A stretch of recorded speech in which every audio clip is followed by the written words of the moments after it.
that would be nice. Definitely will. Shazam. We are live. I still don't see anything. There's a delay. Okay. I will go to YouTube is up. We are live. YouTube is up on RASC as well. Oh, nice. Fantastic. How do I see it on RASC? I go to the RASC and that's it, and there's nothing there. RASC Montreal channel. It's there. It's the first one, and it shows live. Oh, video. No, I see small satellites, big stars. I see Mark. I see Russell. We are All back. right. But I don't know how to see it on my screen so I can monitor the chat. Don't worry, I can monitor the chat. I'll take care of it. But it should be easy. I just click this. No, nothing.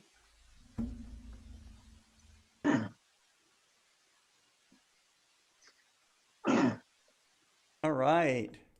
Happy Astronomy Day, everybody. Yes.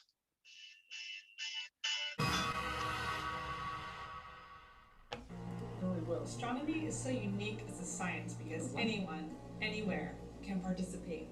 You don't need to have a PhD or a special certification, just a desire to know what is out there. I loved astronomy as a science for about as long as I can remember, but I didn't get into observing myself until 2015, when I received an incredible gift of a telescope. When I turned it to look on Saturn on my first night out with it, I just about fell over it all and quickly got my friends to take a look. My next thought was, I have to share this with the world. 2 weeks later, I figured out how to attach a camera to the telescope, and it was all downhill from there. It's so amazing to me that I can capture images of enormous stellar nurseries, clouds of stars, and galaxies millions of light years away with gear that I can pack in the trunk of my car. It seems like you need to use one of those giant research telescopes or the Hubble Space Telescope to witness such wonders. In fact, you can see so much with amateur gear, especially if you use a camera. The universe is full of mind-boggling wonders. Hot ionized gas left over from long-dead stars giving birth to new stars, the remnants of ancient supernovas, clusters of stars so close that if we lived on a planet inside of one of them, our sky would be filled with stars as bright as Sirius. Distant galaxies being ripped apart by their neighbors.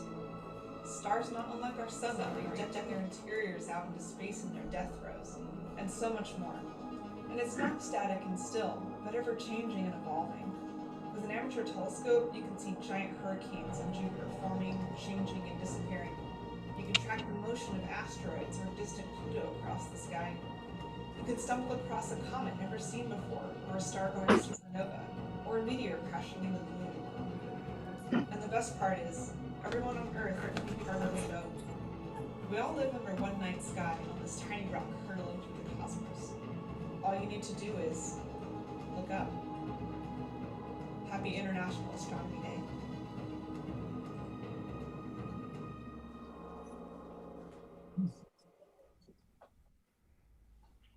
Hello everyone, I am Stella Casca, the Executive Director of the ADSO.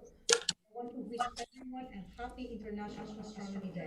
Astronomy is truly an international event. Oh, I didn't see the driver license. Better Oh, okay. Yeah. Alike. I knew there was something that I forgot to do and tell you. All right.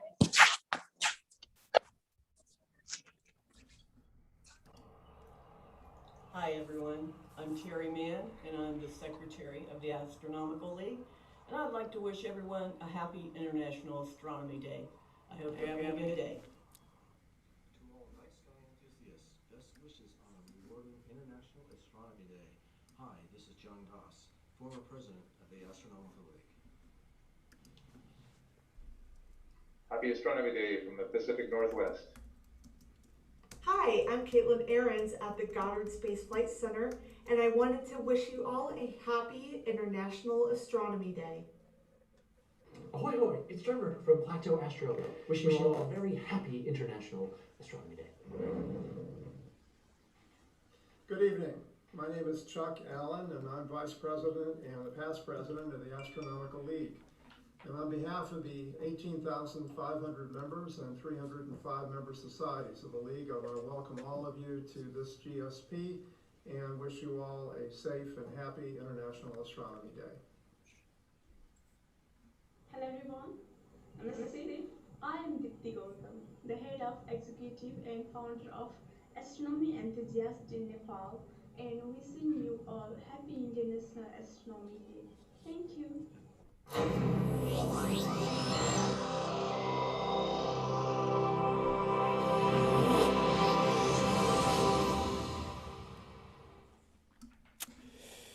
Well, hello everybody.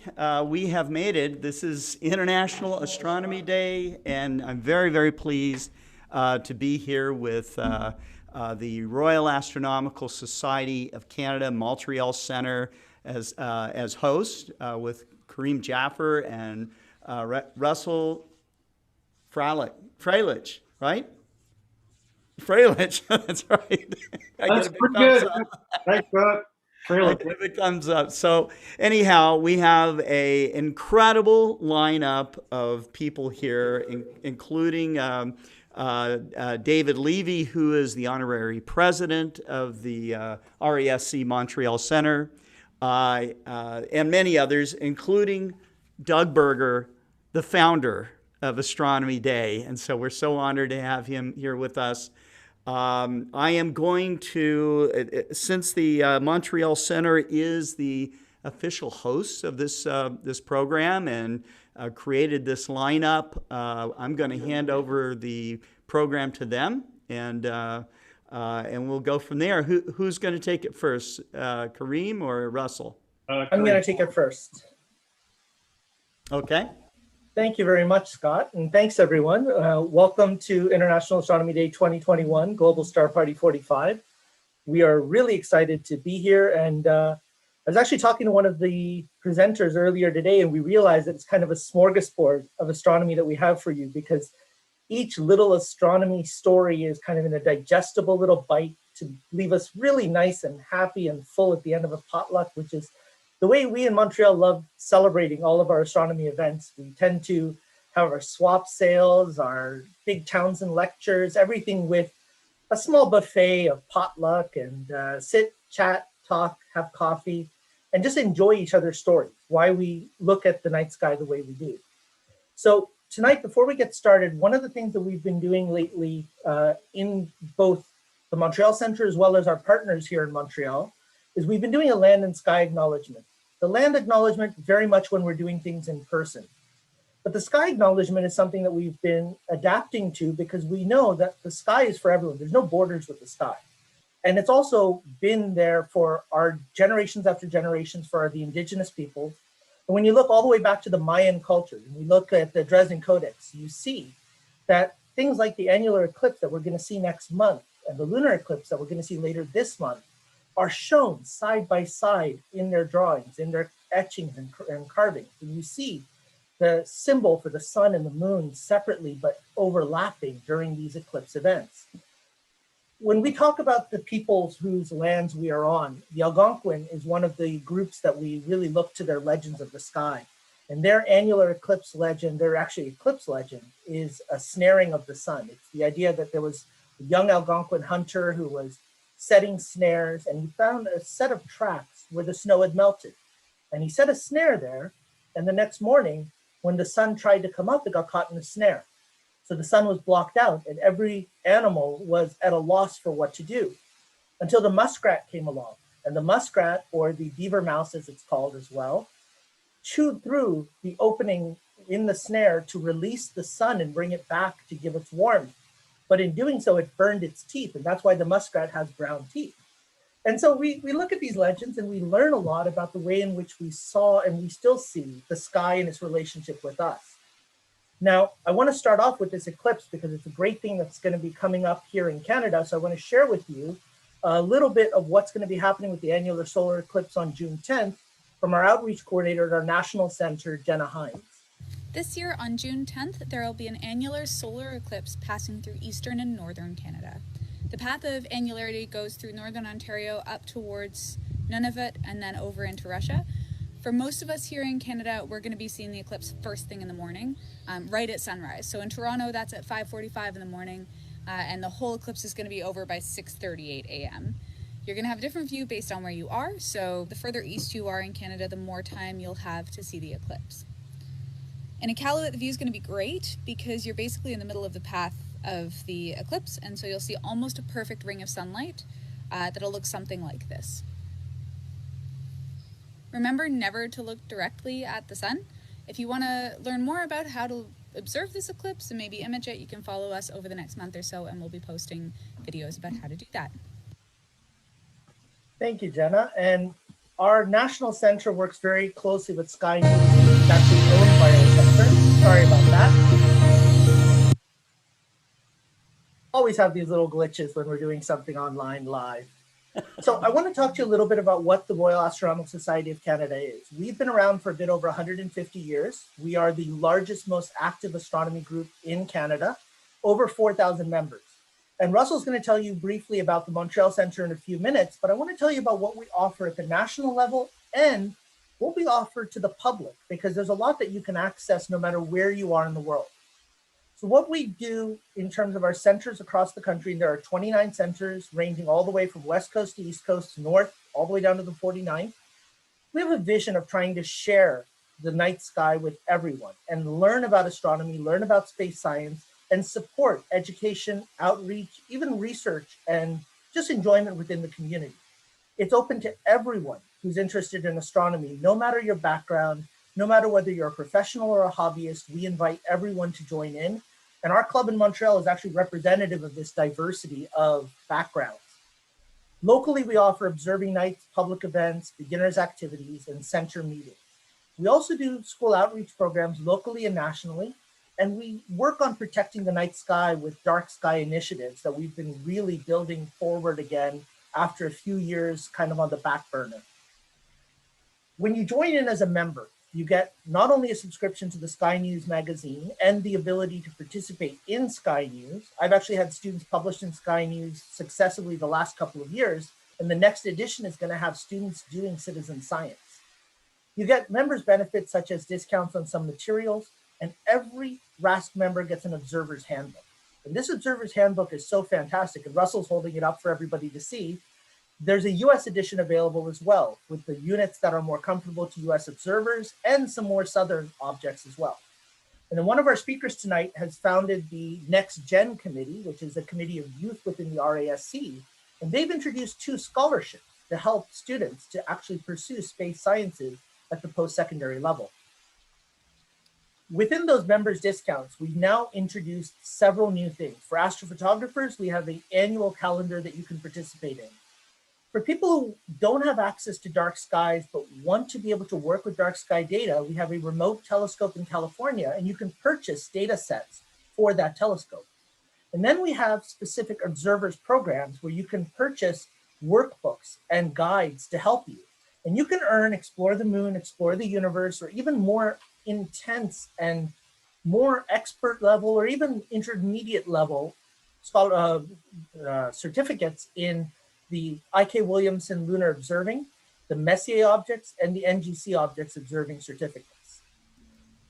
Since COVID began, the RASC as a whole has moved a lot of our material online to make it as accessible as possible to our members and to the general public. Our national office does multiple weekly events. You've got the Moon at Noon, which is a new one to help anybody who's interested work through the Explore the Moon together with a guide coming out every week, helping you through different sets of moon challenges and objects that you can look at close to the terminator, further away from the terminator. But since the start, we've been doing Insider's Guide, our self-isolation star parties, and then we've been using this robotic telescope to enable us to access research level materials for high school and college classrooms. So my students have gotten to do exoplanet transits. We've had other groups do astrophotography, and we've been working with high schools from the BC that have been doing this as well with a more simplified version where they don't have to do the full processing of the images. Next month, we have our General Assembly where we're going to be talking about the stars belonging to everyone with a day dedicated to young astronomy enthusiasts. And then we have our general meeting where we really discuss kind of the ins and outs of the actual the RASC. But myself, I get to work on the National Education and Public Outreach Committee. And we're just starting a new program that I want to tell you about called Creation Station. Now, Creation Station is a location on our website for kids ages 5 to 12 to really express what they love about space. So what we invite kids to do is to submit short stories, drawings, poems, comic books, whatever they feel enhances their actual expression of their interest in the night sky. And we are not limiting this to Canadians. We are actually going to post anything from international enthusiasts as well, kids ages 5 to 12. If you want to share your imagination with the world, we are providing a space for you. Now, this idea is one that we've been working on long and hard at the national level and with center impact from the Montreal Center. So to tell you more about our local center, I'm going to pass it over to Russell. Great, thanks, Kareem. I'm going to share my screen too, and get this going here. Yeah, thanks. Hi. Oh, just a sec. My name is Russell, and just want to get this going here. Want to continue and make a nice welcome from Montreal. Can you see this properly? Oh, just a second. I'll use that. So I just wanted to say a few words about welcome from Montreal. And oh, where did it go? I don't see it. There we go. So this is our hometown. It's Montreal. We're very happy and proud to live here. And I wanted to say a few words about RASC Montreal Center. So for those of you from Canada, you'll recognize this map. This is our country, and where we are in Montreal, we're tucked away in the southeast corner, Eastern time zone. For those of you less familiar with our geography, put it this way, we're about an hour flight north of New York. So we're pretty close. We get lots of visitors, and they're usually keen to go to New York as well. Something else we share from New York is like the island of Manhattan, Montreal itself is an island. This is a picture taken at night from the International Space Station. Montreal is an island in the middle of the St. Lawrence River. In order to, oh, where did it go? In order to introduce a little bit more about our little town, I have a 1-minute video here that I'd like you just to show for a second. And is this on? Nope, it changed. Can you see this? Yes. Yep, good. Yeah, all right. Mountain. Yep.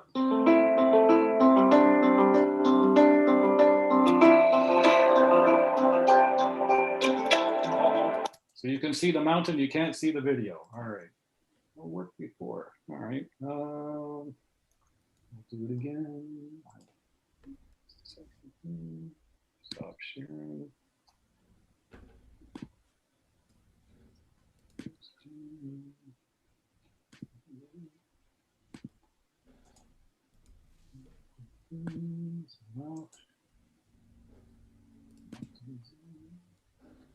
Okay, how's that?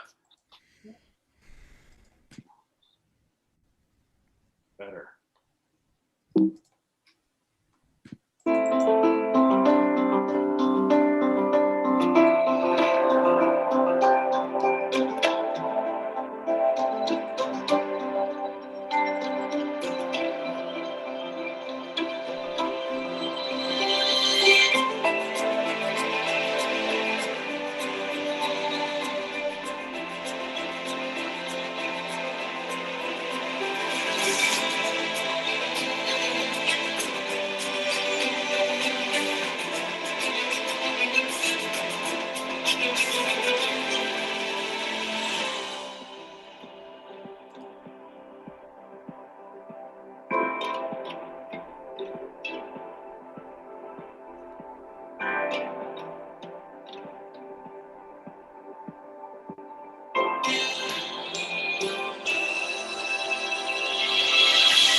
Nice. Okay, so you got a bit of an idea. We're very proud of our city. We like it a lot, and as I think the video makes clear. I'll just go back to my slides. It's amazing, Russell, how much it's developed in the last time I was there in Montreal was about 30 years ago. This is, Wow. it's amazing, Yep. incredible. It's nice. But it's also amazing how little has changed in many important parts of the city. Yes, right on, David. The feel of Montreal really stays genuine. It's just wonderful to be at. And all the different towns and areas of Montreal, they all have a distinct different vibe to them.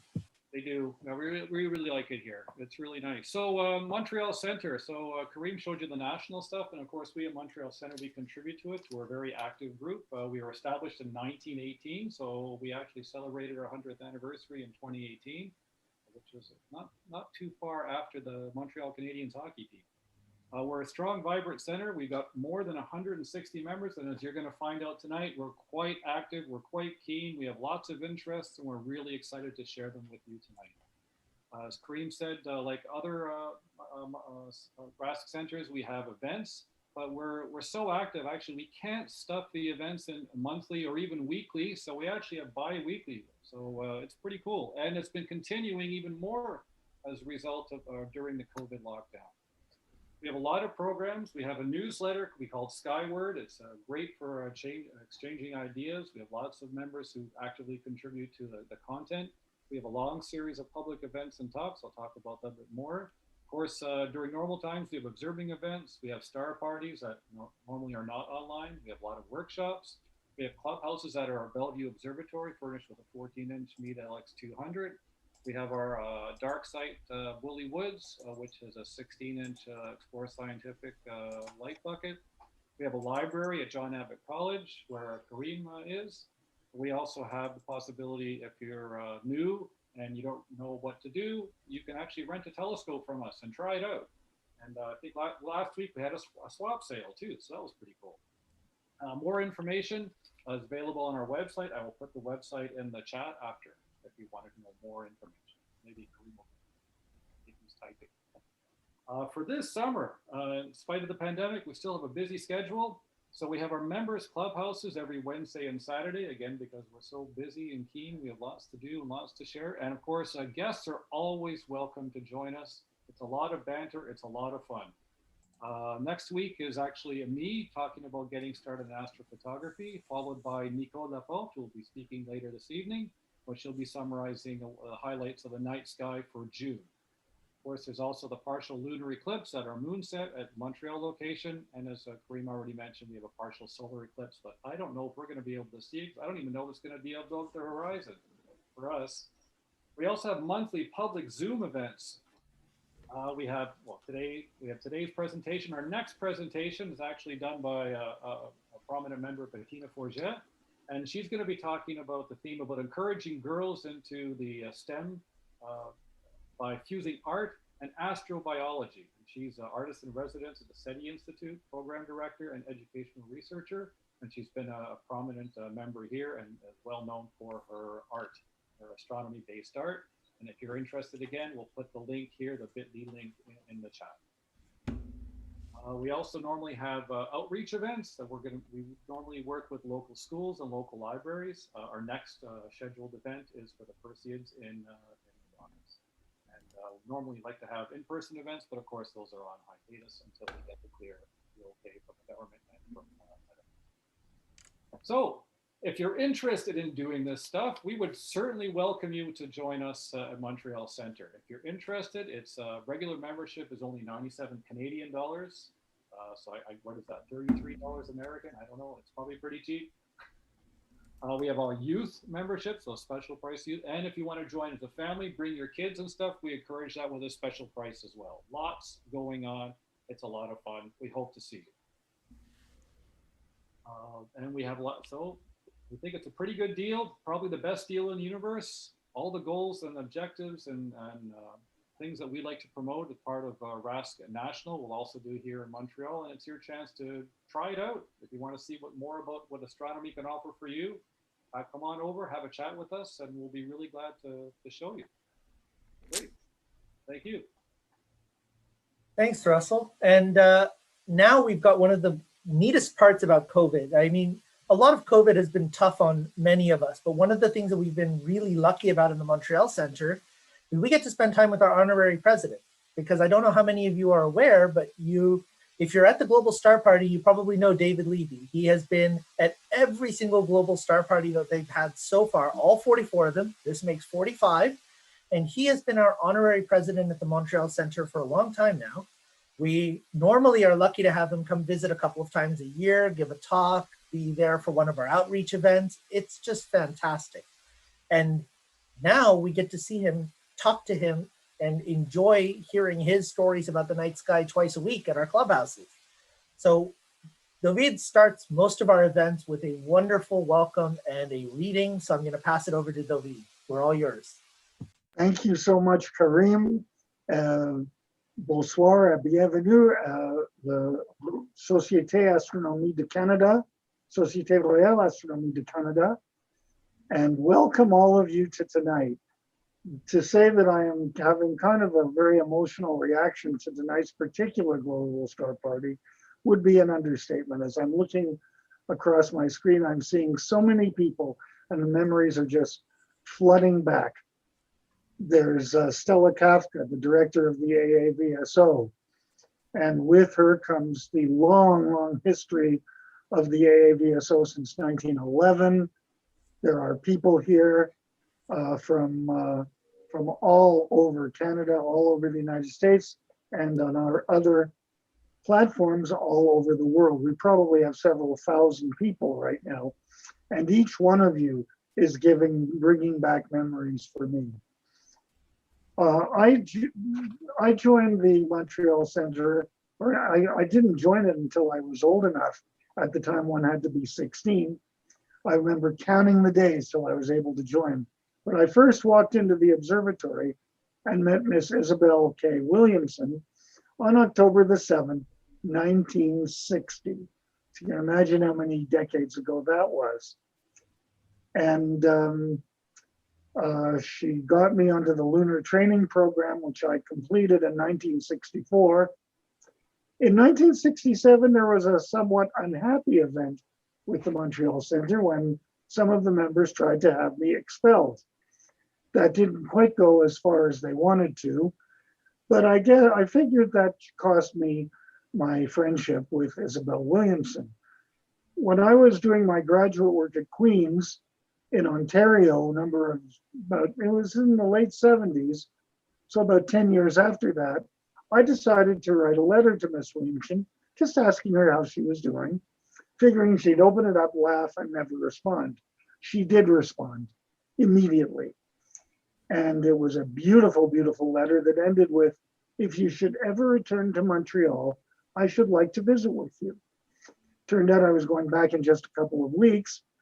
And so I started visiting her. We became far better friends than we ever were in my youth.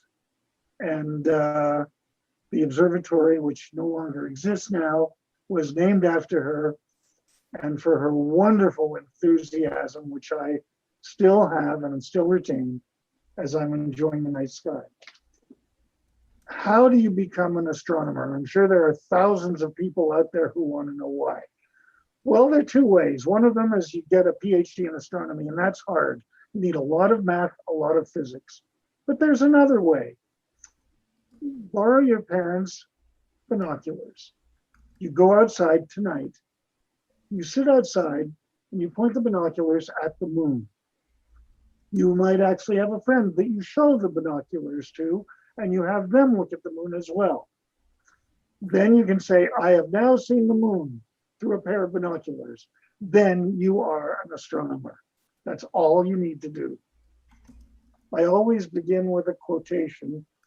The quotation right now comes from a column that I'm writing for the Montreal Center's newsletter called Skyward and many other publications. And it's called Skyward, a name taken from the publication itself. And I decided to write this time about gravity. Gravity is not an easy concept. But I remember that when Isaac Newton was sitting outside in his orchard and the apple fell from the tree, the legend is that the apple hit him on the head. There is absolutely no evidence to back that up, but there's a lot of evidence that Newton was walking through his orchard and saw the apple fall down and wondered why it did. Why did it fall down? Didn't go forwards or backwards. And his theory of gravitation as a force held sway for over 200 years until Einstein came together and he came up with a special theory of relativity, which was just specific and did not address the question of gravity. In 1915, he came out with a general theory of relativity and was partly the result of the fact that Mercury's orbit was strange. It would speed up a little bit and then it would slow down a little bit. Could not be explained by Newton's law. Einstein came up with his general theory of relativity, and he made the calculations that showed that Mercury's orbit actually followed the new theory of relativity. In Einstein's theory, it's not a force at all. Gravity is simply geometry. And Abraham Payas has the quote that I'm going to end my little presentation tonight. He wrote that Einstein discovered that his general theory of relativity explained the unusual orbit of Mercury. He writes, "This discovery was, I believe, by far the strongest emotional experience in Einstein's scientific life, perhaps in all his life." And the next 5 words, I think, are among the most important 5 words in the history of science. And they are, nature had spoken to him. And thank you, Kareem, and back to you. Thanks, David. That was inspirational. As always, we love just getting a chance to hear from that perspective. And I don't know if you've ever had a chance to hear David Levy presentation, but the mix of literature and art and music and science and observation just really brings across the full STEAM spectrum. And it really is inspiring. Thank you so much, Kareem. I appreciate you saying that very much. My pleasure. Now, for the next speaker, we're really honored to have him with us. I'm actually going to turn the floor over to Scott to do a small introduction for us. Sure. Well, our next guest is someone that has started it all. It is Mr. Doug Berger, and Doug has started the Astronomy Day event in 1973. He was inspired by John Dobson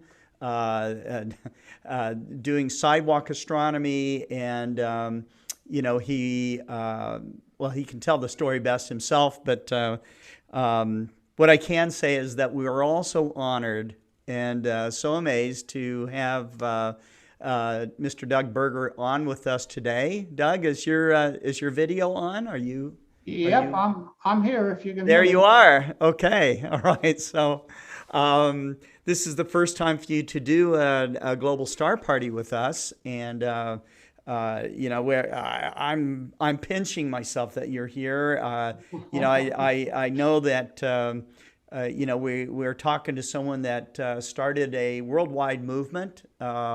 Astronomy Day has been practiced by millions of people around the globe and continues to grow with excitement and anticipation now twice a year. And so it's fantastic. Maybe you could give us a little insight to how it all started for you. Well, I think you hit the nail on the head when you mentioned the San Francisco sidewalk astronomers, because that's pretty much where the whole thing got started through John Dobson. Right. I sometimes refer to this as sidewalk astronomy on steroids, because that's what it is. We used to set up the telescopes over in San Francisco, Ghirardelli Square, and various places like that. And there'd be people from coming out of the restaurants in their fancy clothes, climbing up the rickety ladders to look through the telescopes. And to me, that was a real big thrill, seeing people who had never seen a telescope, and a lot of them didn't even believe that what they were looking through was the telescope. They'd see Saturn and they'd have to go to the other end of the telescope to make sure we didn't have a photograph hanging in there. And that was pretty common. Right. And so the idea was, well, why don't we just try to take this to a larger scale? And originally it wasn't planned for a national or international event. We had a group called the Astronomical Association of Northern California, which was an umbrella group of about, I think, 13 or 14 different clubs all around the San Francisco Bay Area.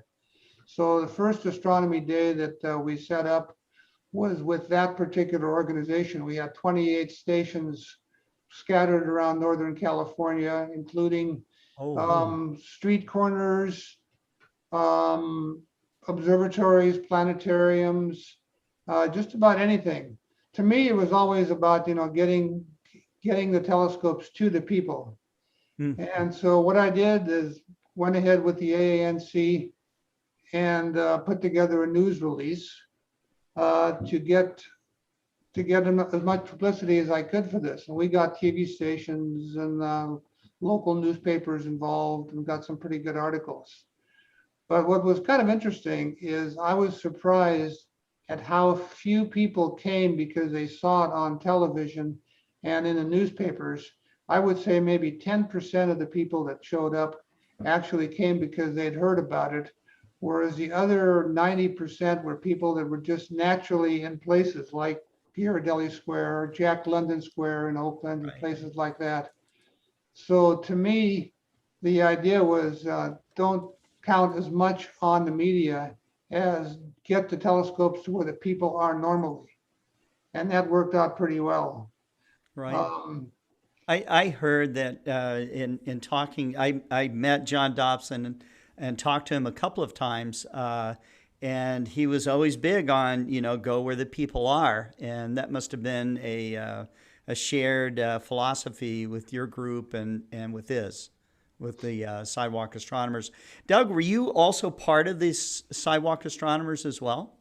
Yeah, I went up with John a few times and I got to know John pretty well. I never actually paid my dues to join the Sidewalk Astronomers, but I was, involved with the group and there was a few times we gave John a ride down to the Riverside Telescope Makers Conference and so I was pretty much involved with what they were doing. Right. And then, what happened was after the first year, I wrote an article for Sky and Telescope magazine, and they kind of poo-pooed it a little bit. I guess maybe it came in a little bit late for them, and they thought it was a novel idea, but, thanks, but no thanks. But since that time, I think the thing that's really taken off on this is, well, first of all, I took a trip about a year and a half, 2 years later to the NAA convention, the National Amateur Astronomers Convention. And I gave a presentation there. And some of the people there got pretty excited about it, including a gentleman by the name of Joel Yu from Hong Kong, who took the idea back to Hong Kong with him and did something there. He built the Hong Kong Observatory or Planetarium up there. So after that, it was just a matter of Sky and Tel and Astronomy magazine, and the big guys picked up on it, started running ads or started running articles about it ahead of time. And then afterwards, there was always pictures of observing stations with lines of people set up, and it just took off from there. Went international. Wow. So, I mean, it's just amazing, that, a lot of people have asked me, well, how many people, what groups started Astronomy Day, what happened? And I didn't really have good answers for them until I had started reading. There's an entry in Wikipedia that attributes you to starting Astronomy Day back in 1973. But then, I've learned over my life that a lot of times it is one person that starts something big. You look at the national parks in the United States, a lot of them, one person, with their inspiration and vision, got it started, and other people, were able to climb on and make it something that was sustained. But I would, I am, well, I know that all of us here, the audience, all of us that are presenters here, we're very honored that you came on to our program today to talk about this. I did also want, you are also a comet discoverer. Could you talk a little bit about that? Boy, that's a long time ago. Back in 1975, I was involved with the discovery of comet Kobayashi-Berger-Milan, which actually was a pretty bright comet.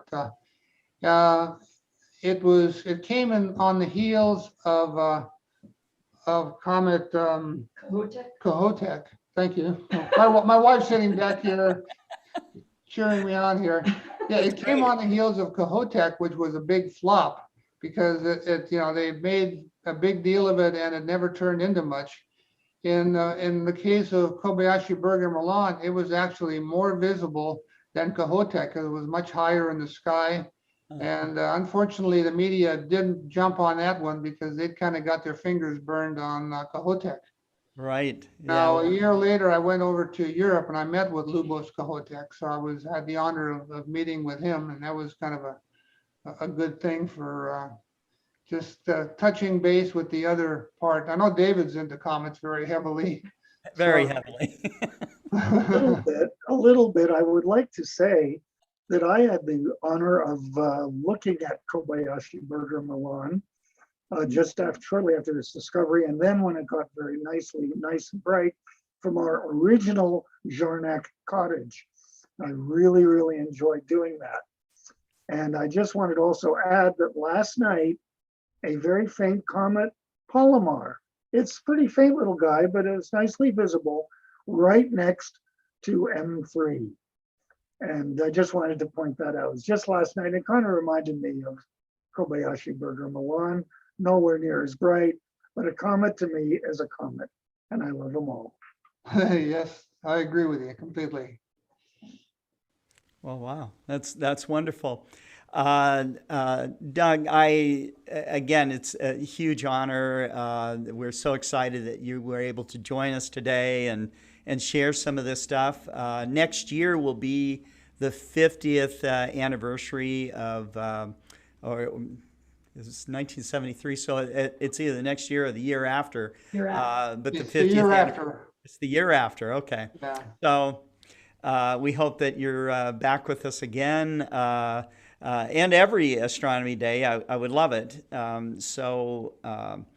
You're such an inspiration, and I for one is someone that I believe that astronomy is good for people. I think it's good for their health, for their minds, for their, I think that once you start along the path of really exploring and letting all those, the fake facade of what we might present to strangers, once you're out late enough and you have really started to look deeply at the sky, all that stuff kind of sheds away, and you start to take the journey, and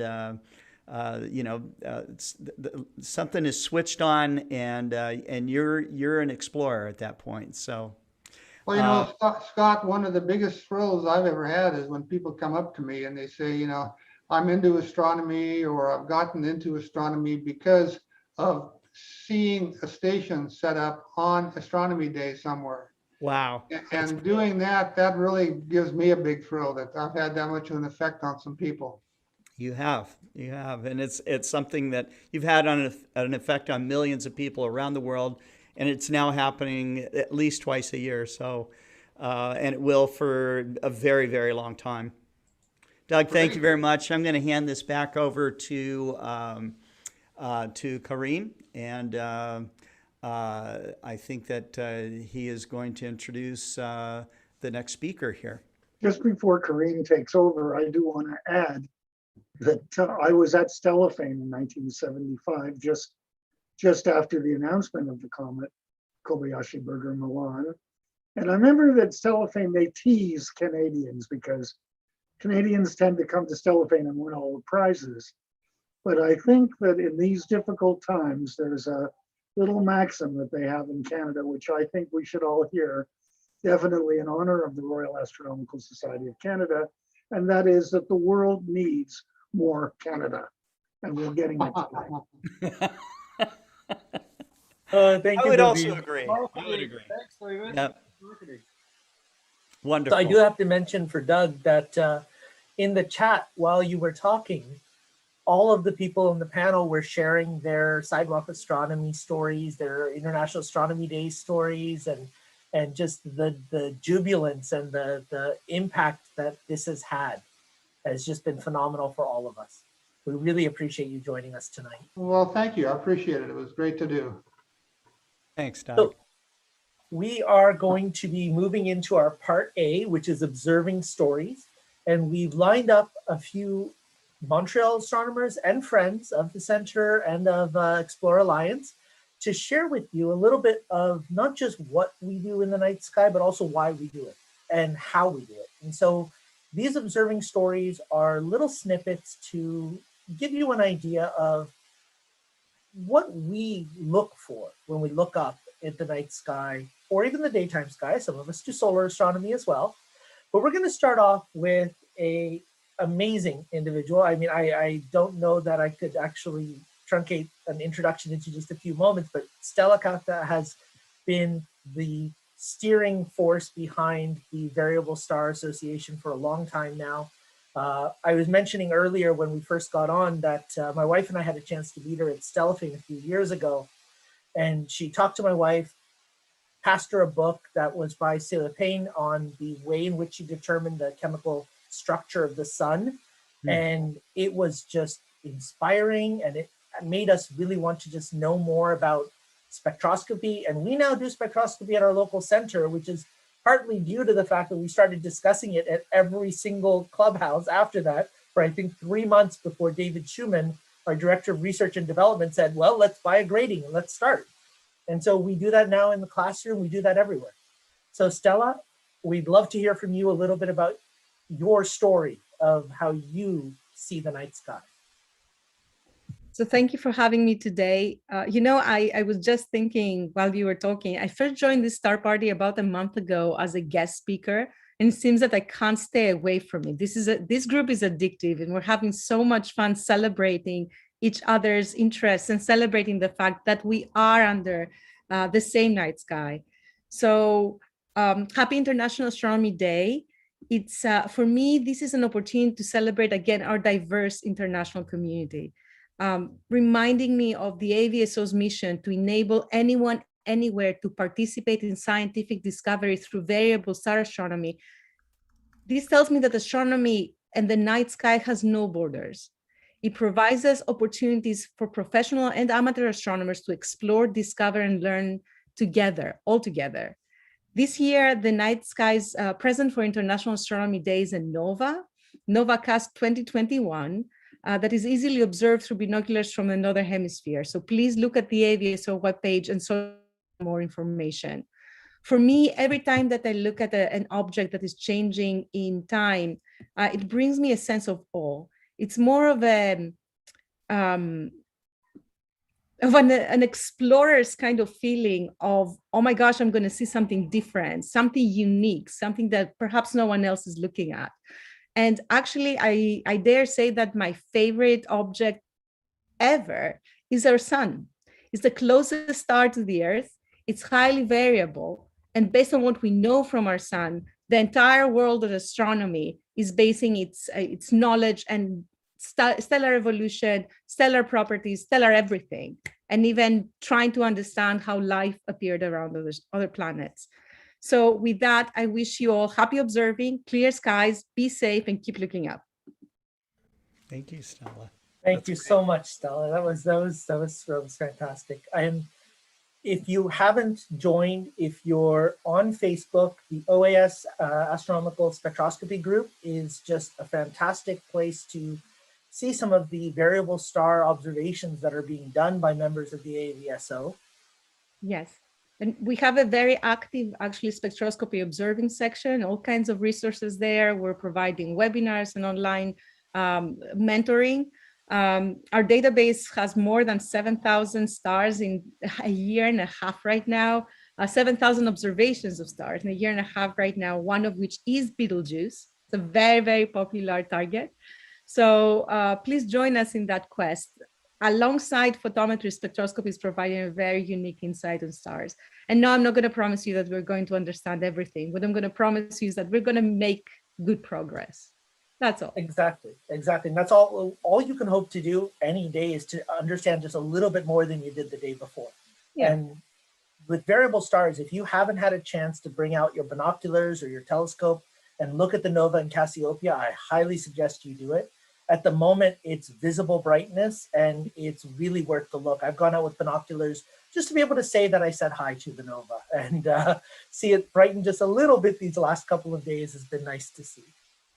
So our next presenter is our local Montreal Center Members Liaison, Nicole Laporte. And before I pass it over to her, I just want to tell you a little bit about Nicole because she's been a member of the RASC Montreal Center for a while now, but since just before the centennial year, she jumped on board our board of directors as a new category, a members liaison, somebody to bring new content, new activities, and new events for members of the center. Now, the reason I'm pointing this out is because when we moved into COVID measures last year, one of the first things that we did as a Montreal Center is we moved on to Zoom. And Nicole, along with a couple of other board members, Carl, our secretary, David, our R&D specialist, and Paul, our current president, they worked together to really make these clubhouses happen. And they happen twice a week with more than almost 24 members most nights, just joining in, sharing their observations, sharing their love of astronomy. And over the last few months, Nicole's added in Wednesday presentations by members. And this was a suggestion by one of our members, Greg Beaton, and Nicole just took it on and just added it in right away. If you consider it, it's twice a week Zoom meetings, kind of organized, controlled chaos, but it's a blast. And she's been able to continue doing this for over a year now, longer than any of us expected to. Now, when I first got to know Nicole was under the telescopes, under the night sky, with her small refractor and just doing amazing work. And that's what she's going to talk to us about today. She's going to talk to us about Astronomy Unplugged, taking a break from technology and screen time, using a simple setup to star hop, observe, and draw the celestial wonders of the night sky. So Nicole, we are all yours. Well, thank you, Karim. So welcome, everybody. I will share with you my presentation. I'll try to do it. Here it goes. Okay. So my presentation, I'll be talking about observing and sketching with a small telescope. My setup is a simple astronomy setup to star hop and draw the celestial wonders of the night sky. So it's don't need any Wi-Fi for this setup. When you have a small telescope, there's certain features that will help you for star hopping. The useful features are to have a 6x30 finder scope over here. And if you have small eyepieces, you can get diagonal with an adapter so that you can fit in 1.25-inch wide angle eyepieces. I use wide angle eyepieces, but any Plössl will do. Also, another good thing is to have is slow motion controls. See, this is an old yoke mount, but it has slow motion controls for both alt and as, which is rare nowadays. But this is a newer telescope on a vintage mount. And these are my sketching tools. This is my manual astro imaging setup. I have pencils. So I have the white for deep sky objects, these one here. Colored pencils for double stars and planets, those ones here. And graphite for lunar. And I use black 3.5 inches cards for deep sky. And I use similar white cards for lunar and sometimes planetary as well. This is my observing setup, very basic. Some things that help you would be red lights so you can see what you're doing. And the setup I showed you last slide, this is it under the telescope. I use star or moon atlas. Some people use applications on their telephones, but I use the old-fashioned books. An adjustable chair is also very good because depending on the targets, instead of adjusting your telescope all the time, you just need to adjust the chair. I have a big fancy observing chair, but it's too heavy, so it stays in the back of the garage, and I use this little stool instead. And a carpet. It might seem silly, but this is in case you drop stuff. If ever you were changing eyepieces and you drop that little screw that keeps the eyepiece into the diagonal, and then you spend 45 minutes looking for it in the long grass, you learned your lesson, and then you use a carpet. As well, so this is some lunar drawings on white paper with graphite pencils. And this part here, you might see the difference. I actually found out that you can get watercolor pencils so that you draw, and then with a paintbrush and water, you can make shading much easier. And these were all done with the little 60mm refractor. I use white coloring pencils on black for open clusters, star clusters, so any of the brighter deep sky objects. And usually I finish off indoors with a white gel pen so I can see more what I'm doing. So I do the rough work at the eyepiece, and then sometimes I finish it off indoors. For the fainter deep sky object, I use white, but I also use gray. This is M2 with a little 60mm refractor. For the fainter Messier objects, I'll use my 90mm refractor because I really like my little telescope, but it does have limits. When the objects get too dim, it's difficult to see, so I use a bigger telescope. And I used to think, well, double stars are a bit lame because they're just two white dots, but no, they're not. They're very colorful. A lot of double stars are very colorful, so I like to sketch them and use different colored pencils.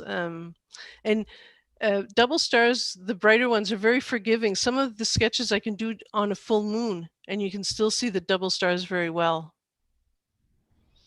And then finally, I use color on black or white for the solar system. This is Comet Neowise last year, and it was so big I couldn't get it all in the eyepiece. I tried to sketch Mars on black paper, but I didn't get it bright enough.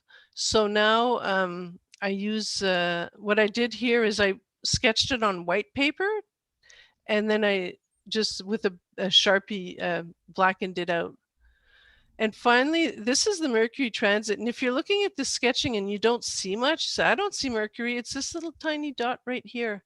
And again, in this case, I knew Mercury was going to be tiny, so I used my larger telescope for this.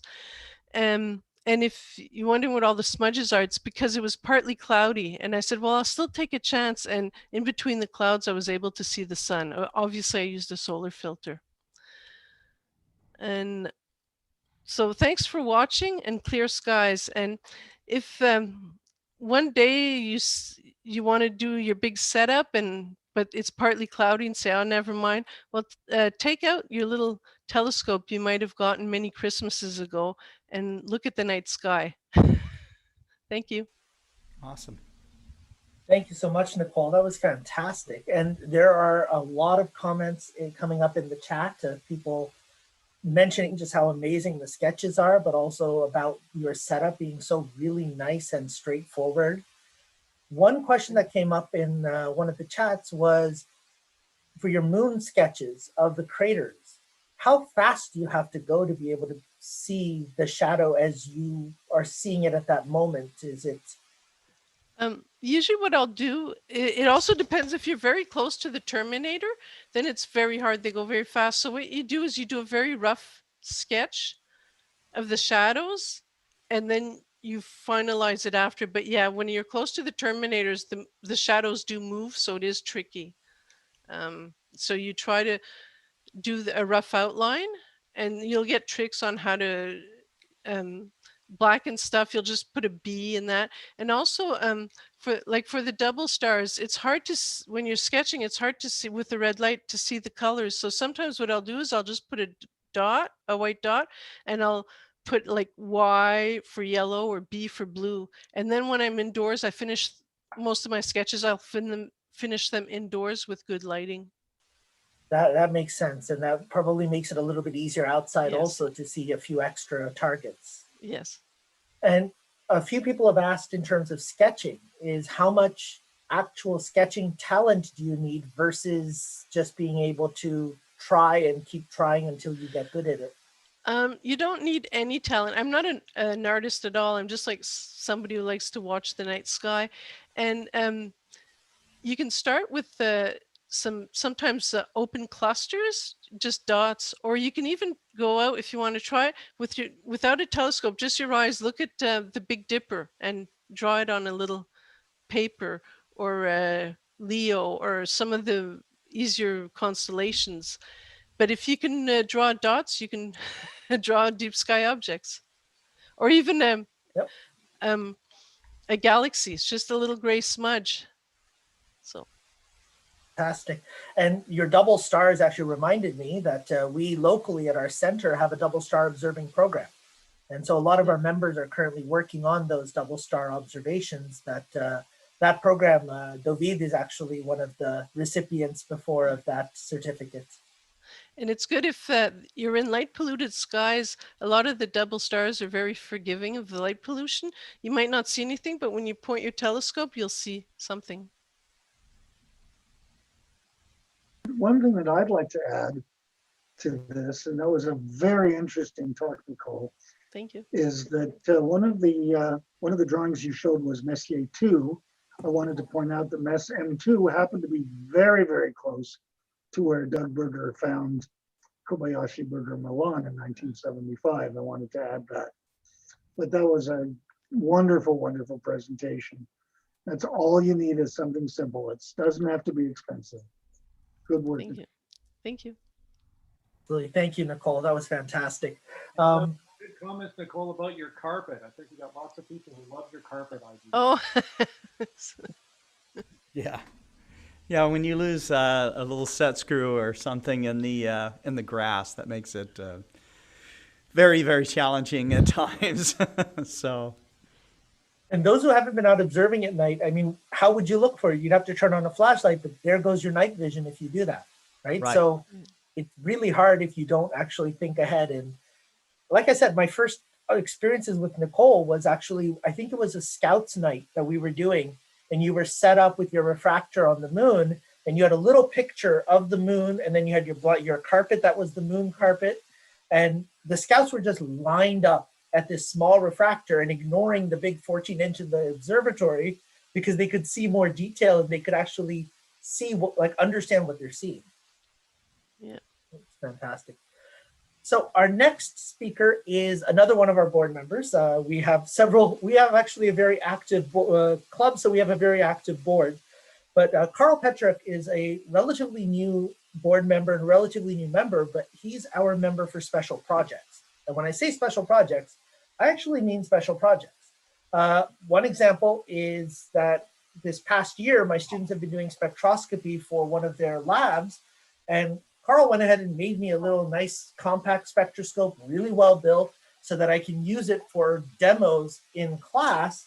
And then the students go home and they build themselves a little CD spectrometer that they have to do actual observations with. And so Carl is really our gadget man. And as our gadget man, one of the things that he was working on before COVID hit was a workshop to allow members to build their own telescopes. And of course, you need a guinea pig for that. So Carl was his own guinea pig. So I'm going to turn it over to Carl, and he's going to talk to you about building his own first telescope. Just one thing before you start is that Wendy would like to say something about Nicole's talk just before. Oh, absolutely. Hey, Wendy. Hey, guys. Nicole, this is specifically to you. I listen on all of David's, meetings when he goes in. I'm never very active in them, but I just listen. And in all the Montreal meetings, I listened to you and you question. You asked everybody how to do things. And it almost sounded to me like you were a beginning astronomer. And then I listened to your talk, and it was phenomenal. It was clear. It was right to the point, exactly what people needed to do. Right down, as everybody said, we loved the carpet. It was wonderful. You should be really doing more talks than you do. You got to let those guys stop at the Montreal meetings. You need to be a better participant. You were great. Okay, thanks, Wendy, sweetheart. Well, thank you. That was very sweet, Wendy. Thank you. And don't worry, whenever Nicole is talking, we stop and listen. There's good stuff going on there. So again, without further ado, I'm going to turn it over to Carl, and he's going to give you a bit of his astronomy story, working with his own plans to make a Dob, like John Dobson intended, so that he can share the night sky with others. All right. Well, I guess I start with this.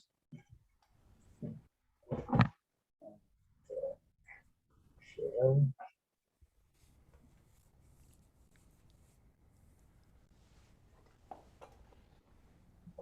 Can everybody see that? Fantastic. All right. Well, everybody that I know is curious about the night sky. And when I look at the history books and see what was done hundreds of years ago, I figure, well, this is a brave new world. There's thousands of new materials. And if that kind of inventing was done that far back in the past, well, I should be able to make something with the new materials that are available. So this was what I ended up with, 8-inch composite scope. And it was an interesting learning process all around, because instead of using a tube, whether it be cardboard or plastic, I work in the aerospace industry, and there's all kinds of extra material left over at the end of an aircraft project. So the first thing I did was find out as much information as I could about what's needed to build a telescope. So the first thing that Karim told me about was cellophane. It was a fantastic resource.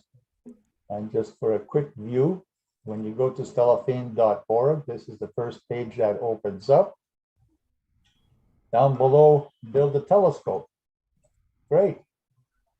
And from that point onwards, it's just going through all the different pages for information to see what you would like and acting on it. So the most important was to plan what you want to do and put all of your materials together and make sure that your target is in sight and you know exactly what you want to do. Because if you start halfway through changing things, well, you might end up with a little bit of a problem, and you don't want your missus to catch you throwing out lots of money in the garbage. Again, don't hurry, take your time. The calculations are all available on the Stellophane page on Mute for the Web. You put in your dimensions, you follow what it says. Measurements are precise, so you have to be equally as precise when you're working with your materials. Aerospace cabinetry, whether it's commercial or private, all the furniture inside of it is made with composite materials. And luckily for me, my company had enough extra material that was not for any particular aircraft that I was able to get some. So I chose 1/4-inch fiberglass honeycomb, which is really stiff. It's lightweight.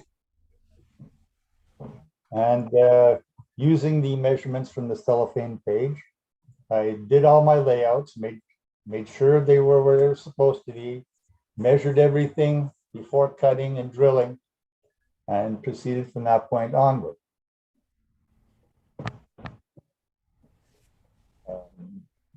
While the glue joints were setting up, I had former boards, I guess you'd call them templates, at each end to make sure that it maintained its shape and didn't warp or twist. Inserts are the special little attachments, and I was able to get a few that didn't have any traceability to them. And I don't know if you can see this on the video there, but they basically look like grommets. They're made out of metal. If I turn it around, and there's many different types and shapes and sizes. They're installed with glue, and again, I used epoxy glue throughout. The spider assembly was cobbled from all kinds of trash material. The extrusion, I'm sure a lot of people have seen that form on bulletin boards and other displays. I just cut the ears off and got some steel pallet strapping. It's available just about in every commercial trash can that you can find, and a couple of rivets to put it all into place. The secondary assembly was made with a couple of large washers that I drilled in 4 places. I tapped the bottom one and just some dome nuts and other nuts to lock everything into place so they wouldn't loosen. After that, I just bent the flanges of the spider to fit the inner dimensions of the tube, minus a couple of thou to make sure that the spider assembly remained rigid and would not flex. The primary mirror was, again, something else that I did a lot of looking around on the web for, to try to find the easiest, quickest design that was the least painful to build. And I settled on three adjustment points with one main pivot. And it's a similar idea that I used on the secondary mirror. Excuse me. I pre-painted everything, gave it enough time to cure so nothing would peel or flake off or otherwise make a mess. And the rest was just spacing out everything. I used popsicle sticks to make sure that everything was even and centered. And you can more or less see that the silicone glue the popsicle sticks created a nice space for the silicone adhesive to create a nice bumper between the backing board and the glass itself. And it's the same thing for the side brackets as well. The main pivot point is obviously in the center of the mirror, and some cheapo hardware springs, bolts, etc. is what I use to keep it all anchored together. For collimation, it's a very simple matter of just loosening up the wing nuts and either tightening or loosening the nuts to bring it into proper collimation. Paint day, again, spray paint. Krylon's a great brand, great make, goes on easy, and I didn't make a mess, so everybody was happy. The mount, I went for a trunnion type of mount, which is like an old pirate cannon, simply because it left me with a few options. I'm able to add some different locations along the optical tube for those same type of inserts that allow me to change the balance point of the scope depending on what lens or whatever I manage to attach to it. Plus, if I decide to be a little bit more crazy, I might be able to put teeth into this, add a belt and some stepper motors and just go nuts. I don't know. A little bit more of a view of the mount. It's a pretty simple affair. Every 5 degrees, I've got some some markings all the way around. The whole thing pivots on a big lazy Susan I got from Lee Valley. The rest in this particular case is plywood. After that, everything was painted. I had some leftover honeycomb from the same tube, which I just turned out, inside out to give me a proper diameter fit on for a dew shield. A homemade laser pointer with, again, just plastic tubes, crazy glue end caps and odds and ends. A little bit of a front view. Sorry for the sideways pic. I couldn't find the right shot to give it right way up. Again, that flat black paint on the composite is a really nice matte color, no shine at all. At the end of it, I was able to get some end caps stitched together out of vinyl material. I also had a carry bag made with the help of an upholstery department. I put a mounting rail on the bottom in case I ever get a gem, and it gives me more options to play with, so I can basically put it on anything and bring it anywhere.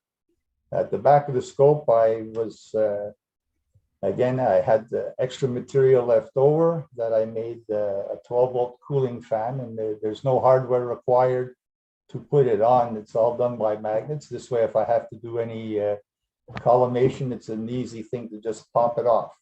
And it'll keep the bugs off the mirror and stop things from crawling around when you least want them.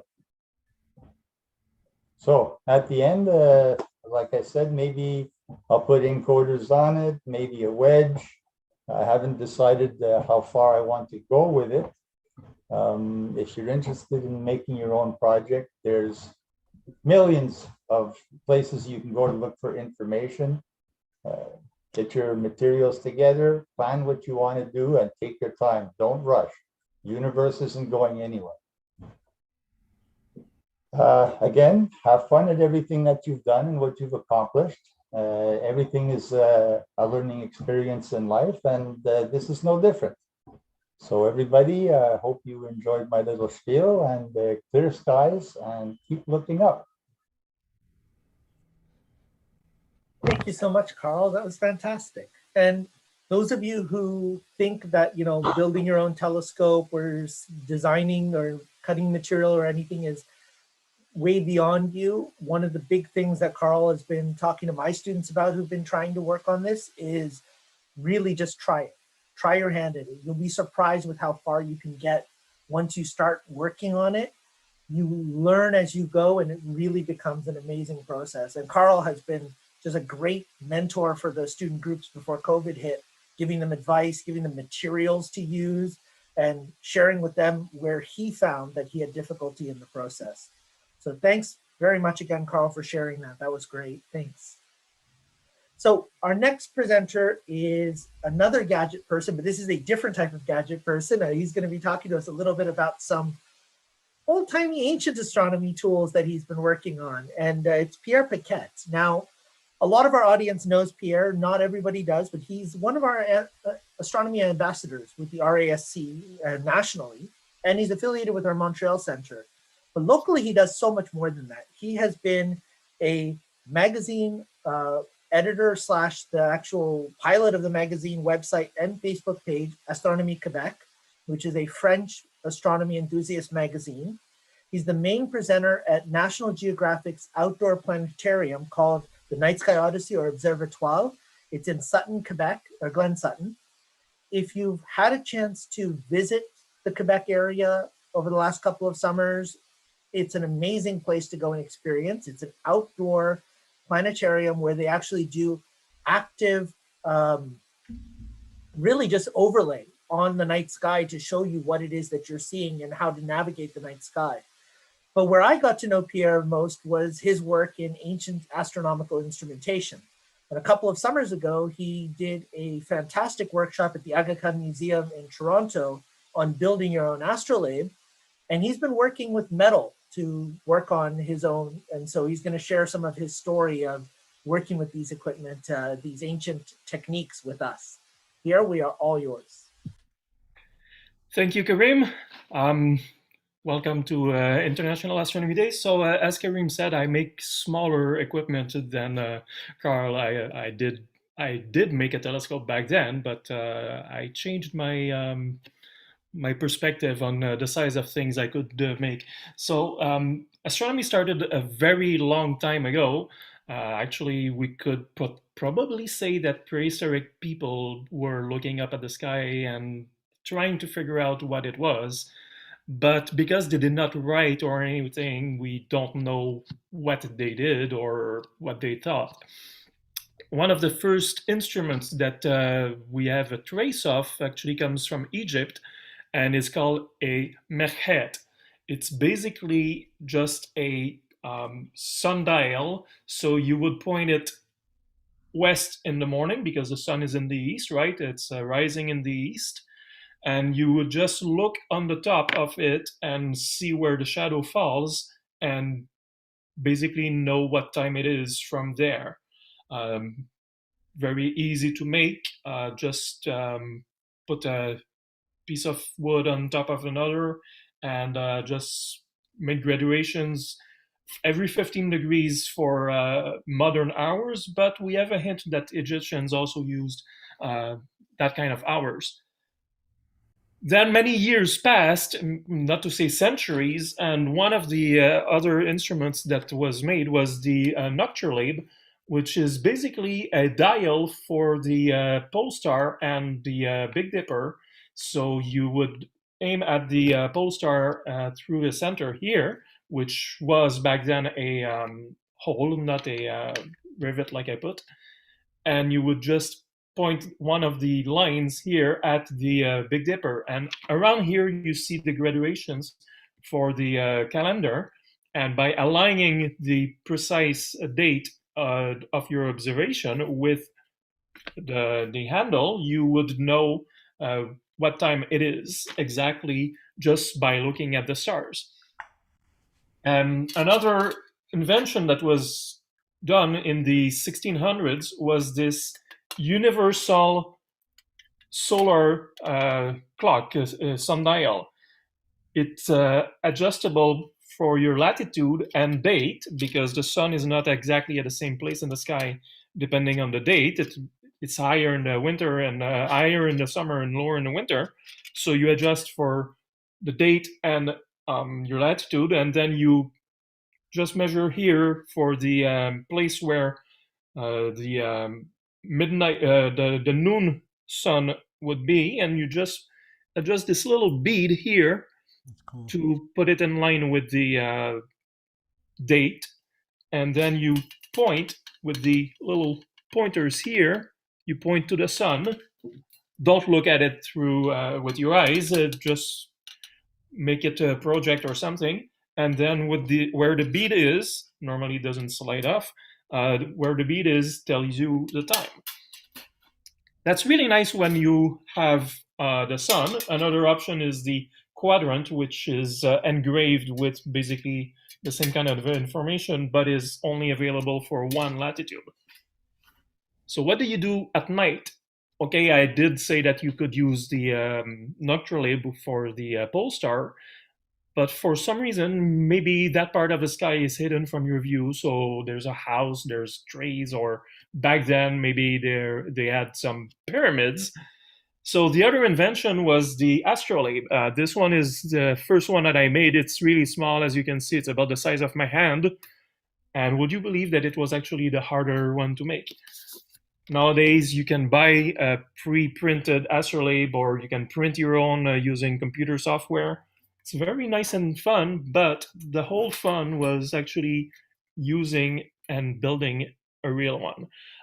If you go in a museum, you'll find the astrolabes, and they're normally worth a lot of money. I saw a TED Talk where the speaker brings one out and says that it's worth as much as his house, and the next, and the next, and maybe the houses across the street, and maybe the school.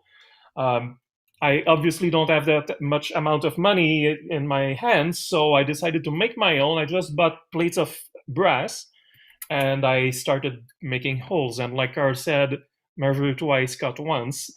And basically each little triangular piece here is a star pointer. You have, for example, here the summer triangle, Vega, Deneb, and Altair.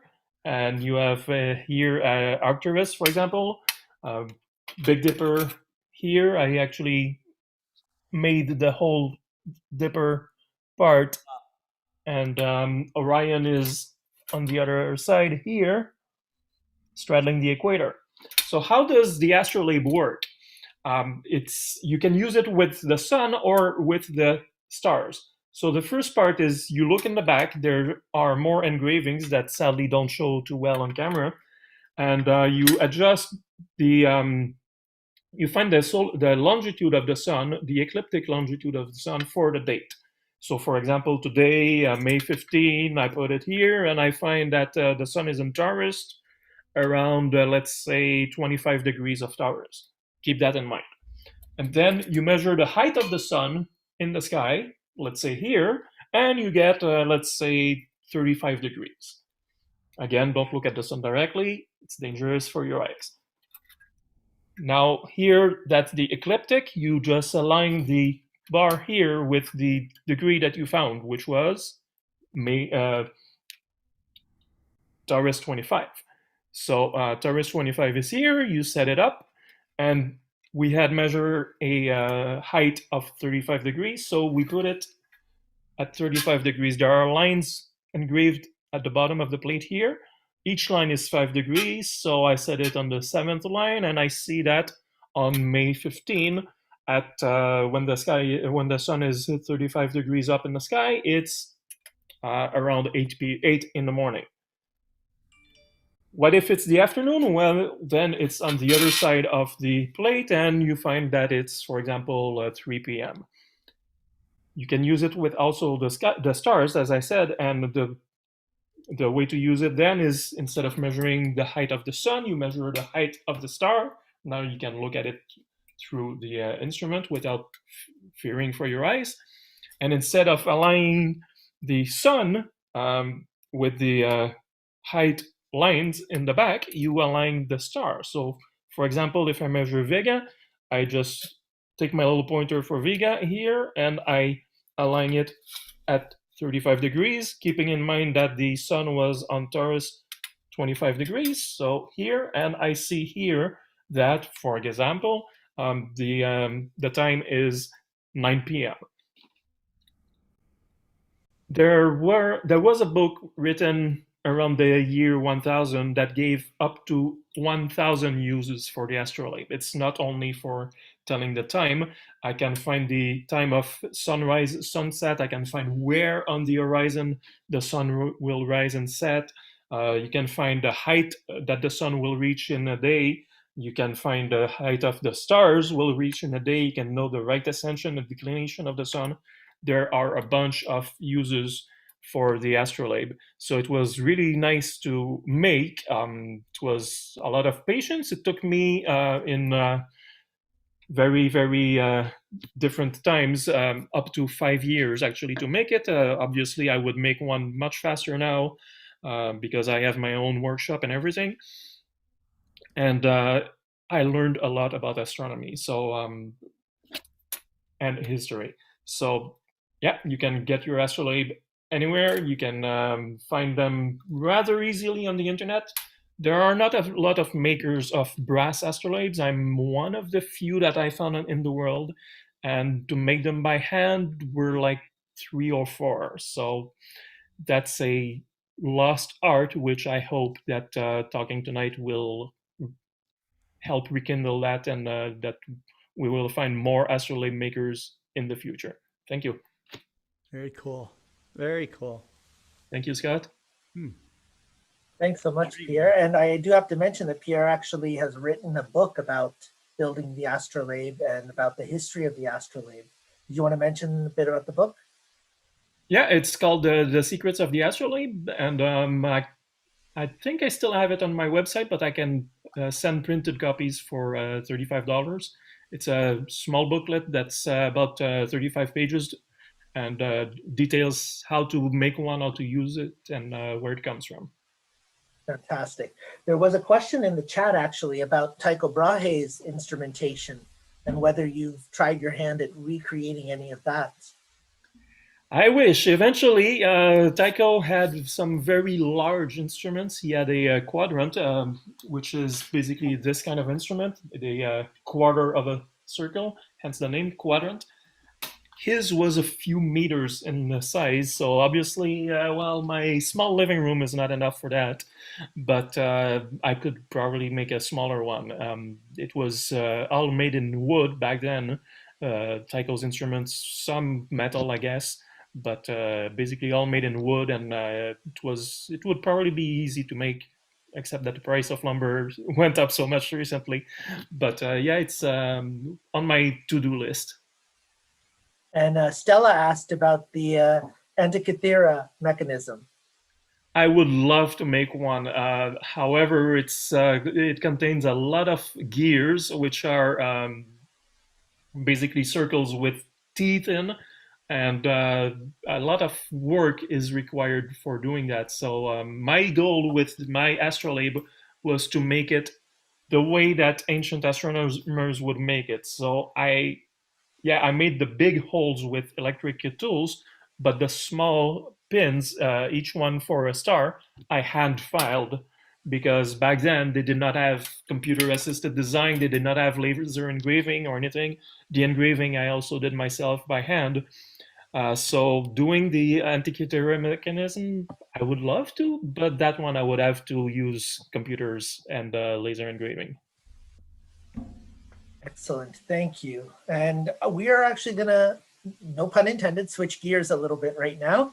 And we're gonna be switching over to a different type of astronomy story.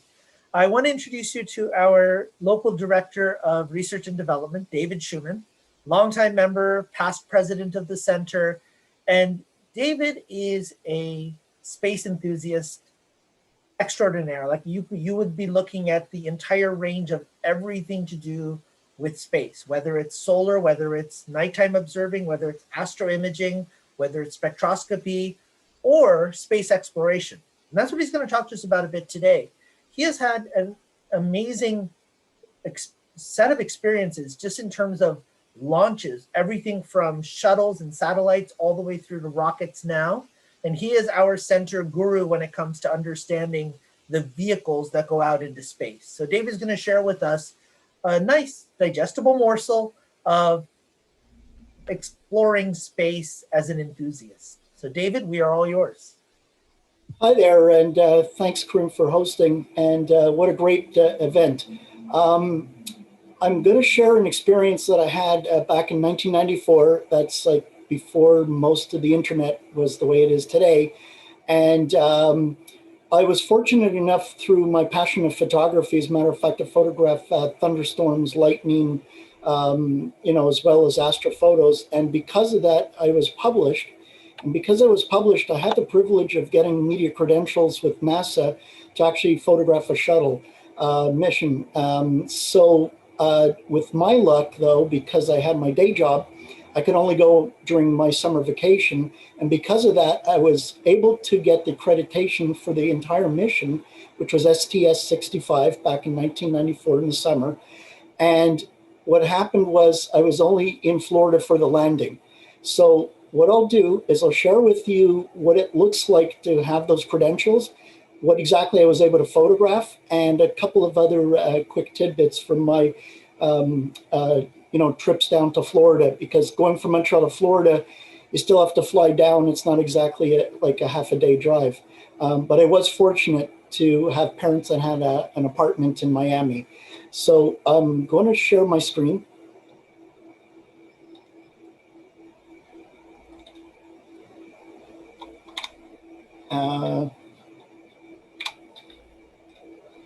Can you see this? Okay, so I'm going to share my screen, and here's a little adventure.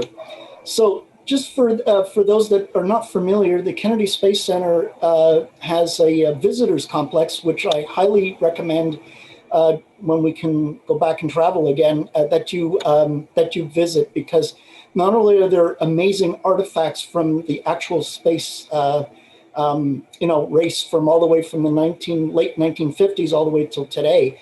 As a matter of fact, the Delta II rocket was just installed in the rocket garden. These are real hardware items that are on display, including the Space Shuttle Atlantis. But I was not there this time as a tourist. I was there as an accredited media personnel. And the photo that you see on the left is just a slide that I have scanned of what those roads look like as you go over the Indian River towards the Kennedy Space Center from Titusville. And essentially Titusville and Cocoa Beach really became what they are today because of the burgeoning space industry at Cape Canaveral. Cape Canaveral, or the Kennedy Space Center, including the military portion of it, is huge. It takes at least a half an hour just to drive to the VAB from the visitors complex. Here David, on the left, David, we're only seeing the title slide. We're not seeing the show. Oh, okay. So sorry. Let me. I'll stop sharing and I'll share. I'll try to share the proper. No worries. Yeah.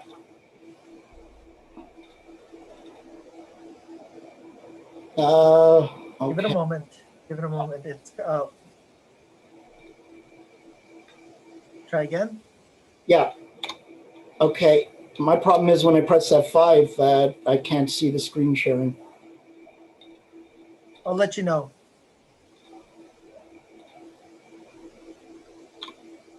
It's just the title slide.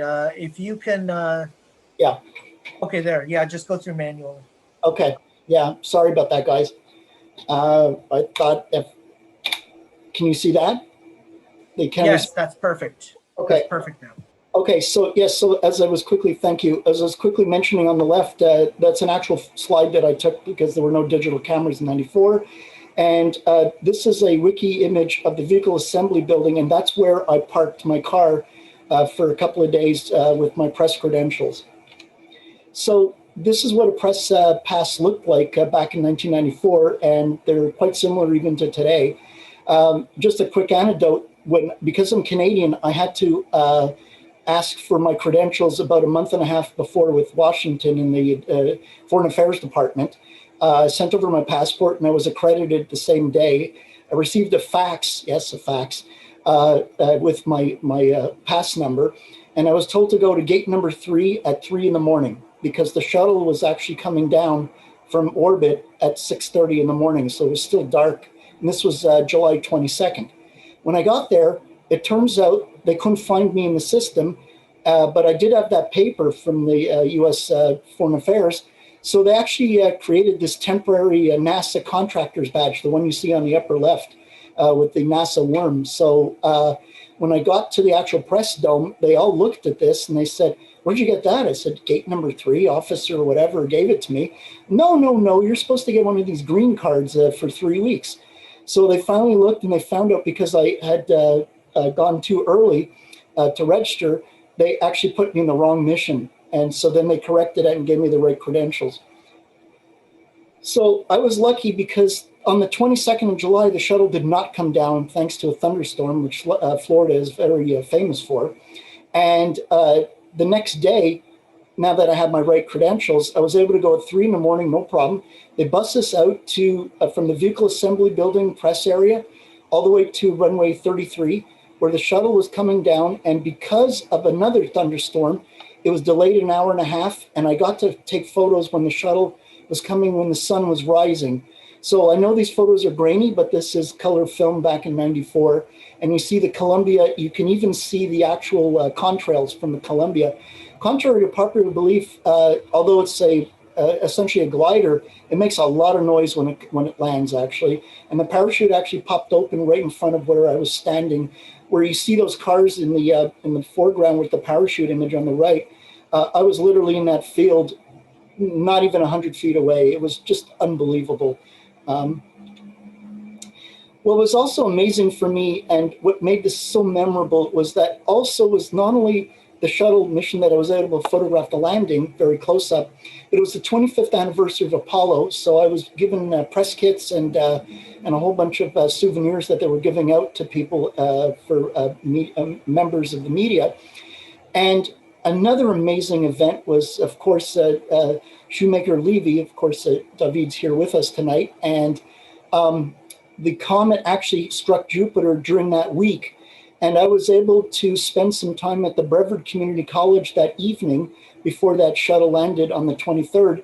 And I went to the university and saw the impact of Jupiter's, the results through a very large, I think it was a 25-inch reflector. When they knew I was from the RASC Montreal in Canada, they said, "Oh, you're not Joe Public, come and help us with the astronomy." So I have a shuttle to catch at 3 a.m.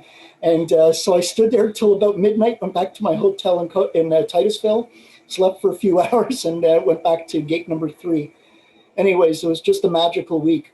All that to say, over the years, I've gone just like any just normal quote unquote tourist, where if you write in advance, you were able to get like a lottery, and then you can get these passes for causeways. So Jetty Park is a famous place, which you can still go today, of course.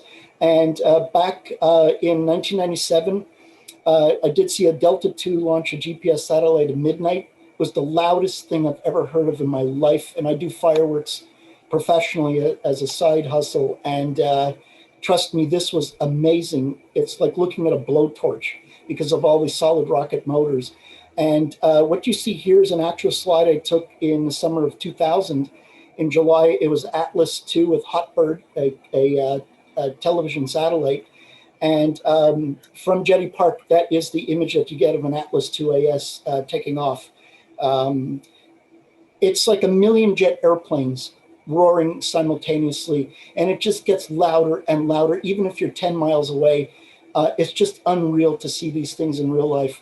So I know you can see them on YouTube and everybody vlogs and blogs, but unless you go there and feel this just rumble right through your body, like through your chest, it's just unbelievable. It gives me shivers to think that human beings have actually left the Earth from this place. So I find the Kennedy Space Center kind of like the, a very sacred place in human history here.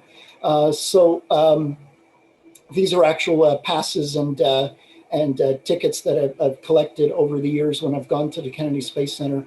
I've gone so often, I don't even remember how many times I've gone. It's I swear if I could move there, I would. It's just incredible. Here's another quick thing to tell you. On one time, the shuttle Columbia had come in from a landing, and we were there as tourists with my friends. We went to the Saturn V Visitors Complex. Early in the morning, the shuttle had landed, we took photos, and then they took a tour bus headed back to the Visitors Center. And I said to my brother, we got to get on that tour bus, forget the souvenir stuff, the heck with that. Let's get on the tour bus now. We get on one of many tour buses. What do you know? Our bus had to be stopped because they had to tow the shuttle Columbia from runway 33, which just came in from space like an hour before, a few hours before. They towed it in front of our bus, and this is the result on the right. You see a picture.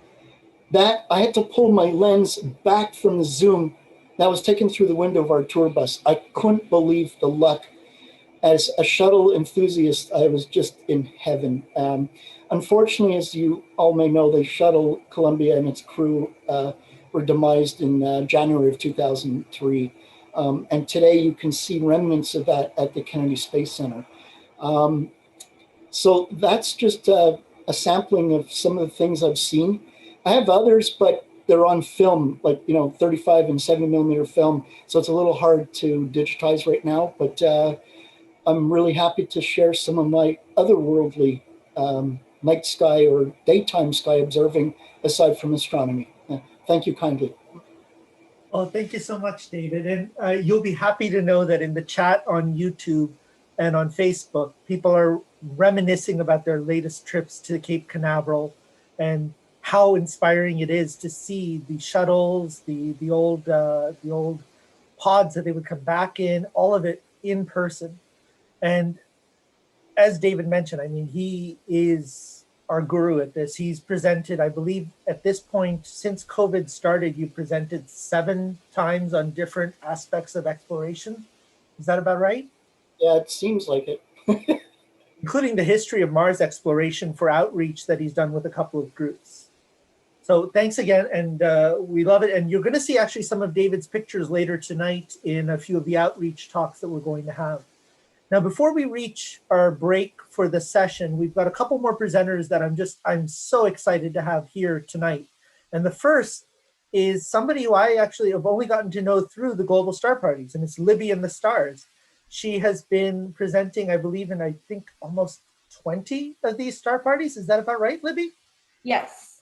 That's fantastic. And she's 11 years old. She does a ton of outreach in astronomy, and it's just, oh, my daughter and I love just sitting and listening to some of your sessions. So without any further ado, I'm going to turn it over to Levy and the Stars.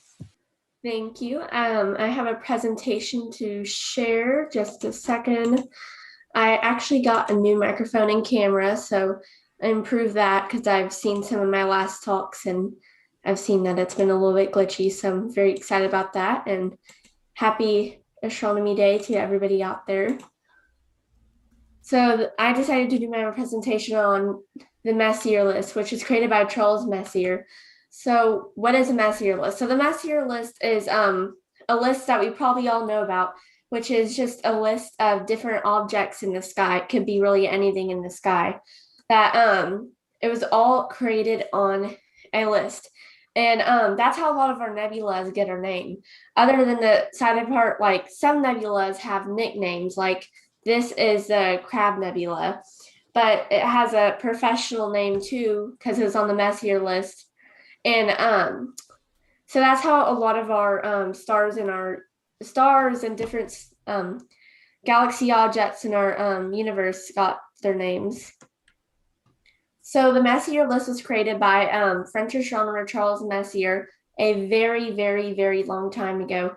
And so this is just a list, and I don't think a lot of people really paid attention to the astronomy stuff till a lot later on, because so many people were adding on to it later and later and later, and more into the ages when there was more astronomy than there was before. So Charles Messier went all the way to 103 objects, and then people kept on adding on some more from what they discovered. So what is inside the Messier list? So inside the Messier list, there are all different objects. So really there's just a whole bunch of different objects in there because there's not really a classifying thing to be on the Messier list. All the objects on the list are from the Northern Hemisphere. So really everything on the list is just whatever is in space, a cool thing to look at, which is really just part of this list. So I just wanted to wish everybody a happy National Astronomer Day. I want to talk a little bit about astronomy and think it a lot because I think astronomy plays a huge role in everybody who is into astronomy and even everybody who isn't into astronomy in their everyday life. I think it affects a lot about what we think about our universe, and so many of us go out to the stars, and that's how you learn from it. You learn a lot from doing astronomy, and you sometimes in your mind, you're just like, wow, I can't believe I'm on planet Earth, a rock floating in endless space, full of all these supernovas and stars that are bright, colorful. They're bright, they're colorful, and we're just a tiny speck of dust in this solar system. And to just think that we're that tiny and we've only explored the smallest amount of our whole entire universe is crazy. And I think astronomy is something definitely to celebrate because it brings joy to a lot of people and it brings education. I don't know what would happen to our whole entire world if there was no astronomy, because we wouldn't be able to study our solar system. How would we be able to know that we're on Earth? How would we be able to know that we're on a round planet? How would we be able to send rockets into space, we wouldn't really have a lot of knowledge. And I think astronomy determines a lot of that stuff. And I think it's a very special thing to appreciate. So I just wanted to wish everybody a happy Astronomy Day. I hope everybody has a good Astronomy Day. And if it's not, I hope it's not cloudy. And if it's not cloudy, then I hope you enjoy going out and observing. Wow, that's great. That That's was great, Levy. fantastic. Thank you. Thank you so much, Libby. That was inspiring and humbling. I mean, Nicole wrote in the chat right away when you started talking about the dust floating in space. Carl Sagan's A Pale Blue Dot, and that's what it brings to mind. Thank you so much.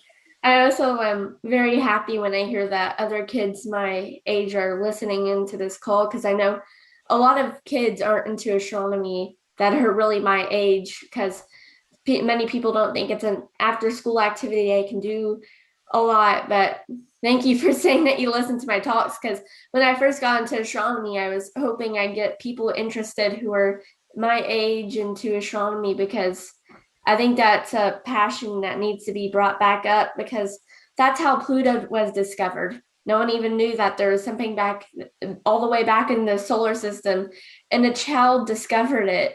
And I think that that's kind of crazy too. And the Galileo scope, the first idea was from children. So I definitely think that people who are young and old can definitely have an effect on astronomy too, because we discover stuff every day. And I hope if more kids get into astronomy, we discover more about our solar system and our whole entire universe, because no one ever knew there was Pluto back there. No one really knew or thought of the idea of the Galileo scope until kids were on the street playing with eyeglass lenses, looking at stuff in the sky.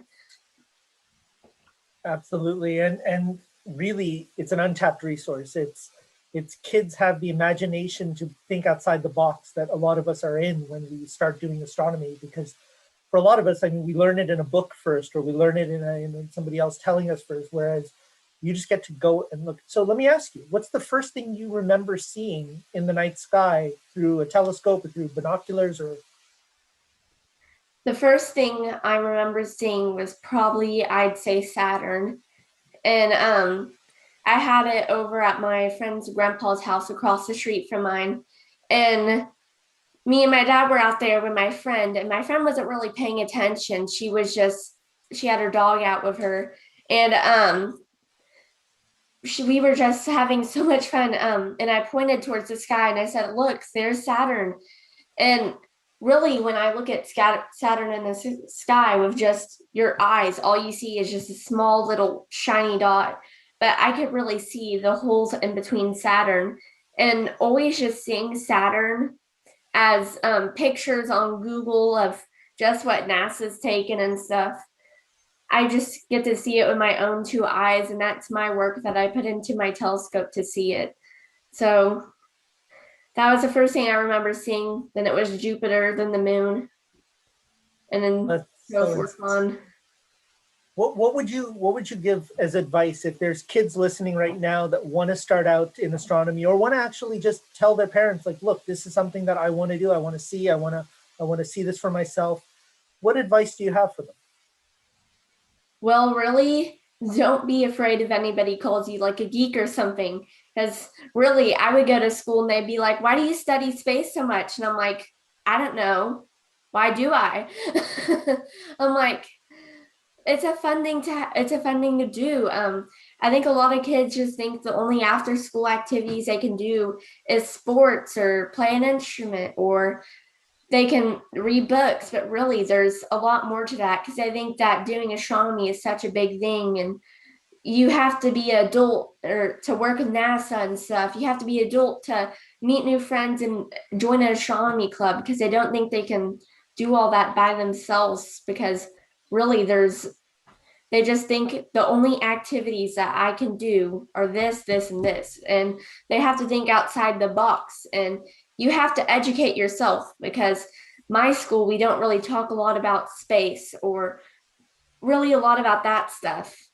And you just really have to educate yourself and believe in yourself, like, hey, I can educate myself about astronomy. And hey, no one will think it's weird if I start talking about astronomy or anything, because a lot of people nowadays at my school think it's weird to be smart. And I'm like, it's not weird to be smart.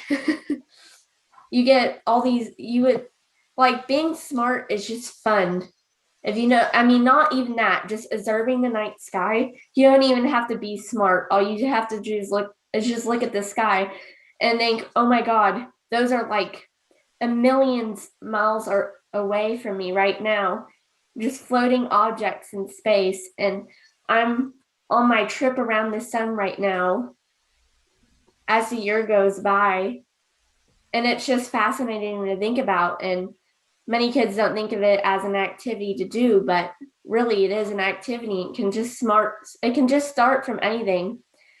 Just stargazing with your own eyes, or binoculars, or just buying a small telescope off of a website online, or even just in a store, a small telescope. Anything to get started looking. And I really hope that this is starting to change some of that opinion. Stella even wrote that, I mean, she agreed with you. Saturn was the first thing she saw. And she wrote that you study space because you're smart, curious, and super cool. There's nothing of this like bias with nerdiness and geekiness. And I'm reminded, David at the very start talked about the fact that when he was starting out, 16-year-olds were not old enough to be part of the RASC Montreal Center. And now we have 8, 9, 10-year-olds running telescopes at public events. So you're not alone there. You're making an impression, and you're really setting the stage for a lot of people to follow you. And if I am to say something, I've always been a nerd, and I wear it as a badge of honor. There's nothing is more exciting than knowing how the world around you works. And it's actually a natural curiosity that has led science and progress to the point that it is right now. And people like you that's going to push it furthermore. So yeah, that's Yeah. And even when I was in school a gazillion years ago. Yeah, I definitely want to add to this. I mean, Libby, one thing for everyone out there, your mom, I believe, is supporting you in your, quest to study the stars. I mean, there's very important that parents, if your child like Libby is interested, that you support them. So many a child, if the parents and the closest people around them are the ones that are discouraging you, you lose it all. And Libby, you're very fortunate that your mom sees this in you and is supporting you this whole way and has enabled you to grow in your knowledge of all things astronomy. I mean, you know as much as I do, if not more, and I started much later in life. So that, I mean, a message out there to all are watching, if your child is like Libby, younger or older, and has this interest in space, please support her. Do not allow all of us that are here might have had to fight that whole you're a nerd tendency, or all whatever else everyone says thinks it's important, and we made it here in our love of the stars. Libby, of course we are your extended family and are going to continue supporting you in your quest. I mean, your ceiling is endless, and there's hopefully you can go as high as much as you want to in studying the stars. There's always something different. Like I told you about Cygni 61 Cygni, for instance. There's always something different every single night. The space is endless. If you think you've studied it all or seen it all, there's something else to look up. So that you have a life's work ahead of you.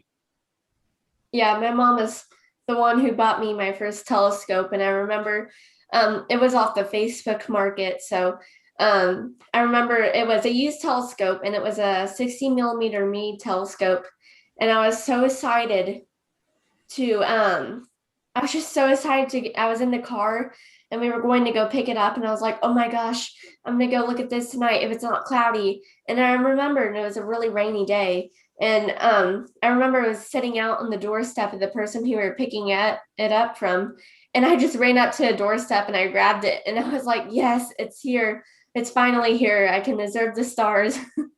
That's awesome. That's awesome. It is sad that your first experience was learning that when you buy new equipment, it's cloudy and rainy. That's what we've all learned the hard way, and you learned it right away.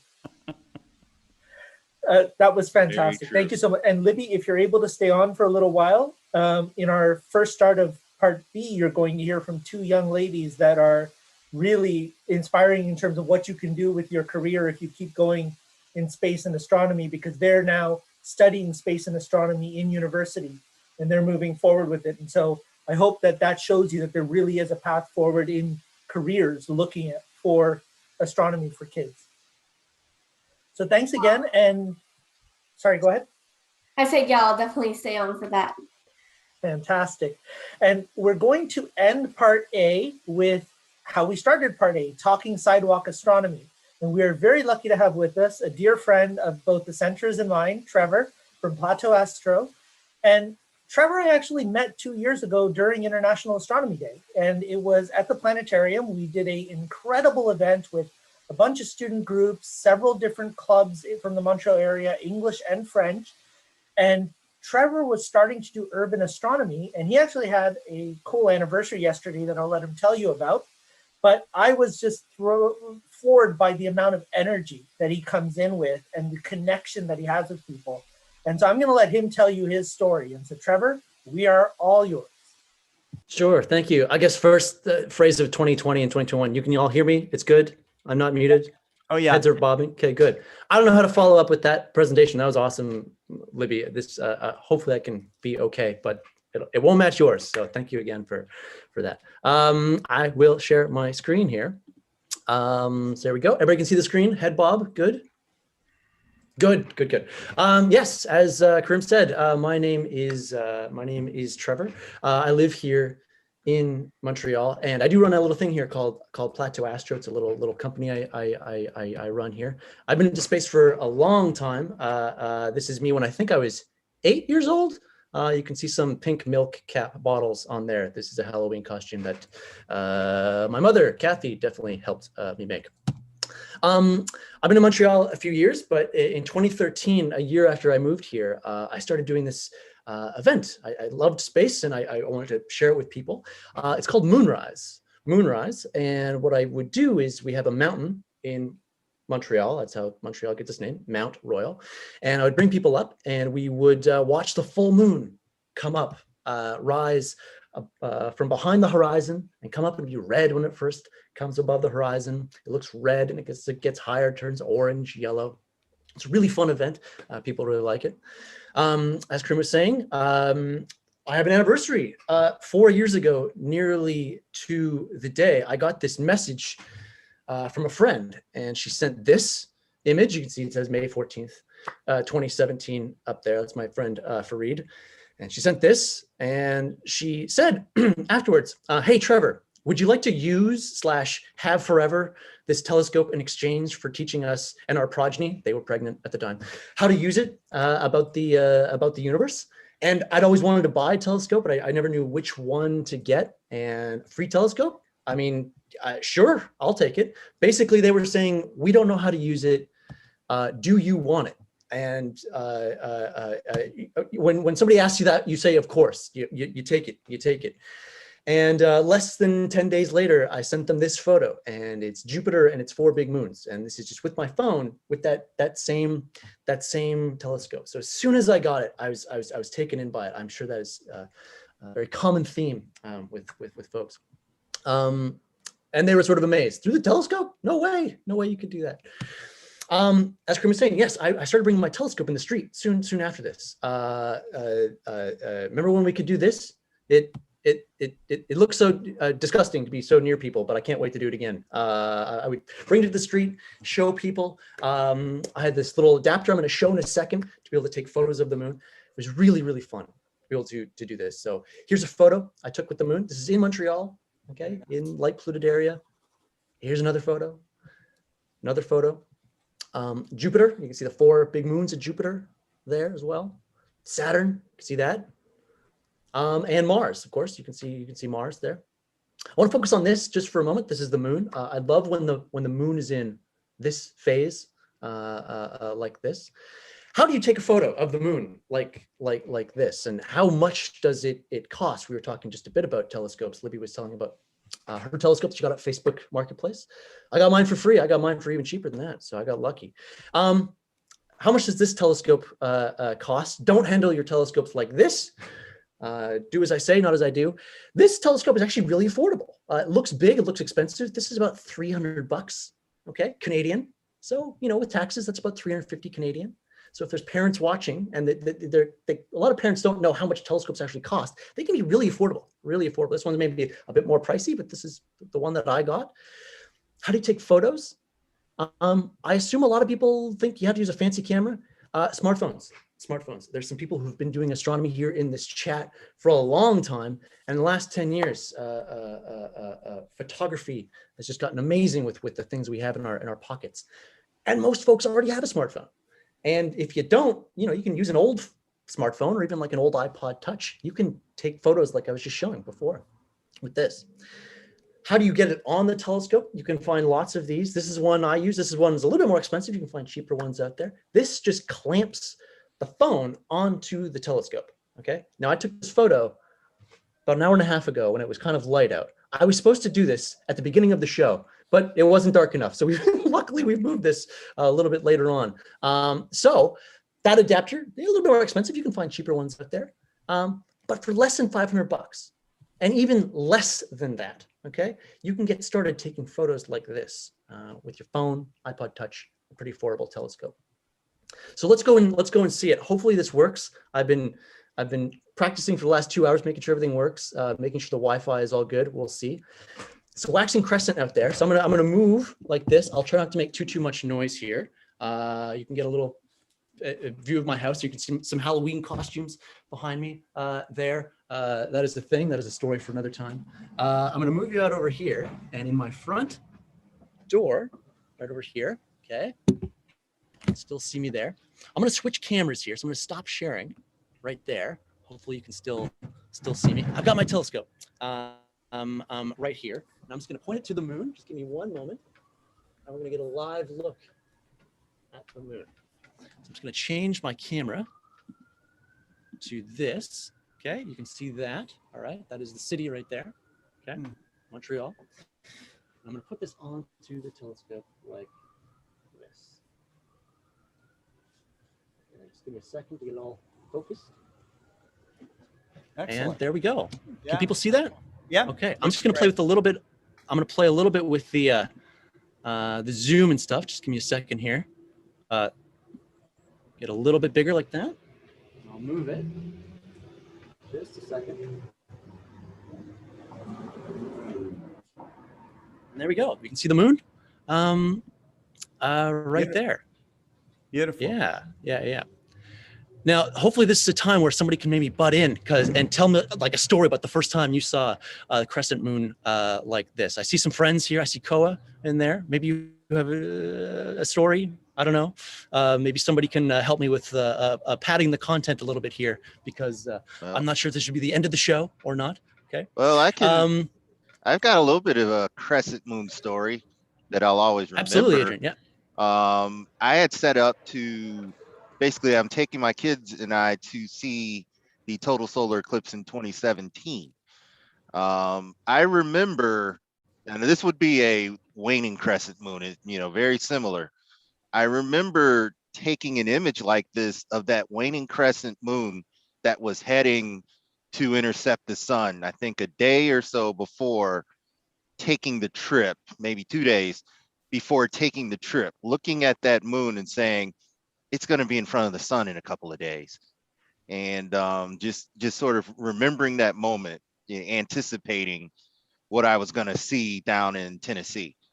And we got to Tennessee and we were able to see, excuse me, that total solar eclipse when the moon drifted right in front of the sun. So it was, I had basically begun preparing for seeing my first eclipse by looking at the waning version of that crescent moon through a telescope.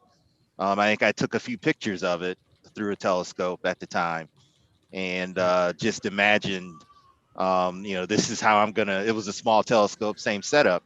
And that's how I took pictures of the total solar eclipse as well, through a telescope. And a lot of people watch the total solar eclipse on my phone through that telescope. So this technique it's effective, it works, and it allows you to see the moon, and it allows you to see solar eclipses as well. So it's a wonderful memory for me. It's also been really good over the last year and some change with CODA, doing live streams and putting your phone onto the telescope and narrating what is going on there. And the good thing about it, and I forget if it was you, Adrian. Yeah, it was you. Yeah, you just said, if you think you've seen everything, every night it's kind of a different thing. The moon is like that too. You know, you get sort of a different show, different craters. Here, let's move it a little bit there. Different craters each night. So you can get favorite craters or favorite nights. And some nights it's cloudy and you don't get to see it. So that's part of the thrill too, is watching the weather a lot. And you can watch the moon at noon with the RASC to know which craters to look for on different days when it's actually clear and you can go out and do this. And Trevor, can you mention to people what you were able to do with the ISS transit of the sun with just your cell phone and your telescope? Sure. Actually, I got a slide for that. So that's the waxing crescent. We've seen that. Okay. But yes, back in February, the space station flew in front of the sun here in Montreal. I actually did it 2 days in a row. I don't know what the frequency of that is, but that was pretty interesting. And yeah, I was able to put my phone on the telescope, use a filter that I made out of a cornflakes box, maybe not the best thing, but it did work.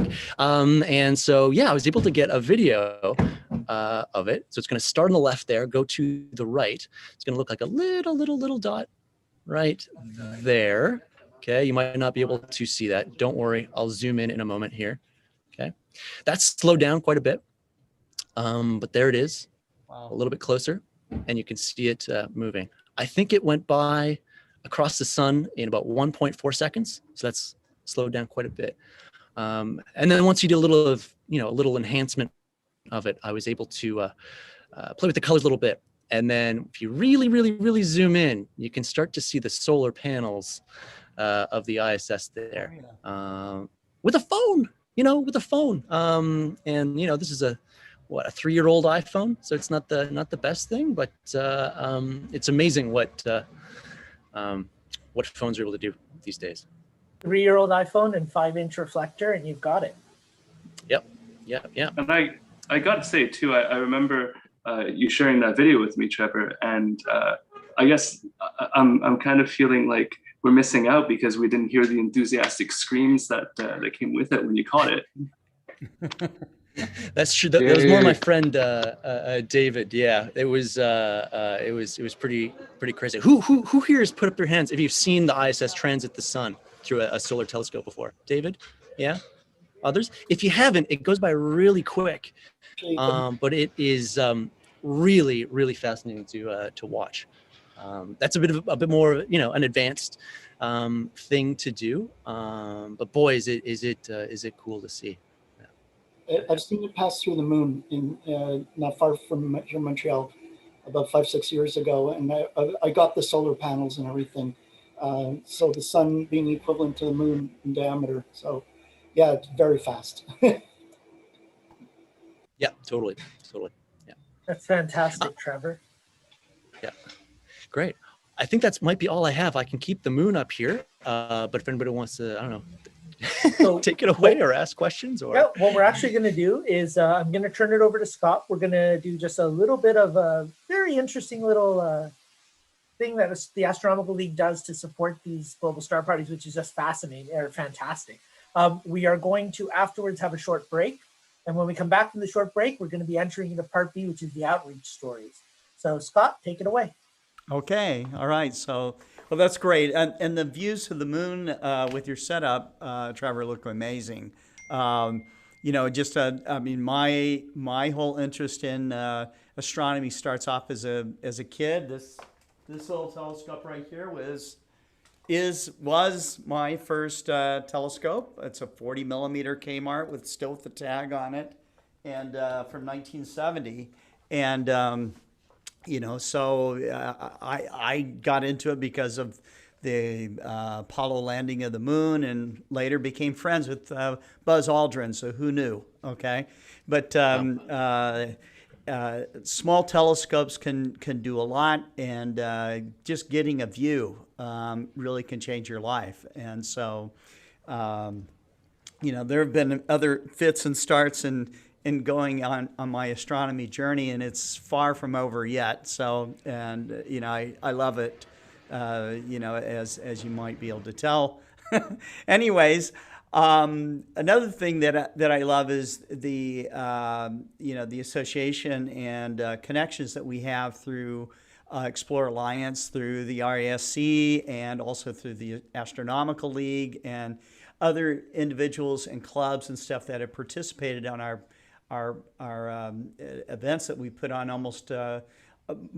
We put them on weekly, you know, so this is the 45th one. It started August 4th, 2020, and we've reached over 1 million people in doing so. So it's been a lot of fun, and I think that the audience has gained a lot from all the amazing people who have been on Global Star Party, including this amazing event. So I am going to turn this over to Chuck Allen from the Astronomical League.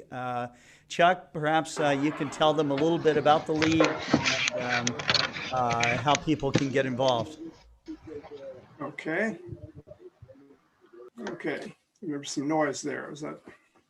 Simon Tang, just. Oh, okay. I'm sorry. Well, first of all, it's a real pleasure to join all of our friends in the RASC tonight, and I'm really excited, especially to join you tonight. I've had nothing all my life but great experiences in Canada, and that goes from mountain climbing to traveling to astronomy. And I'd just like to mention, first of all, to David, if he's still here, I'm not sure. He was talking about his shuttle experiences, and I had the opportunity to see 3 Apollo launches, 14, 15, and 17, from the first 2 from the Causeway, and the third one from the VIP area at the VAB, the Vertical Assembly Building. And the most distinctive thing I remember from that was the feeling that some very large person was slapping me in the chest as hard as he could. It was just a clapping sound that was just rattled you to the core during the launch. It was absolutely incredible. Again, with regard to my experiences, let me share the screen here for just a moment, if I may.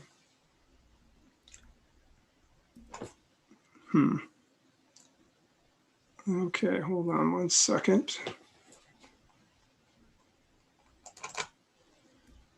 Okay, this is not working.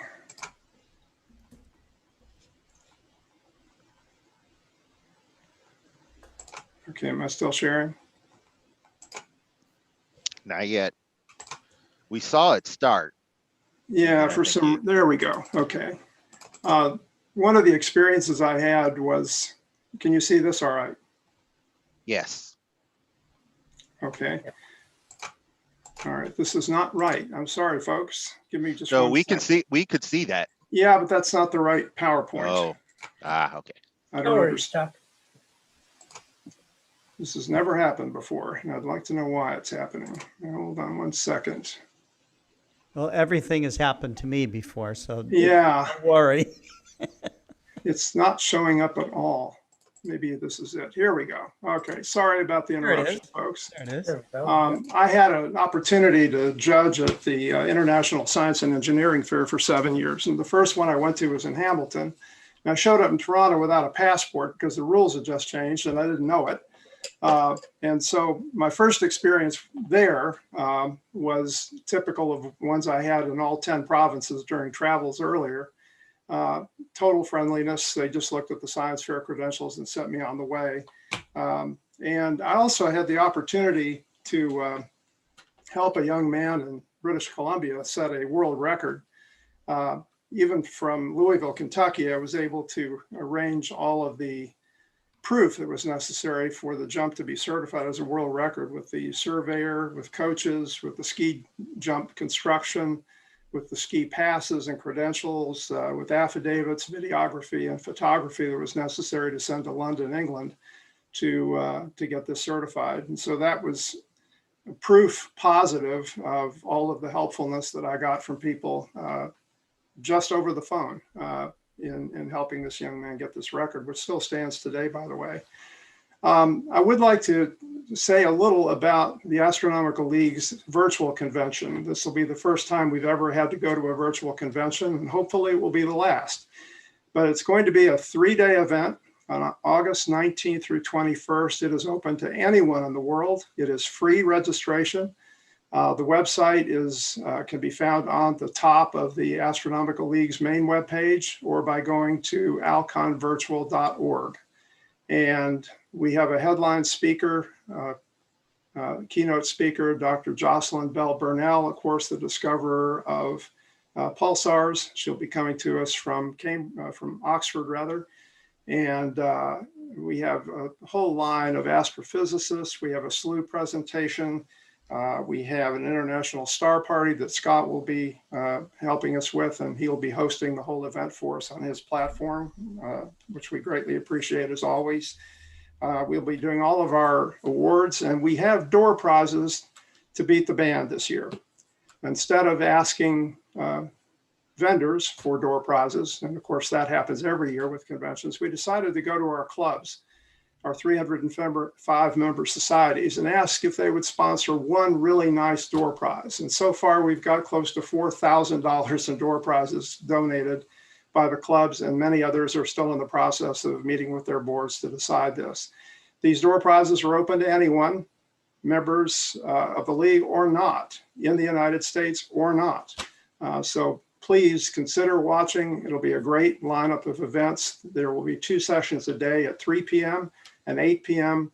starting on Thursday, August 19th, going through Saturday, August 21st this year. And we would certainly love to have you join us if you can.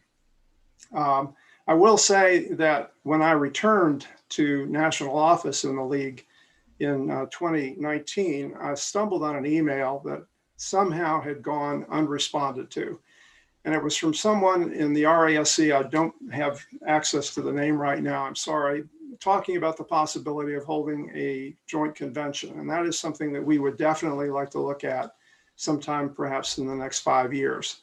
We would love to meet. Hopefully, if we do it in Canada, it won't be the same temperature and humidity I experienced in 2000 in Toronto when it was 38 degrees centigrade and 100% humidity. Probably the hottest thing I've ever experienced in my life. Total stunner.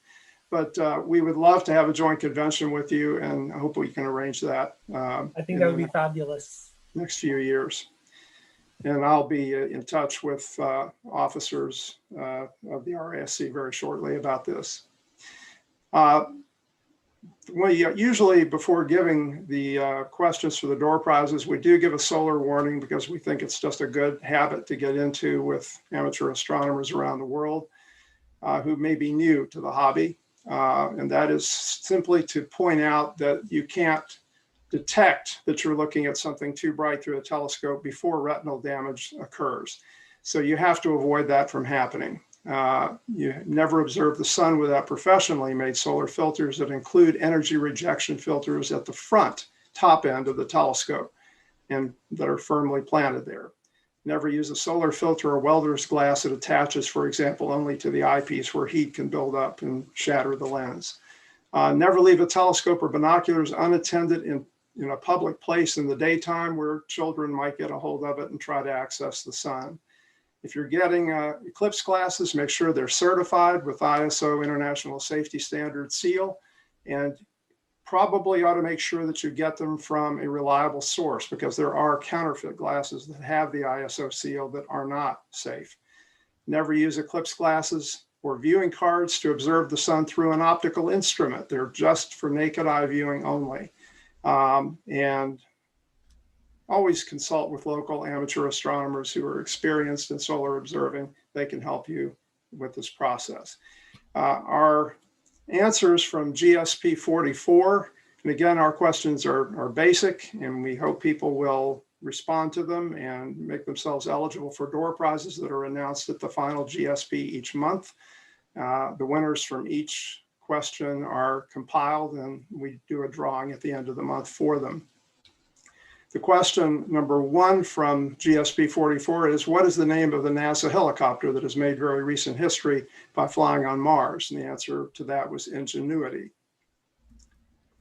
Question 2, the next total lunar eclipse is visible from the western half of North America, parts of South America, and Southeast Asia. What is the date? And that would be May 26th, 2021. And that's coming right up. Now, we understand there was a typo in this question before, so we'll be accepting any response that is reasonable to this question. Question 3, if one weighs 200 pounds on Earth, how much would that person weigh on Mars?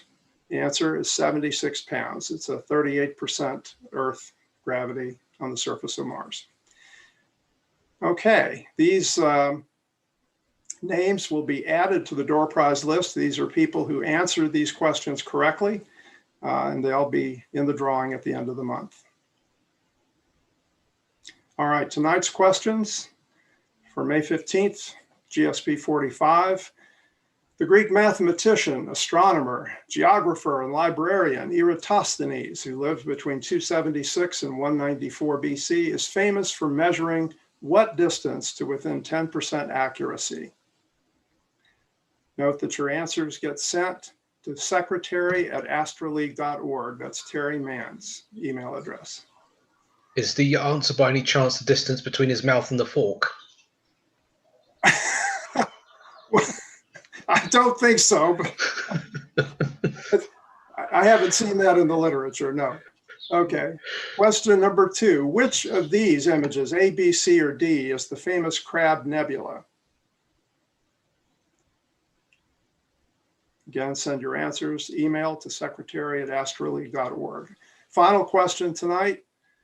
What famous French comet hunter, or what French comet hunter became famous, not for his 13 comet discoveries, but for making a list of objects that might be mistaken for comets?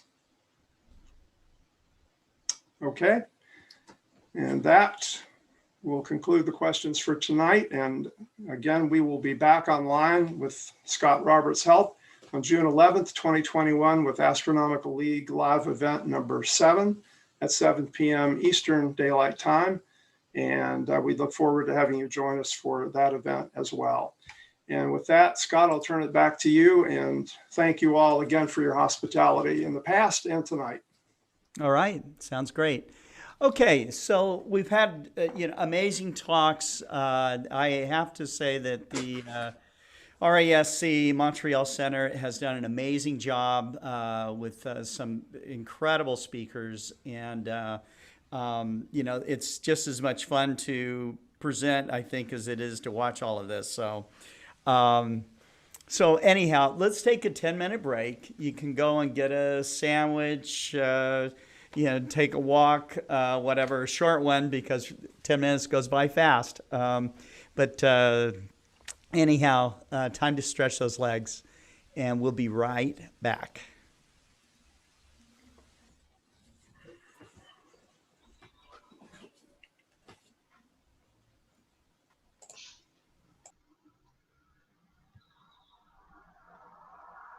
So Simon, do you think there's a chance to get that? What's the skies looking like?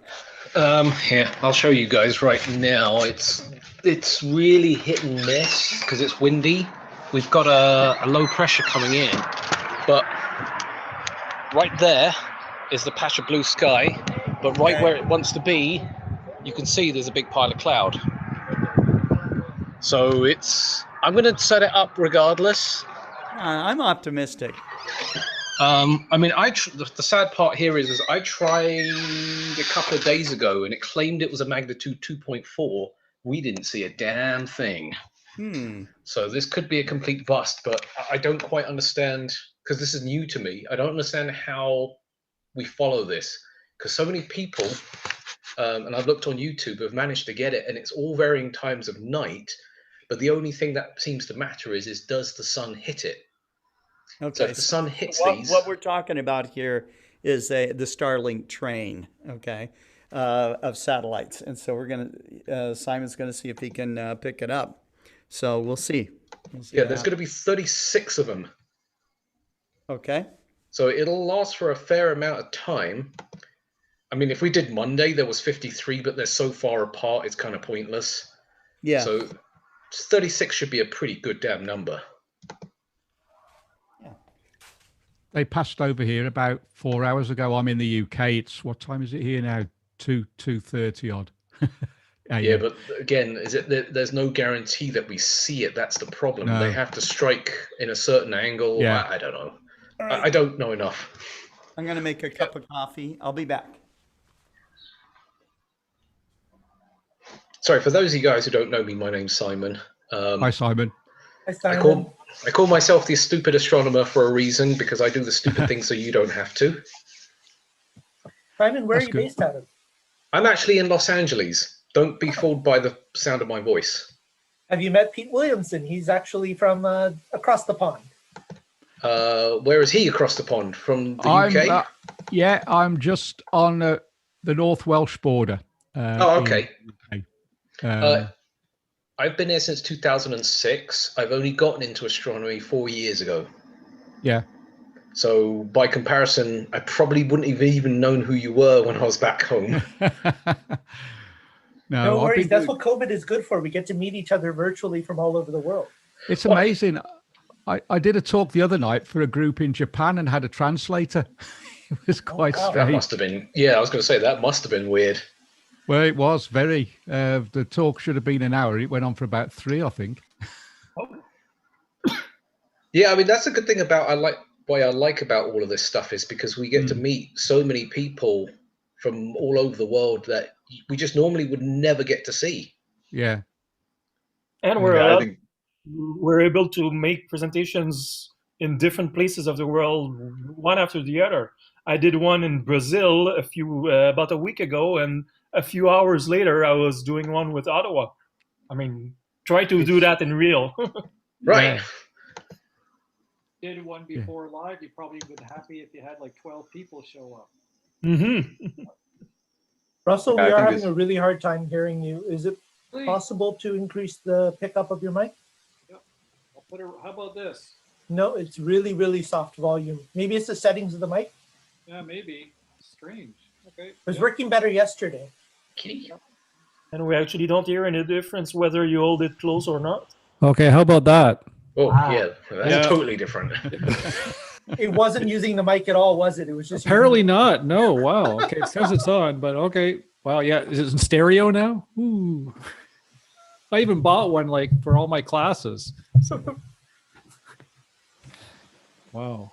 Yeah, so just to give you guys a quick idea while we still got 5 minutes left, if you want to see some of my stuff, you can look on Instagram. Actually, I'll just put it here. What the hell am I talking about? I could just do it in the chat. You're all here. Yeah.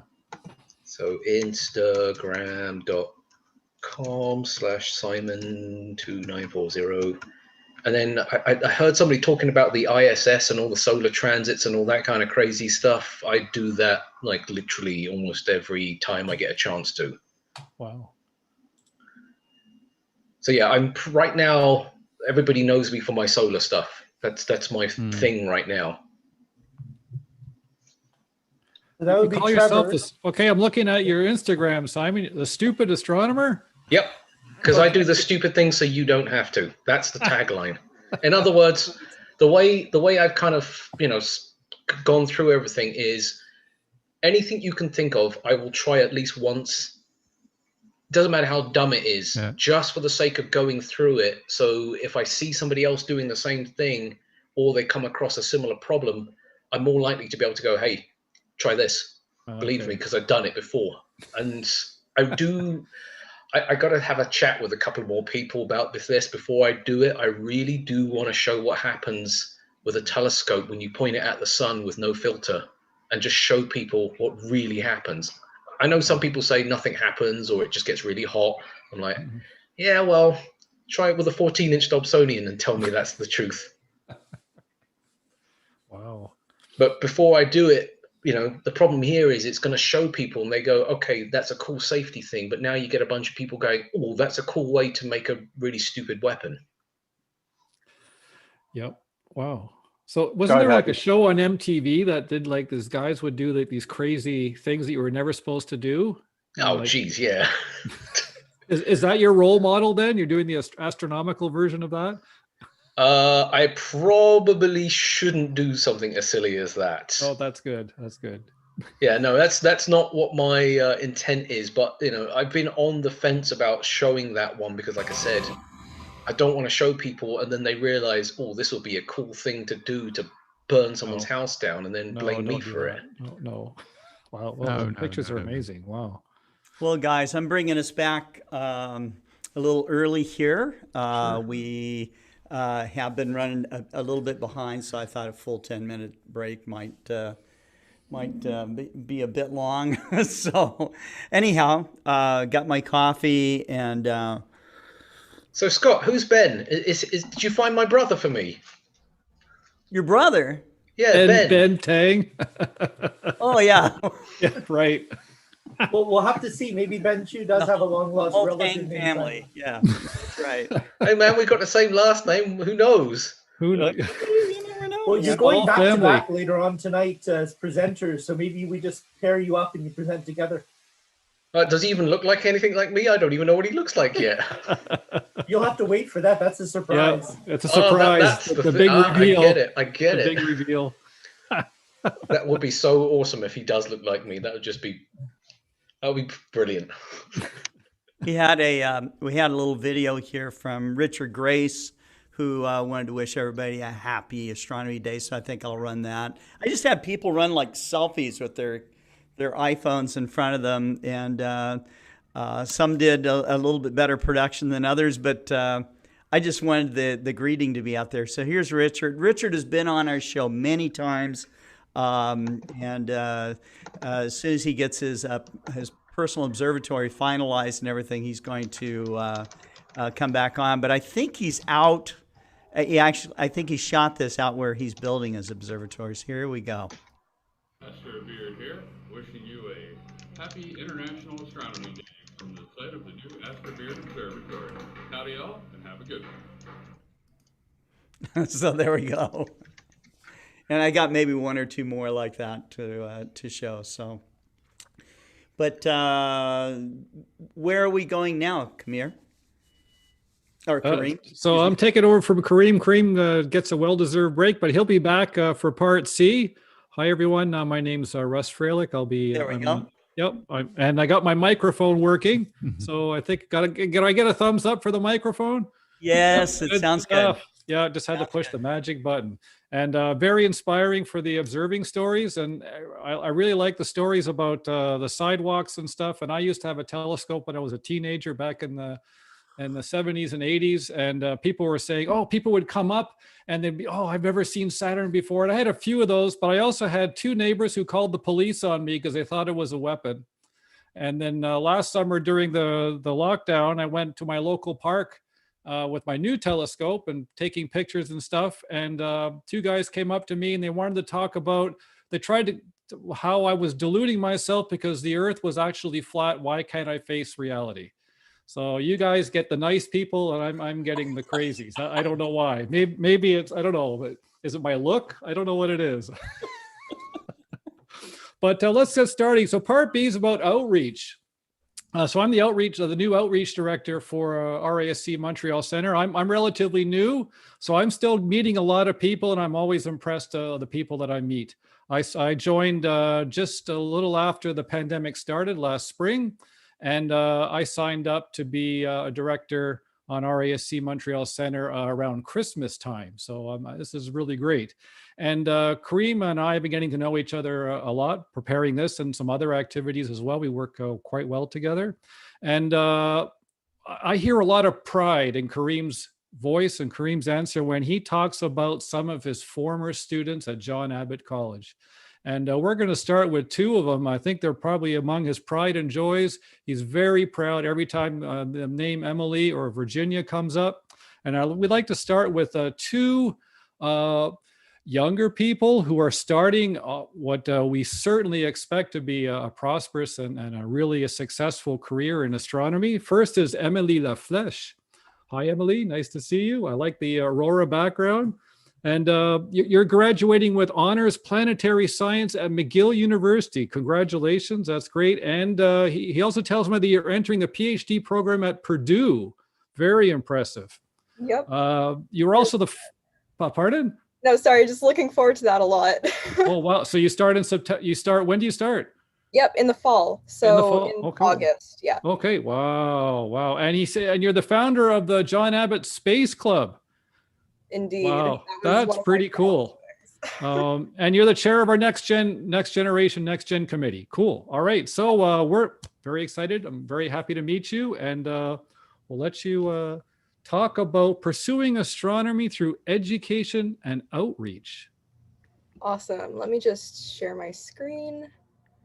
All right. Can everyone see that?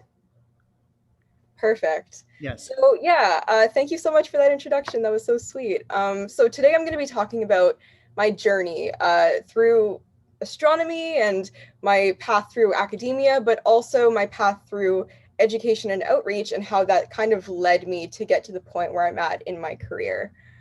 So for me, it all pretty much started in elementary school.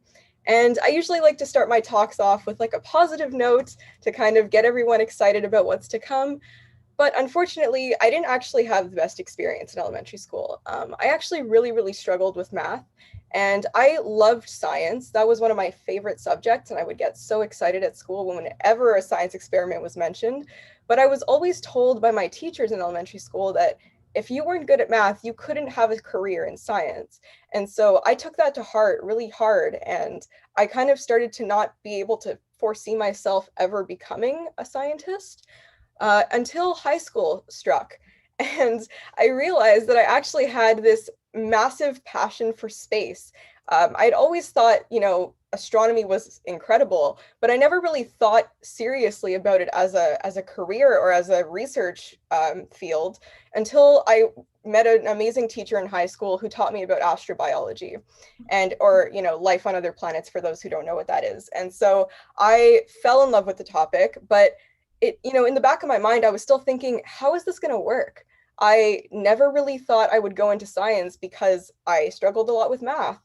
So in the end, I ended up working extra hard in all science topics. So I call it STEM, right? So science, technology, engineering, and math. And I started to feel a little bit more confident, like I could start to see myself actually studying science in CEGEP, which is basically a pre-university program that all Quebec students usually go through.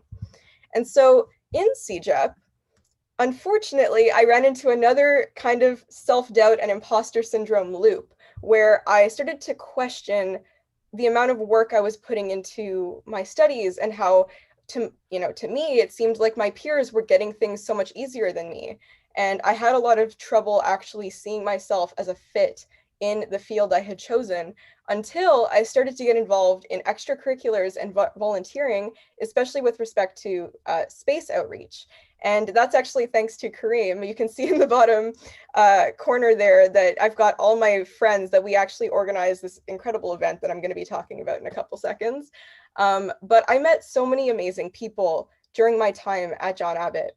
And that was, essential for me to be able to realize my own worth and my own potential. And so I ended up speaking at the Montreal Space Symposium as the youngest speaker at their inaugural event. Up here, you can see that awkward pose. I was so nervous. But it was one of my proudest achievements at that point. And so in university, I decided to pursue planetary science, and I led some incredible space research that I'll be talking really briefly about in the next slide. And I decided to continue my studies in grad school. I'll be pursuing a PhD in astrobiology in the fall. And, to me, this really would not have happened without outreach. So, all of this cool research I've worked on, I just wanted to mention it, especially for Libby's sake, because I'm sure you want to see kind of what careers you might be able to encounter in space. And so I love astrobiology, and I also love planetary science, which is a bit more geology focused. It's kind of like mapping the Earth, but just applying those skills to other planets. And so I've done a lot of work on lunar sample return missions. I've actually mapped out this traverse with my team, and we were able to present this at the Lunar and Planetary Science Conference earlier this year, which was super cool, and I was so excited to do that. And I also presented this work I did on exocartographer, which was a Python tool to map the surfaces of exoplanets. And so that's obviously in its beta testing phases. We don't really have any data yet to actually run it through, but that was such a cool moment for me. And the Zoom bar is unfortunately hiding this video from me. But I also have worked on synthesizing some experimental Martian clays with bacteria included to see what it would actually look like if we were to find biosignatures on the surface of Mars. And so that's a video of me just shaking up an Erlenmeyer flask, but hopefully you get the gist of it. Let me see if I can skip this. That is cool. Thank you. I think so too.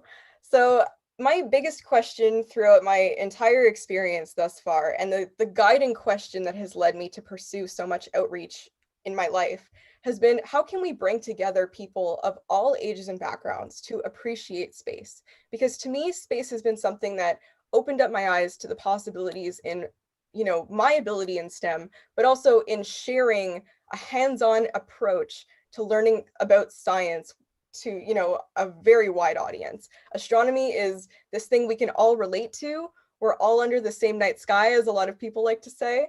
And it's this beautiful observational science. And so how do we bring that to the general population in a way that they can digest?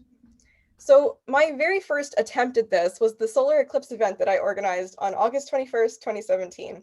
And it was led by an entirely student composed team. We didn't really expect it to be this big of an event. And I say we because Kareem is in the call right now and he's laughing, because we really did think it was going to be a small scale event, but it ended up being over 2,000 people in attendance, and over 500 of those in attendance were not from the campus. So we actually attracted members of our community to come to this event, and it was incredible. We were able to spark a joy in learning about astronomy in so many of our community members, and that was so cool for us. It eventually led to the creation of the John Abbott College Astronomy Club, which is now called the Space Club. I love that name even more. It's even more inclusive. And it also reinforced the pre-existing ties between the RASC and JAC, because they had been there for many years, but this really kind of strengthened the bond that the two organizations had shared throughout the years. And that has led to so many cool projects that I'm sure Virginia will touch on in the next presentation. So really, outreach is key. It's so important, not only for making sure that everyone gets a fair chance at pursuing a field like astronomy, but it's also so important for astronomers to partake in outreach, because it actually ends up teaching you so much about yourself and gives you the confidence, not only in, being able to set up a scope or say something about the moon, but just in feeling like you have a place in this incredible group of people. And it has just been inspiring for me to be part of the RASC throughout all these years and be able to see kind of my own growth alongside the growth of my peers in this process. So you can see a lot of my different outreach initiatives that I've done here. This one was probably one of my favorites. We did it with the Girl Guides, and my friend Sam is there as well, and he's showing them how to use a scope indoors because it was raining. We also did a lot of moon sketching activities outdoors. That's me over there. And here's me with the McGill Space Group. I actually am the education team lead for the McGill Space Group, which is a group that designs CubeSats. And so we also have a very strong outreach focus in that group. And we were doing some outreach with the Cosmodome Center in Laval. And here, of course, is one of my favorite images. I actually have a first favorite, but this is probably my second favorite image from the solar eclipse event, because it just shows that we can all support one another in trying to observe the stars and observe space. And it really does take an effort of a team to be able to do that.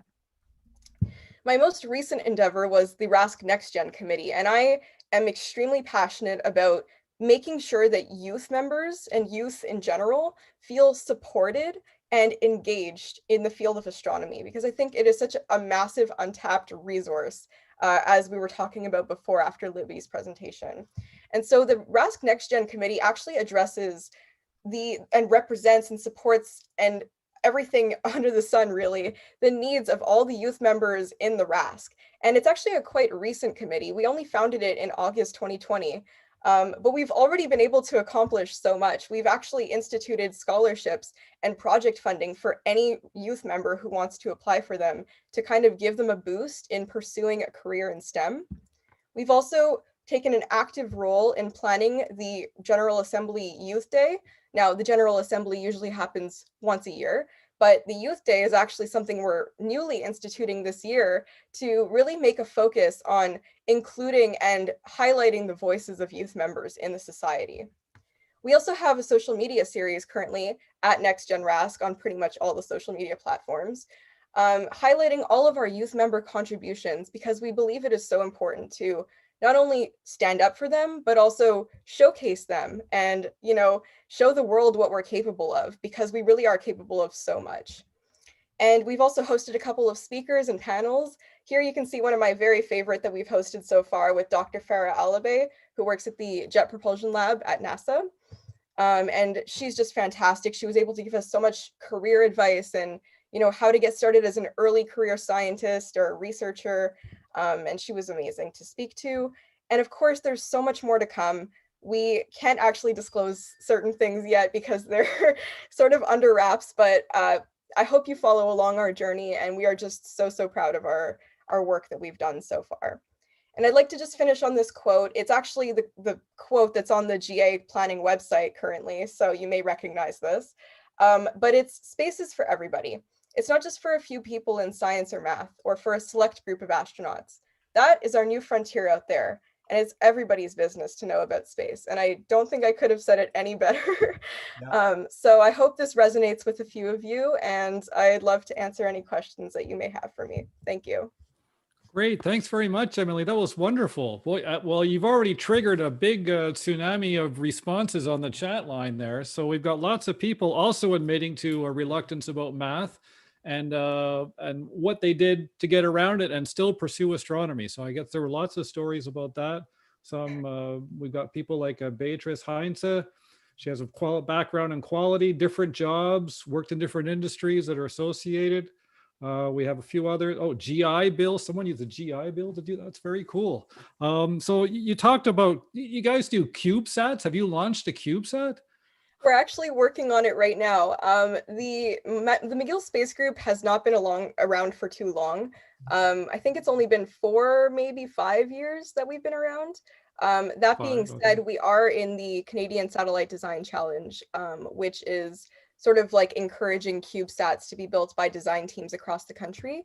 And we, unfortunately, were not able to enter this year's competition because it got canceled because of the 5-2, as I like to call it. So it's been a little bit uninspiring, if you will, to look at our progress, but we do actually have a working model of it. So we're really proud of that. We don't have any timeline as to when that can be entered into the competition, but our team is fantastic, and we've been doing a lot of outreach initiatives in the last year to kind of keep that up, at least, since, you know, it's more important than ever to make sure that people are interested in space. Wow, that's wonderful, wonderful. And you're into like exobiology and Martian soil. So what's your view of the movie The Martian with Matt Damon? How realistic was it? Can he really grow on the Martian soil? Okay, so I looked immediately at Kareem when you said that, because he remembers when I got interviewed for the very first time on the radio while we were doing the solar eclipse event, and I was so stressed. So I was mentally preparing all my answers to all my questions, and the radio announcer asked me, "What are your thoughts on The Martian?" And I love that movie. It's straight up one of my top, like, 2 favorite movies, I'd say. Okay. The other one is probably some cheesy rom-com, so please don't ask me about that.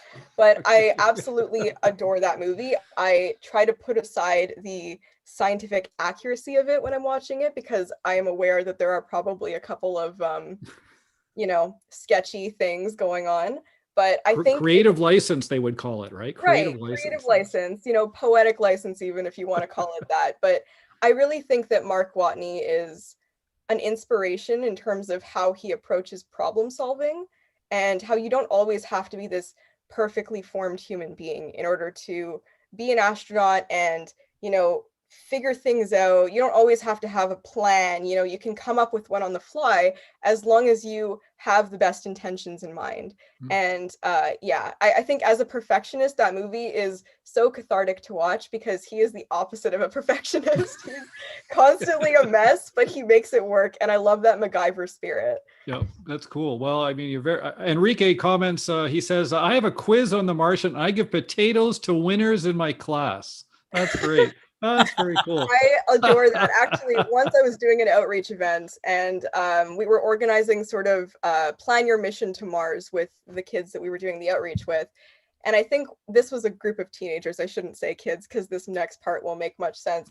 But one of the groups suggested that in order to make the money back from all the money we'd spend on such a you know, a project, a mission, if you will, we sell Martian vodka made with Martian potatoes. Ooh. And I laughed for a good 5 minutes behind the door because I did not expect that at all, but I thought it was so cool and so like interesting. So I had them write up a little mini project report about it, and they really did it. They really wrote an entire project report about making Martian vodka. And so I think I still have it somewhere. I'm never throwing that away.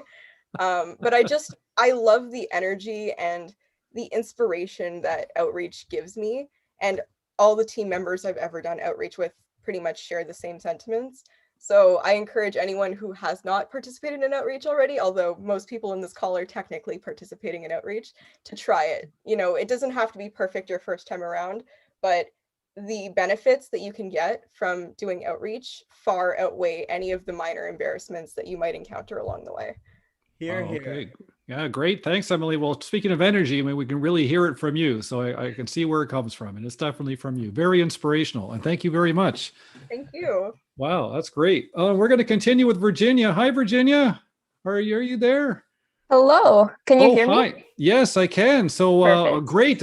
You're someone else that when your name comes up, Kareem beams with pride. So another former student who's doing wonderful That's very things. flattering. Yeah, and you were, I don't think we've met because I think you were a director with RASC Montreal Center and you were moving on to other things. And just when I joined, so we haven't Yeah, actually crossed paths. This is exactly. the first time. So you're at Bishop's. Yes, I'm So- currently doing the honors physics program and a major in math with a minor in philosophy. Wow, that's a good combination. And you're also a member of or a founder of the Bishop University. So Bishop's is a university here in Quebec, and it's about 150 kilometers away from Montreal. Yeah, so it's in Lennoxville, which is just outside of Yeah, Sherbrooke. it's a very nice area, very, very nice area. And you're a founder of the university's Astronomy, Math, and Physics Society. Yeah, so it's actually something that we just created like a few months ago because Bishop's actually has an observatory on its roof, but there was no astronomy club. And so me and some classmates who were also in physics and interested in astronomy, we decided to create the club because it's a great opportunity, especially in Sherbrooke, since we have like much darker skies than in Montreal. Super So- jealous, super jealous. Great. All Excited right. to see where this leads. Okay, great. And you're going to talk to us now about stories of observing for fun and science. Yep. Great. Well, So- we'll take it away. Thanks, Share my Virginia. screen. Just sharing my screen.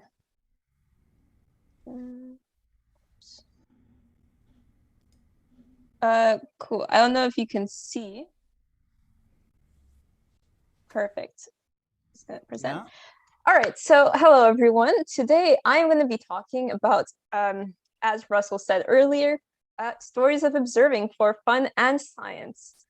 So I guess I'm going to start off by essentially talking about my experiences in terms of observing, like in different contexts, like, you know, for fun or for projects and whatnot. So the first thing I want to talk about is this location, Woolly Woods. So Woolly Woods is, I think, really close in St. Chrysostome, actually, on the South Shore from Montreal. It's really not that far, and it has these amazing dark skies, and it's where the RASC Montreal Center has observing nights. As I said, it's well, first of all, it's called Woolly Woods because I believe there are sheep on the property. It is a private property, and it's just the view is amazing. It was actually the first time I had gone observing, which was in my second year of CEGEP.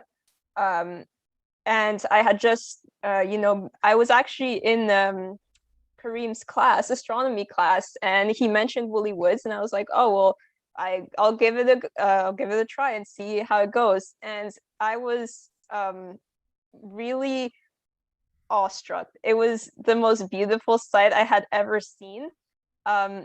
These are actually some of the pictures that were taken at Woolly Woods. So this one was taken by David Schumann, who gave this amazing talk in the earlier part. And this is the quality of the dark skies. And it's only like, I think, less than an hour away from Montreal. And it's just beautiful what you can see there. I remember sitting back and having Santiago, another member from RASC, teaching me kind of star hopping. And it was really amazing because you could see the whole Milky Way arm. And I thought it was just a great opportunity to do some observing. Here's another image of Woolly Woods, again by David Schumann. And as you can see the Milky Way galaxy and everything. And it was really awesome. And yes, as again, RASC, we're essentially just a bunch of people who like astronomy. Yeah, that was taken by Maury Portnoff, our past president from the RASC. The second thing I want to talk about is kind of more science-y side of my observing experience. So this is for a project that I did with 3 other classmates, again for Kareem's astronomy class. And it was finding star spectra. So that was actually a great project. Like, I think Kareem mentioned earlier how the RASC Montreal really got into using star spectra, and we actually used, we borrowed the filter from the center. They had a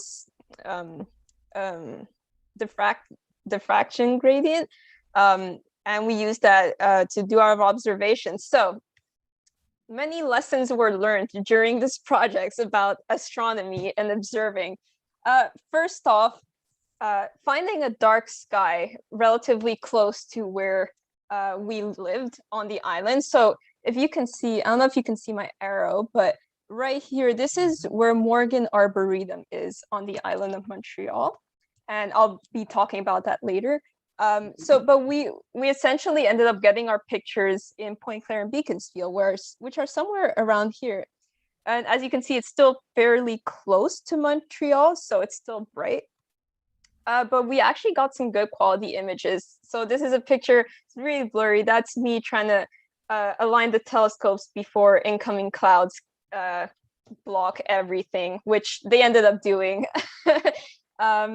So that was the first thing we kind of discovered, that by the time you get to adjusting your telescope, oftentimes the clouds decide to move in and block your view. But overall, it was a really interesting experience. Also, another lesson we learned. Yeah, so I remember that semester, every single time it was a clear sky out, it was like the day before one of Kareem's exams for the course, so we had to stay indoors studying, and every other day was cloudy.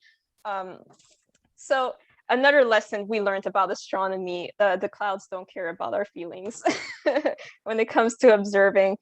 But we did end up getting very good spectra out of it, and it was a really interesting project. We went on to present it for the center, and we also actually won a prize at the CAFCA for the research, and it was all thanks to the fact that RASC had a filter that we could borrow, which I think was absolutely amazing. Morgan Arboretum, I mentioned before, so it's this really kind of really nice spot, really close to John Abbott College, which is really convenient. It's actually where the center holds its observing nights. So there's actually the Bellevue Observatory. So it's a dome. There's actually a telescope there, and it's really this wide open field. It's in like the darkest part of the island, so it has the darkest skies, and it's a really great environment to go. I haven't been able to go as much as I wanted to, and now with the whole pandemic, like that's been on hold, but hopefully once everything starts going back a bit to normal, the sessions will restart again. And it was really fun to, first, I didn't even know there was an observatory dome there, and it's just really cool to be able to see there. And again, like it's really nice because it's kind of like a community. So like older RASC members are there kind of showing us like everything they know, and they're like, oh, look at this thing through the telescope. And it's really nice. It's like a really nice way of bonding, like under the stars, and it's just like beautiful. Again, these are some images from inside the dome. Maybe later David or someone could answer. I'm not sure what kind of telescope is in the dome, but it's just really cool. It gets some really nice views, and it's just absolutely lovely. The Meade 14. Meade 14. All right, thank you. So now, maybe you're wondering, well, how do I start observing? And we've had like lots of great advice, so I'm afraid I'm going to sound a bit repetitive, but astronomer starter kit. So as Libby said in her presentation earlier, the first thing you need is really just to step outside and look at the night sky. And there you go. You have just observed the sky. You are now an astronomer. And eventually you can move on if you want to get binoculars. I was actually surprised. I did not know that you could just look in such detail at stuff in the sky with binoculars. And the first time I looked at the moon through them, it was like really amazing. You can see all the craters in like such great detail.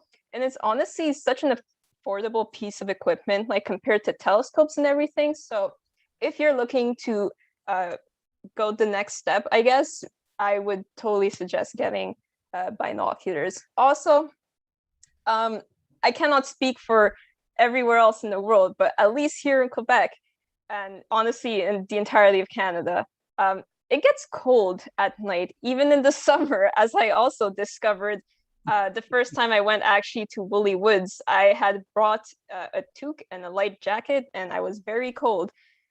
So I suggest, really important to bring lots of warm clothes. Unfortunately, I couldn't find an image of a person wearing warm clothing, but don't do like her if you're in a colder climate. Put on layers. Honestly, you will not regret it. In worst case, you can just take off layers. And so really, like it's really easy to just go and observe. And it's a wonderful experience that I suggest like everyone should do. And I assume like most people here have had the opportunity to do so. And it's actually also a really great activity to do with family and friends. So if ever you're looking for some bonding time, highly suggest it.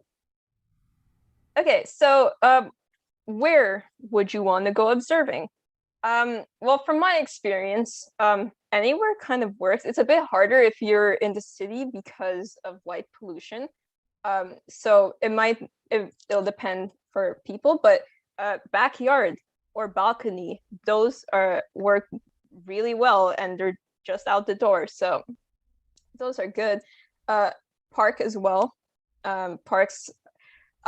Also, just another thing I learned from doing the Star Spectra project actually was that they do actually, like, security does actually check around parks, and we were actually kicked out of a park once because it was closing.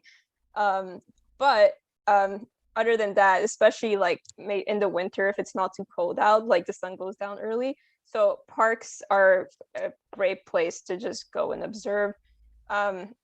If you're in Montreal or anywhere near Morgan Arboretum, the RASC has a bunch of public events there, especially, for example, like the Geminis and the Perseids. There's always an event being hosted not now because of COVID, but usually there are, and it's really great.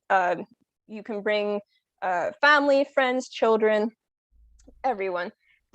Woolly Woods also, if again you're around here, is a good suggestion. Or any dark site. There are multiple websites where it maps light pollution in the sky, and that's a great tool to figure out if there is like a darker sky near you.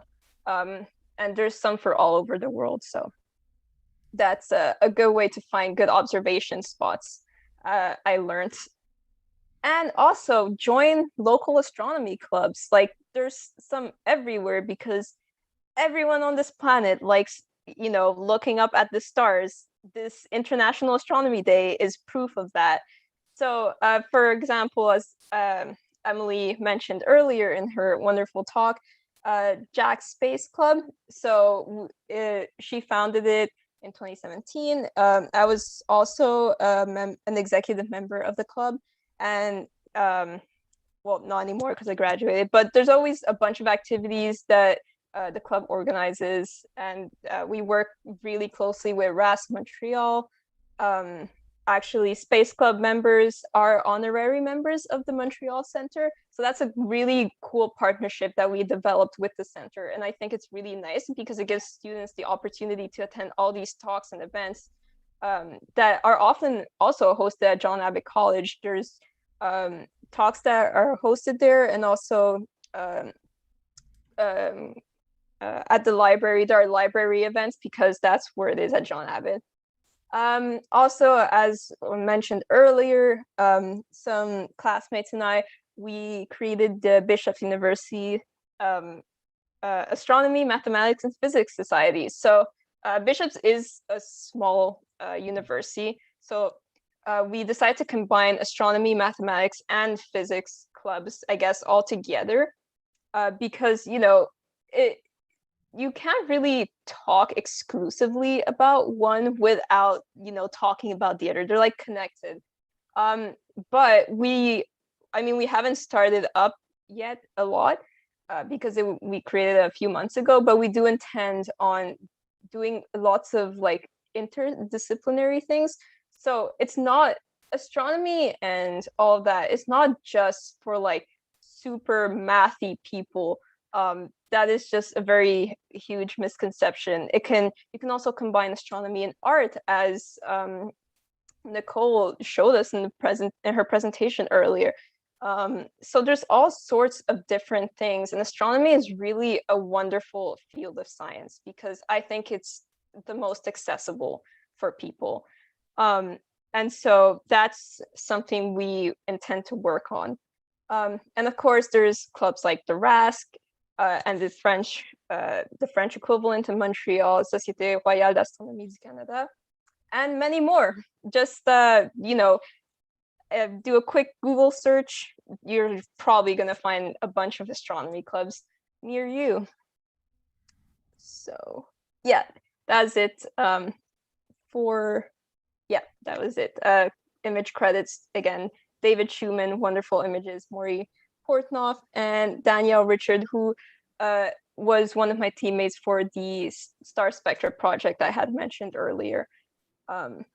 So yeah, thank you. Great, thanks very much, Virginia. That's really wonderful. Wow, and your talk had a little storm. You lots of storm about weather discussions in the chat, and also about appropriate clothing options in the evening. So that was great.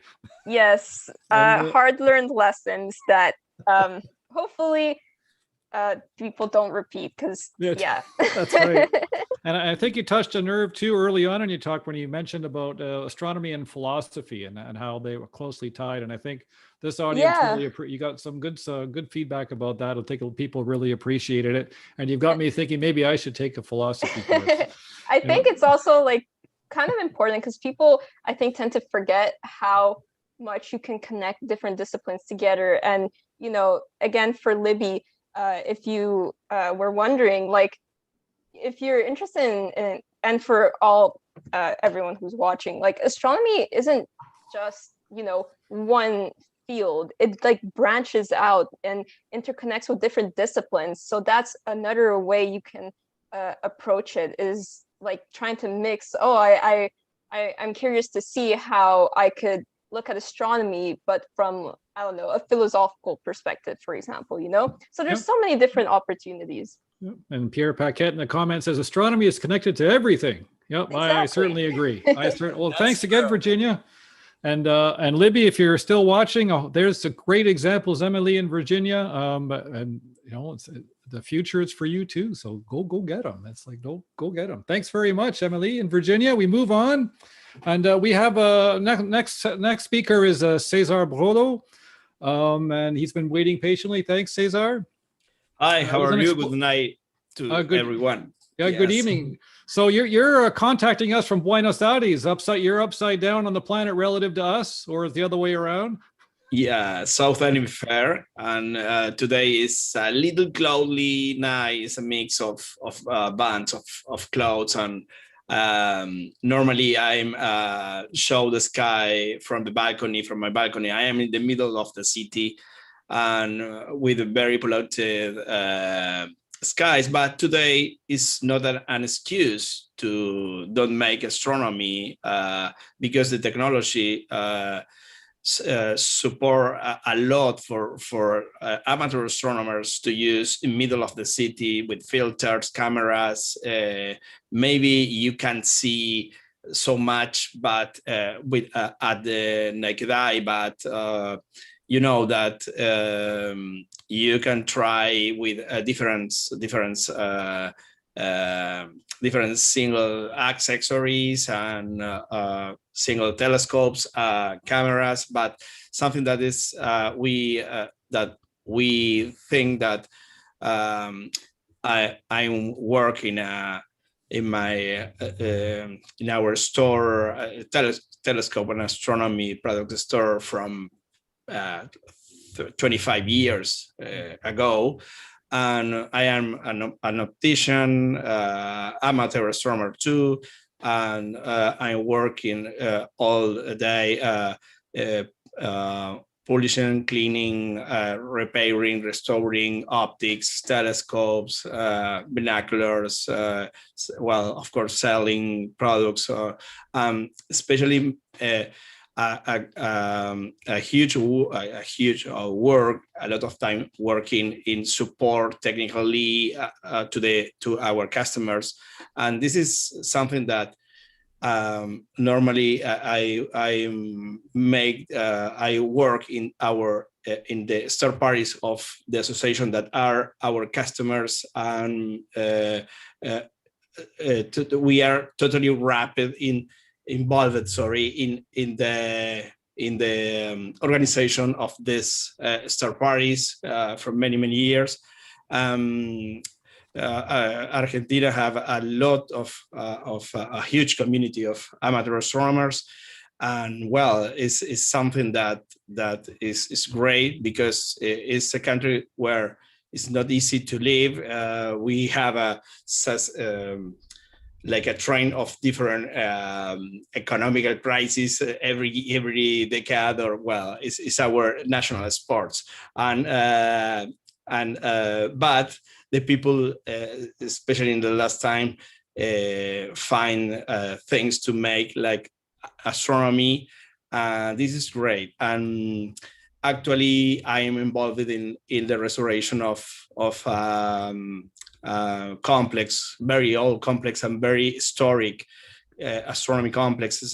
Is a mix of solar observatories from the beginning of the 20th century, end of the 19th century.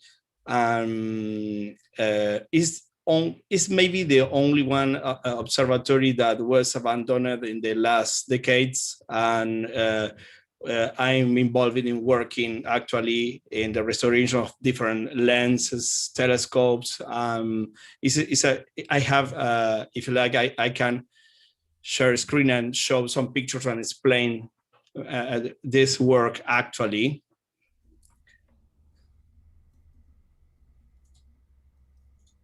Let me know if you can see the entire screen can see here. it. We can see Yes, here we started to enter into this is the Celostato mirror. You know that you have two mirrors in the Celostato, and this is a 40 centimeters or 16 inches, like you prefer. I don't know. In Canada, you speak in metric or in metric. Yeah, okay, metric, but, centimeters. okay, like me. Okay, like but for in astronomy, it's very common speak in diameters in 16 inches. But well, we found 3 years ago, the first time that we went to the observatory, we found an observatory in very abundant situation. This is actually in each mirror of the Celostato have a cover, metal cover, but this is how we found the mirrors. Actually, we are going to clean the first cleaning, but are okay because it's a chromo coating that is very hard and don't have problems. We test a little to see something that is okay. They are in very good conditions, but of course that we need to clean. We need to change the motors. Here was before removing the covers, and was our first visit to the observatory, opening the doors maybe in, I don't know, maybe in 15 years. Wow. Only some people from the Air Force, they visit to see how of course that all that you see in the floor is pigeons. Well, pigeons. You understand? I don't remember. I prefer don't remember the word for this. But this product of the pigeons, full of pigeons, and we actually.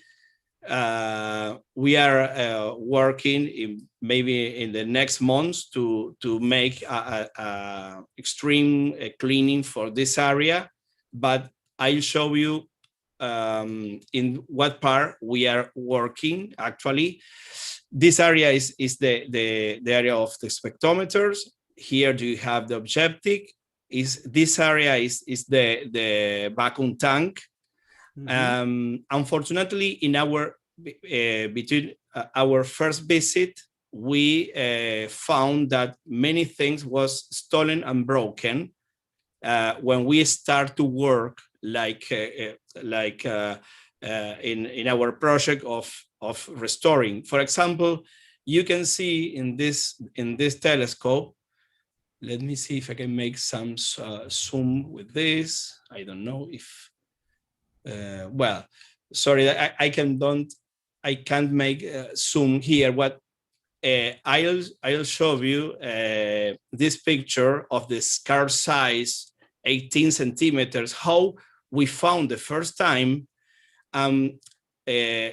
Unfortunately, in the last time that we found the telescope again, we found that was stolen all parts in bronze.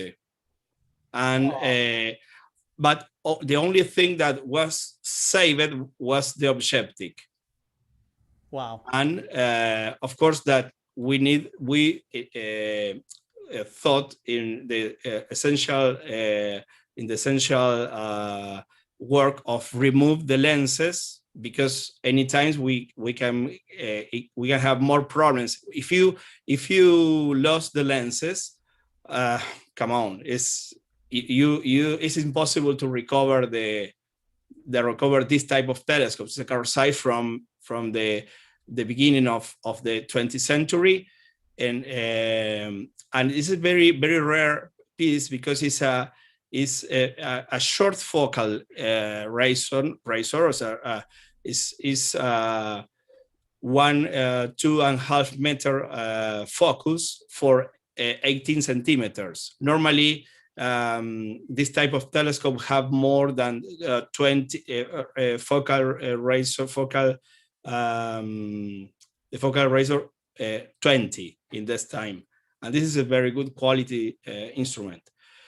Well, this is our facilities in our optics, where we have this box is for cleaning instruments, our office, and another part of laboratory. This is two pictures, but we are returned to the observatory. This is another thing that I make in every global star party from the balcony. My setup for every Tuesday that Scott Roberts know. Sometimes many so windy that it's impossible to hear me, and but this is my setup for the normally my global star parties activities, showing live image from the city in the global star party. Returning to the observatory, this is from the terrace of the Celostato. This is the part of the Celostato building. Here you can see the different observatories, domes. It's a very huge complex. It's like it's so big that really we are worried about. We was worried about the possibilities to work in something or restoring something so big for us, because it's and of course that it's not like the Californian observatories, but for Argentina is something very important, and it's a piece of history of astronomy in Argentina. This one is a blocking filter, car-size blocking filters from the same telescope that fortunately we found in another building. We are repairing now this. Actually, this is from the people that speak French, es el heliógrafo, or it's like a H alpha telescope with a monochromatic spectrometry. And I show you how is the instrument. Well, I show you how is actually the instrument. Actually, I don't clean this because our next telescope to restore is this. I'll show you, because it's a very, very different type of telescope. This is the telescope. We are working in a project to make a digital system in the back of the back focus of the telescope. And it's a very, very an excellent piece to study the spectrometry in H alpha. It's a very interesting. Of course, that any suggest about the history or any people that know how have manuals or information about this type of instrument that I show you, it will be very, very welcome from us, because any information is great for us. It's very important. Fortunately, we found a lot of information, but really we need anything that can people support us. Well, this is our one of the star parties that we visit. This was in the last year, the eclipse in Patagonia, a very windy situation. It's me, my son, people from the Observatory San Miguel. Well, in another picture it's people from another group of cities that I have my t-shirt. This is an star party in the Observatory San Miguel. As I tell, we are involved in every star party. We work in the organization. It's a work that we make in Argentina, not only South Telescope. If not, we are really involved and really near to the amateur astronomy activities. This is the same star party that we project in the wall of the wheel of the Celostato. Here are the mirrors of the celostato, or properly the celostato that I tell you. And in this part of the building, of course, is the spectrometer, the vacuum chamber. It's a very interesting instrument that our final objective is really restore it. Well, this is how fortunately we could remove this. This is the objective cell of the size, the car size telescope that actually was totally vandalized 1 year ago. And today only 2 weeks ago, we make the work that I show you is removing really, that of course any screw of this was really impossible to remove. It was a really long work to removing this, because, for example, we found a hornet nest inside this area, for example. Yes. Oh. I was really worried because first of all, I thought that I was not really sure if some lens was broken, because it's too dirty, that they say, okay, is the objective complete with 2 elements? Because I know that Carsight make an achromatic objectives in this time with 2 objects perfectly, but maybe I thought that maybe they make another. I was worried because I say maybe another lens like apochromic, or maybe something to how do you say, to make a flat fill or something. Maybe I don't have some information, because I thought that only 2 lenses I can show, but I could be something really clear about how was the objective. Imagine with a hornet nest or full of dust. I was really worried before disassembling the cell from the tube. Here's another telescope. We are returning to the work. This is the telescope that we have ready. Only we need to paint the telescope, clean and paint the dome. Actually, we have this completely operative. This is a Gustav Hayden Dressen telescope from 1897. I don't have, but I think that is 89 is because we found in a catalog all the information is two telescope. This one is a car size for photographic plates here, and actually this is the director of the observatory, the chief of the group of Bella Vista al Cosmos. His name is Santiago Mayese. So I have my shirt of Bella Vista al Cosmos Astronomy Club, and it's the association that work in the restoration of the observatory. This was 2 weeks ago. Before this assembly, another telescope, we returned to this to make something of fun and make some pictures of the sun. Actually, it's great because we make for example, pieces like this. I make the M42 adapter. here you have the car's size, areas focusing.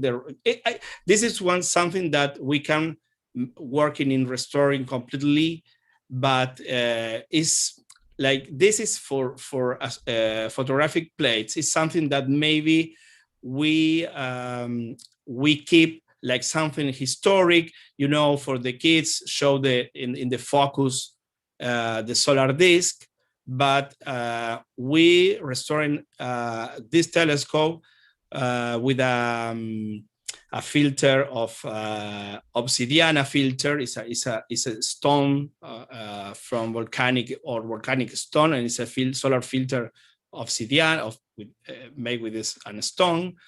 It's very interesting, and the quality of the image are really great.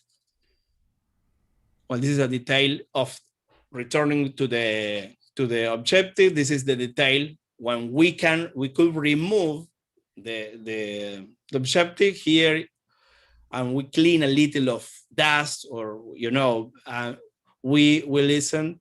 We can read car size, Jenna, the number, and the focus.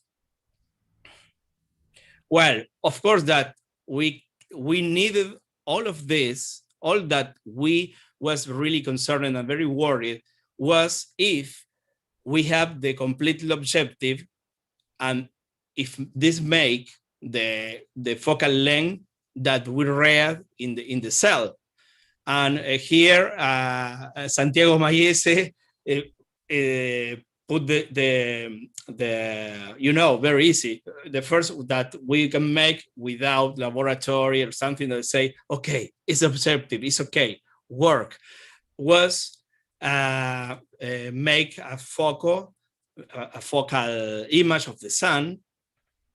Here was me. We was really happy to remove this without problems and without a lot of work, one complete day, to remove each screw without knock, without, you know, without holing, drilling, and this is something that was really happy for us.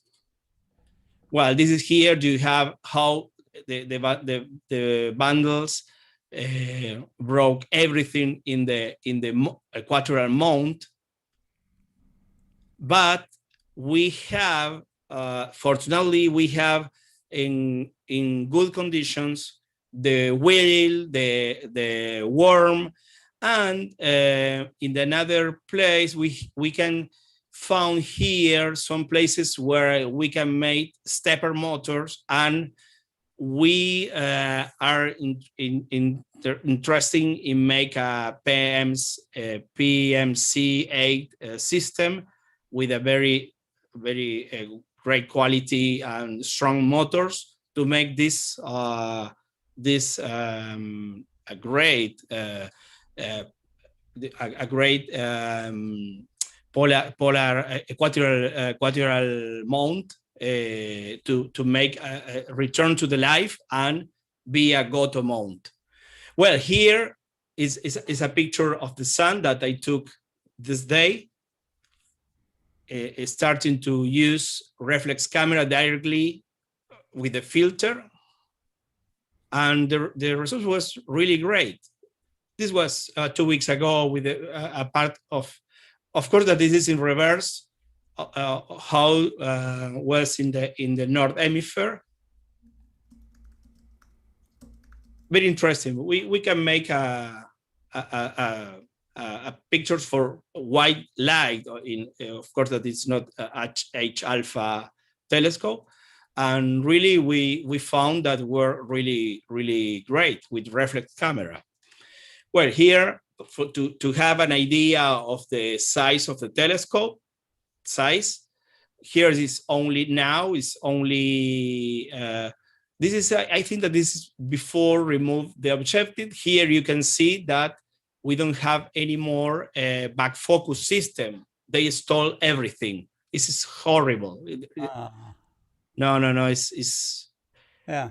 If somebody knows something about back focus telescope on this time, or any help is great, because maybe we can remake this, but we need some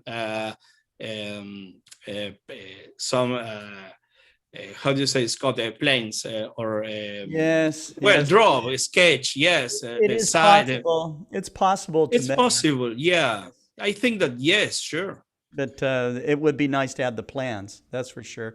You might contact John Briggs. Absolutely. Yes, yes. Well, here is more pictures of me working with the now empty tube. Santiago Mayese it's working too. When we just remove the hornet nest and the objective. Look at how is the cell is completely rust. Yeah. I have yes. I have in next weeks I have a hard work to disassembling completely this, washing the lenses. It's very interesting. Yes, here we were watching more web spiders and well, full of all that you can imagine, and it's very great. It's very great dome. Is near to save it. Is in bad condition, but it's possible to return to life. This is really great. Here we found a lot of information of the celostato. Here is a sketch with a completely size, and we have a lot of information for the celostato that is very for me it's very hoping, because I think that we have the first telescope, the 18-centimeter telescope, the first one that have the two telescopes, the Gustav Hayden, with the size for the photographic plates, and actually we restore completely the system of tracking. Of course, that is not with motor; is with completely mechanic work. I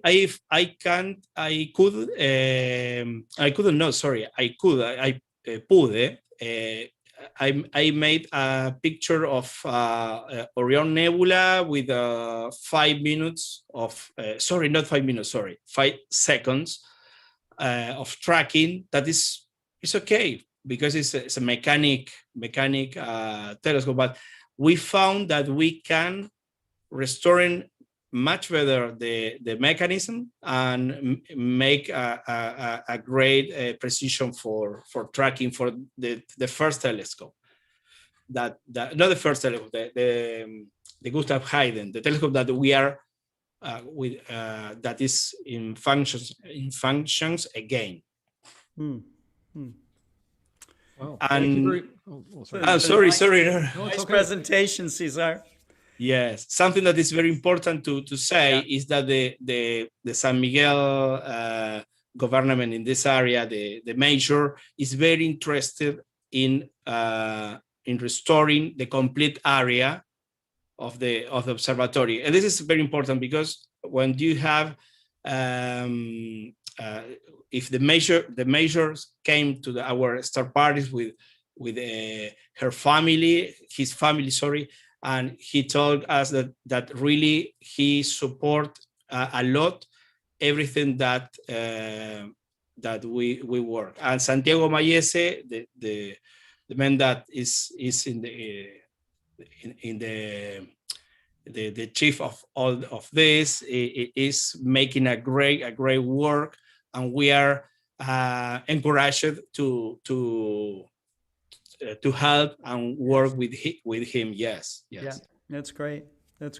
Cesar, thank you so much. Thank you. It's a I know pleasure. that there's more there's more to come with your project, and so we'll follow on in the future global star parties. Yeah.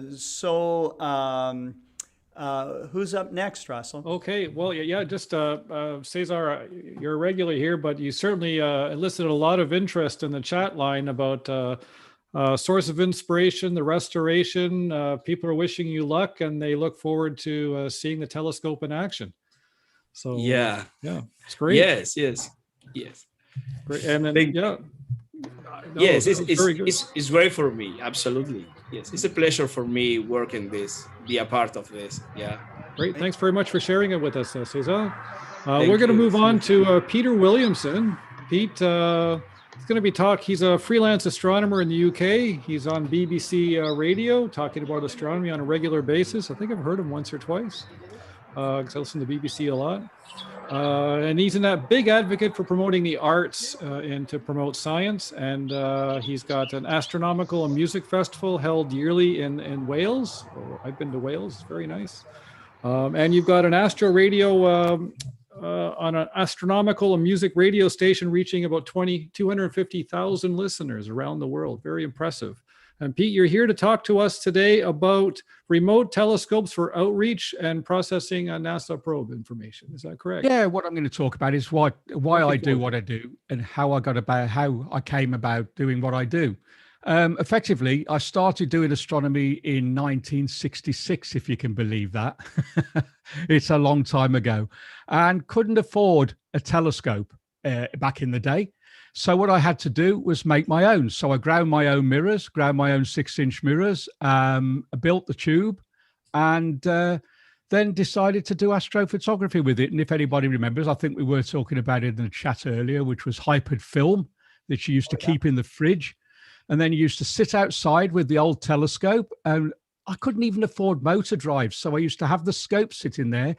And we used to have clear nights in those days in the UK. We don't get them anymore.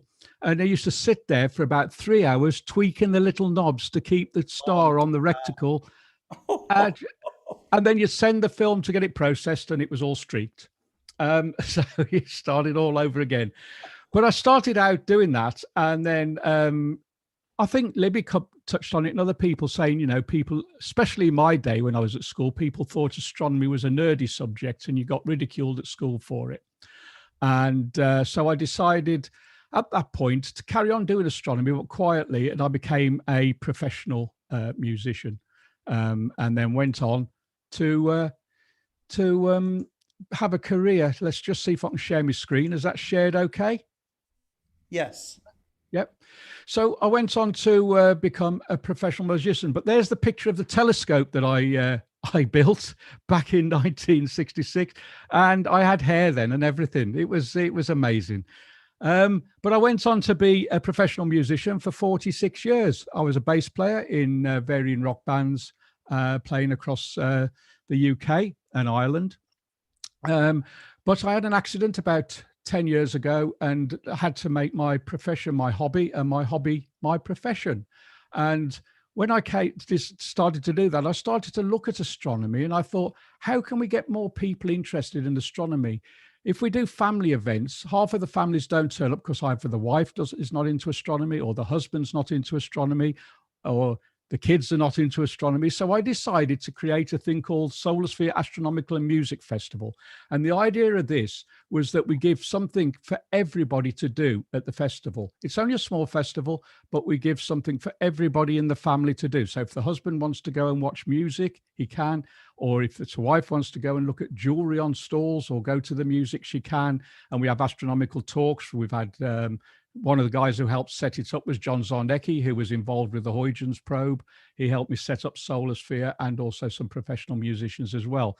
And those are a couple of pictures to give you an idea of what Solar Sphere was about. We got the talks area at the top there, and we hold it on a farm, so it's got a rustic feel to it. And the cows and everything are still in the fields, and the sheep. And we also have live music as well. But one of the other things that we're involved with is sun space art. And I've been involved with this from time to time. And this is a festival and also a project where different members of Sun Space Art go around the UK and they go into the classroom and they teach kids to do poetry, to do painting, all based around space. And the idea is that you may have some that haven't got any scientific knowledge, but they still enjoy everything to do with space, everything to do with astronomy. And those that have got a scientific bias, well, then we channel them towards the science. And that's run by Professor Helen Mason from Cambridge University. And she's a brilliant advocate of space art. But the side of it I do mostly with the schools is the Fawkes Telescope Network is an educational project. And I think Enrique's involved with LCO to a certain extent.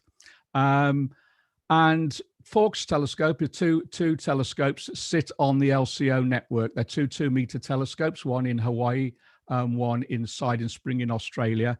And we give Fawkes are based in Cardiff University in the UK, and we give access to kids across the UK and into Canada and into other parts of the world as well, access to these telescopes for free, so they can either do scientific projects or just use them for imaging. Now, I'm not a mathematician. Everybody's been going on about not being mathematicians. I'm as far from a mathematician as you could possibly get. So I approach this from a particularly arty point of view. So I teach the kids how to image using these telescopes. These are the two 2-meter telescopes that are involved. They're quite sophisticated telescopes, but they are operated from the classroom. And if you ever want to join the Fawkes Network, and I'll leave my email address up at the end of it, and you can contact me if you wish to join Fawkes Network, and I can get you onto that, or you can go directly to LCO, and I would imagine you can sign up from there as well. But through the Fawkes Network, we've got our own resources, and we've got our own people and our own staff working on the project. Those are the two lads from Canada that were involved through the Fawkes Network last year. And they were doing astrometry on the asteroid Apophis. And they've got a website. If you go to the website, it tells you all about the project they were involved with. So it's worth going there. But what we'll have a look at now are some of the images that some of the kids or children in the classrooms that I go in to teach, some of the images that they've done with some of the with the Fawkes telescope.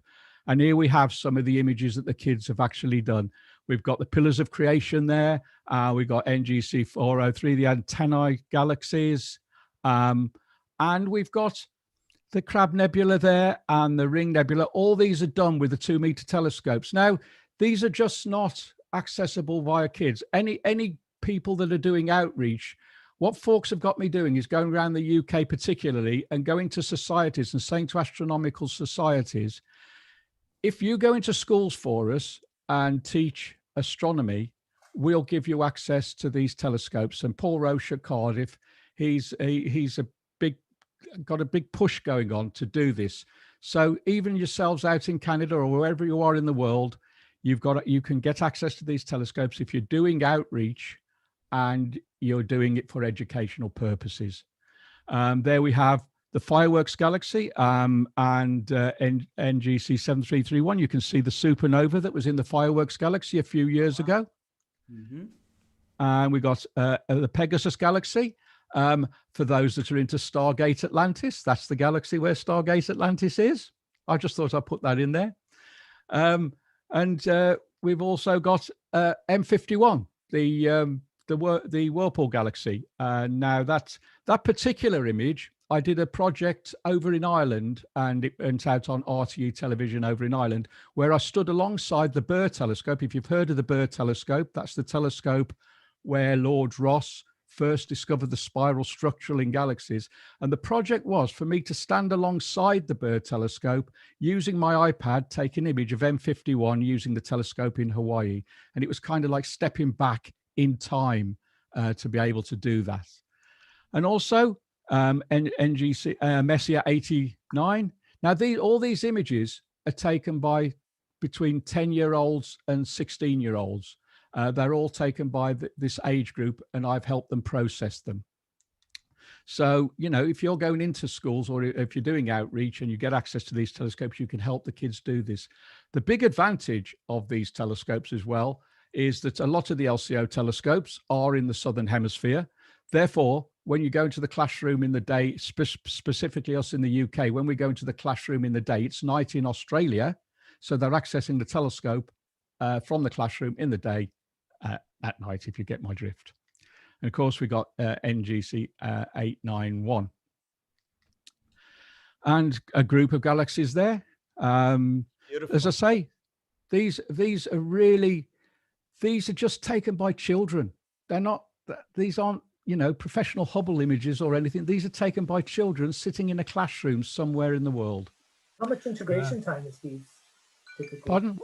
How What much you say? integration time? On average, there's no more than 20 minutes because you're using a 2-meter telescope. You're only using 20 minutes. And I mean, the one I did of the Ring Nebula was about 5 minutes, I think, something like that. So you haven't got much integration time at all. And of course, the benefit of this is because all the data is educational data, it's access across the network. So anybody that's signed in can access the data. So you might take a few frames yourself, but you can again download other data that other people have done and add it into your data. So it doesn't mean that the kids have got to sit there and take all the images themselves. And then you've got Black Hole Candidate, where you can just see the ejector there. And that's a deep field view of Able 426. And that was simply a 5-minute exposure of M17, the Omega Nebula. So you can see what you can do with these telescopes in a very short period of time. And that's my favorite. Thor's Helmet, 15 minutes of data to achieve that. And again, that was done by, that one was put together by a 12-year-old. Wow. So you can see what can be possibly done. But you can also get the schools to work with other establishments. And I got one school to work with Dr. Megan Argo at Jodrell Bank, using the Lovell dish at Jodrell Bank. And I got the schools to image the supernova in the fireworks galaxy while Megan was working at the bow shock using the Jodrell Bank dish. So you can actually work with other establishments, and you can work with radio astronomy sectors, and you can combine your data and see what you can come with. And Mega did a paper on that supernova at the time. And, we set up little projects, and they can be simple little projects with the schools.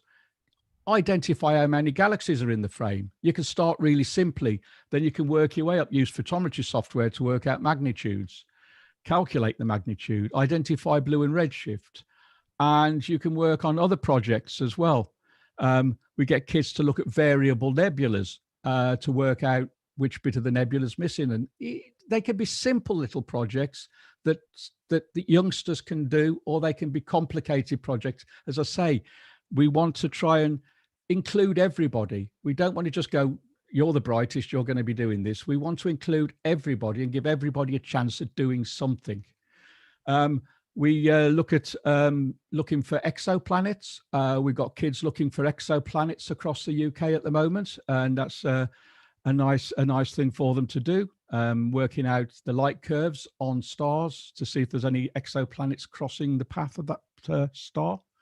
And of course, another project is the NSO, the National Schools Observatory. Now they run a 2-meter telescope as well, and the organization is based in Liverpool. That's why it's called the Liverpool Telescope, but the telescope is actually in La Palma, and it's the control center is at John Moores in Liverpool. But you can do so many projects with these. Now you can sign up with these. You don't have to be in the UK to sign up with these. And there's so many resources available on there that you can get kids to counting craters on the moon, searching for Pluto, deaths of stars. And I said this was great to keep the kids occupied under lockdown, counting the stars in the Milky Way. That really does keep them occupied and quiet for a little while anyway. So there's so many projects. But this, if you look at this one, you can just see the little dot moving there, can you? Yeah. Moving backwards and forwards. That's Pluto moving backwards and forwards against the night sky.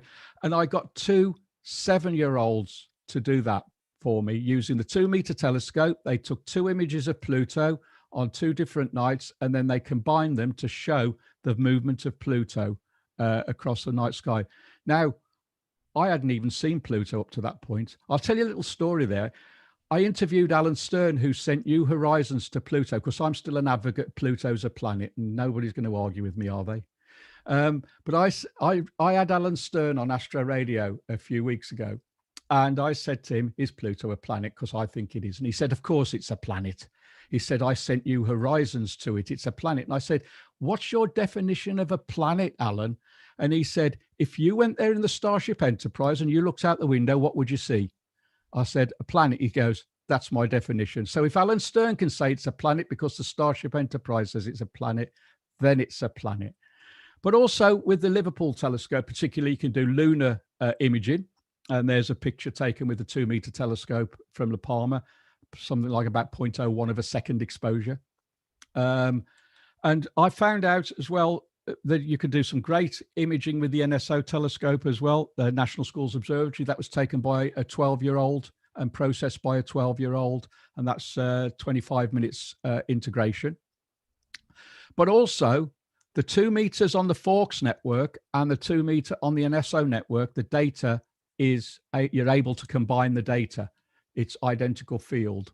So you can combine data from one telescope network and another telescope network. And that's an image that we put together of NGC 7331. And that's a massive long exposure of 20 minutes of NGC 7331. But we come on to space probe data, and I know Karim's particularly interested in this side of it, and we will get together and we will talk about this at some point. I'll have to do a workshop for you at some point. But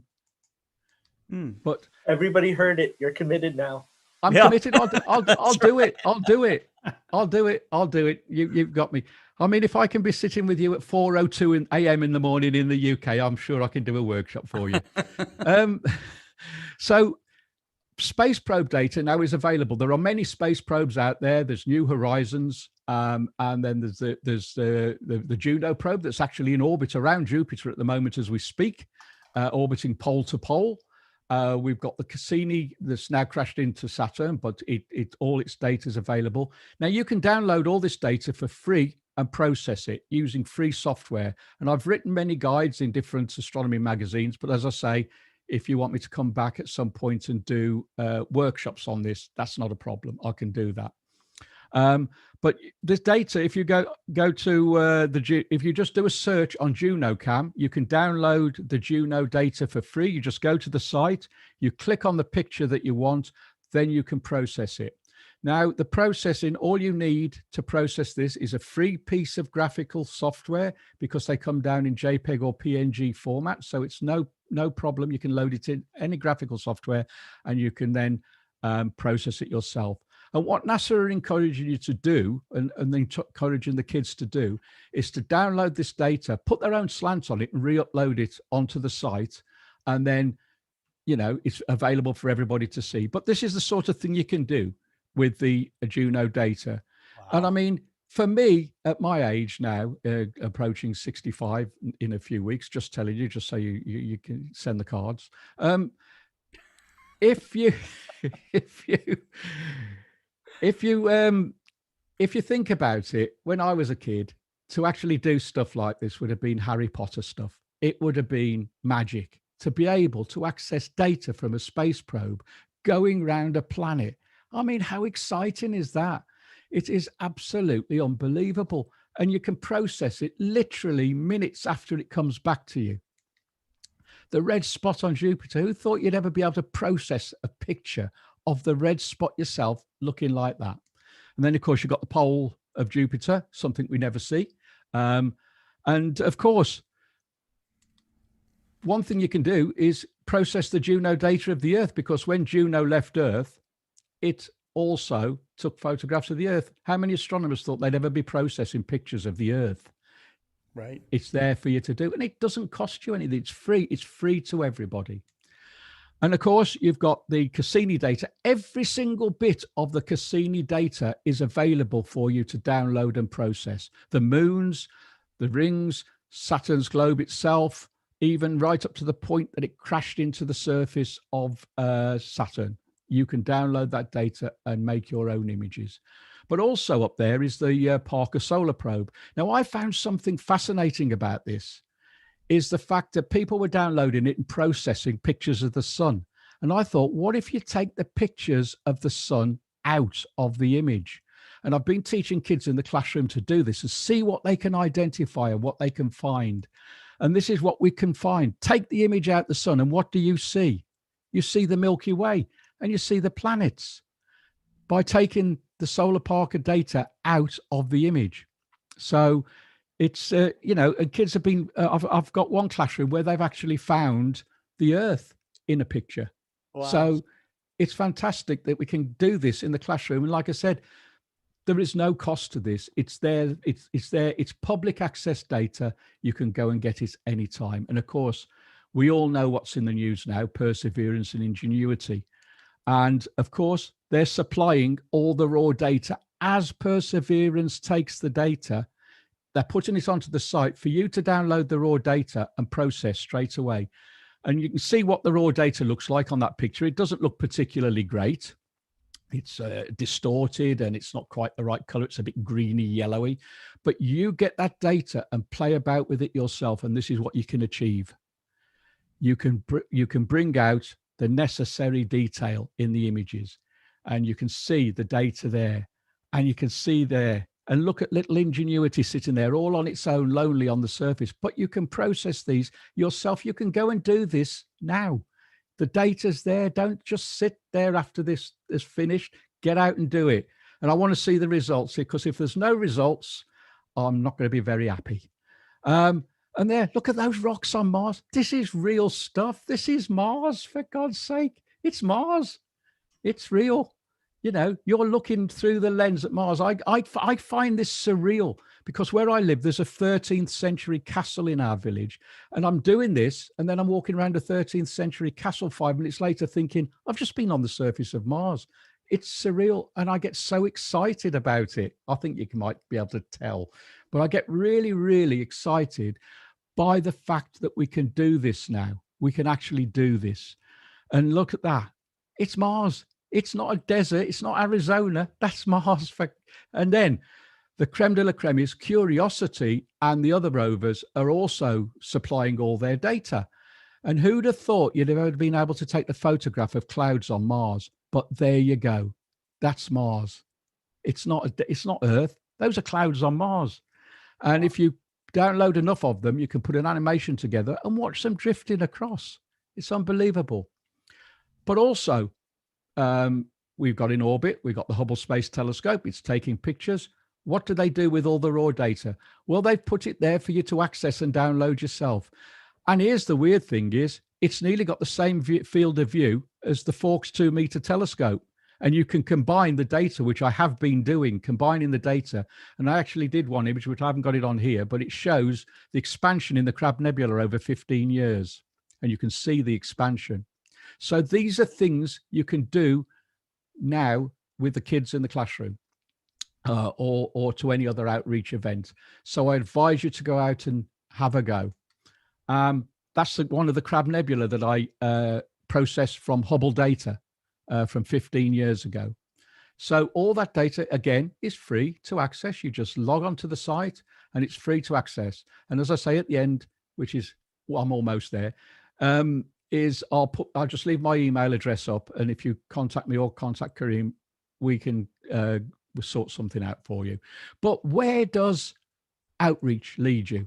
It can lead you to places you never thought you'd be. And I started doing this, as I say, 10 years ago, doing this outreach. And I never thought it'd lead me places it did. But it led me to doing a 10-minute presentation on Apollo, sitting on the Queen's throne in the Mansion House in London to 400 lords and ladies. Wow. Cool. And this is where outreach can reach you. I'm not a scientist. I've never been a scientist. Mathematics, it's a mental block. But I've got a passion to go out there and do it. And this is where the passion can lead you. It can lead you anywhere. So get out there, as I say, and do outreach. That's what it's all about. Thank you.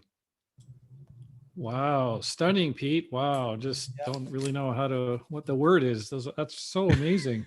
I'm just comparing, when I was in public school in grade 5 or 6, astronomy introduction was you get those little styrofoam balls and you put a ring around one, and you got these little pipe cleaners to hold them up from the ceiling, and that was it.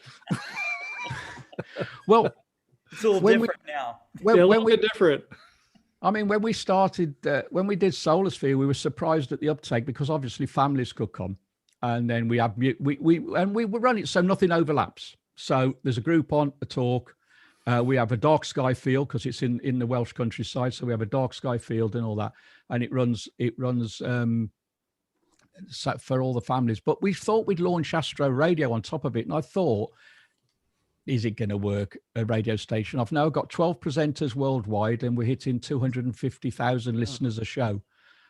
We have we've had Alan Stern on, Mike Massimino's been on. Mike was great. He was telling me all about the Big Bang Theory. I didn't want to know about his fixing the Hubble. I wanted to know what it was like on the Big Bang Theory.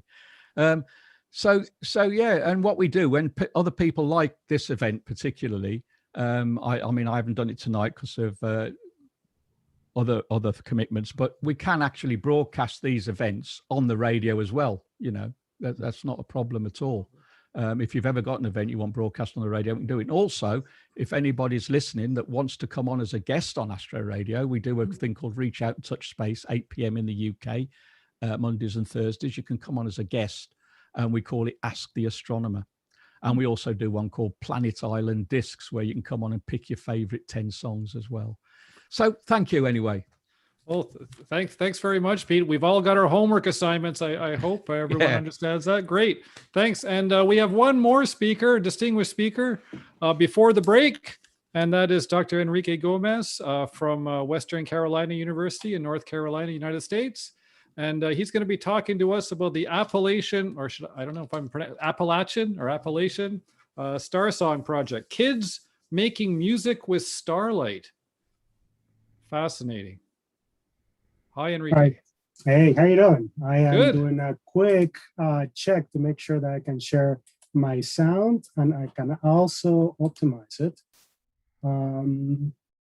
Optimize video clip. Okay, so hopefully this will work. You let me know if it's not getting. Okay, so buenas noches. Good evening, everyone. Happy Astronomy Day, and thank you so much for the kind invitation. Oh, we're seeing your presenter image instead of. Is that right? Oh, Yep. that is very interesting. So let's see if I can figure it out. It is the exact same issue that I had earlier. So let me just. Let's So when you go on the presenter screen, then there's a little button on the top where you can Okay. switch to screen slideshow. And on Okay. the bottom too. There we go. Oh, on the bottom too, yeah. Let's see if I can actually figure this out. You could just give me a moment. If someone could help me out. So You're if I good. could do. You're good.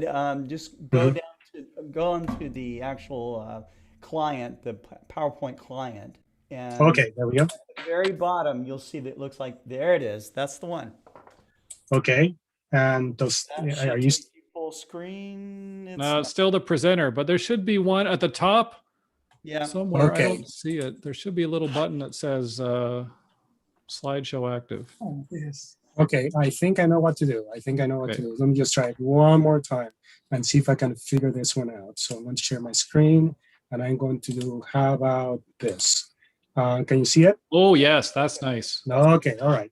So that's where we're at. Okay, thank you so much, and thank you for working with me. So the Appalachian Star Song Project. I am in North Carolina, and this is Solar Appalachia. So this is basically the idea behind this. I started when I was essentially 13 after reading David Levy's Observing Variable Stars, and going with just a pair of binoculars, going out there with my finder's guide from the American Association of Variable Sky Observers, and be brave enough to actually submit my observations, and I was hooked.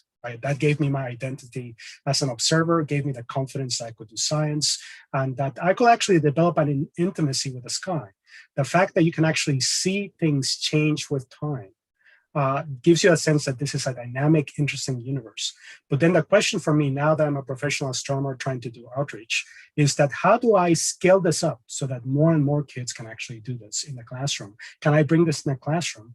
Now, of course, the challenge is that, well, classrooms take place in the daytime, and you actually have to be patient, have to go over many nights. Sometimes the nights are cloudy. So what do you do? How can you bring this into the classroom? So following that excellent presentation by Pete, you can see now that the frontier in science education and outreach is now very strongly led by what's going on with robotic telescopes. So I applied to and got some time using the Las Cumbres Observatory as part of their Sky partners who have a location dedicated entirely for education. So we have partners, for instance, in Nigeria, in Colombia, really all over the world doing it. They have some 23 telescopes, I believe, that they are used, and we have a location for that.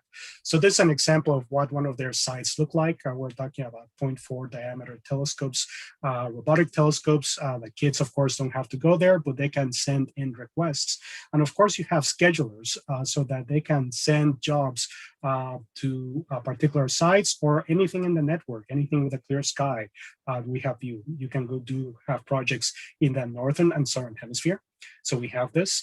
You can look at, say, Cerro Tololo, for instance. You know, if it's cloudy in Laniakea, Hawaii, have it done in Cerro Tololo. This is an example of the SBIC 0.4 meter telescopes that we use for kids. So many of the projects that Pete just mentioned are things that I have already done in the classrooms, right? So one of the things I wanted to do is see if we can take a short period variable, right, and have a week of time with students and essentially organize a campaign to kind of actually observe this. Now, the kids themselves didn't take this picture. This is a Hubble Space Telescope picture, but see if they can actually generate light curves out of this, right? So this is a typical light curve showing how the brightness of a star looks like, and this is an example of the prototypical RR Lyrae, and the shape. The shape tells you information about what's going on deep inside the star. But not only that, the shape identifies it a particular type of star, so that when you see that shape, you know what the absolute magnitude is. If it's an absolute magnitude, it's a standard candle. So in the history of astronomy, standard candles are essential. So there's another aspect of this, and Pete kind of touched on this, and that is the artistic aspect of this. So we talk about STEM, let's bring an A in there for arts, and you get STEAM. So multiple representations of targeting various senses enhance learning and engage higher level of cognition. The idea here is that we ask students to represent the same phenomenon in as many different ways as possible and add an artistic bend that enhances retention and also engages different part of the brain. So they're deep thinking about their experience in that phenomenon at a deeper level. So this also involves sonification. So sonification is a way of representing information in the form of sounds as opposed to, say, something visual. Astronomy is very visual, but there's a movement out there to make astronomy accessible to the visually impaired. So there's a great talk by Wanda Diaz-Merced, a blind astronomer that does gamma ray astronomy by just looking at sounds, right? And turns out, though, that when you engage other senses, not only are you engaging people with are visually impaired, you're also engaging a wider audience as well. So this is an example of what my college students have been able to do, right? So do a period fold of an RR Lyrae star in a globular cluster NGC 3201. This is student data, and this is student work of doing a folding. But this is what I've chosen to do. I've asked students to actually represent the shape of this light curve with musical notes. So the higher the pitch, the brighter the star. And you don't do every single data point, you just do enough so you represent the shape. So here is, I'm hoping that you'll be able to hear it, and you have to let me know whether you can actually hear this or not. I'm hoping you can. No. Yes, we can hear it. Awesome.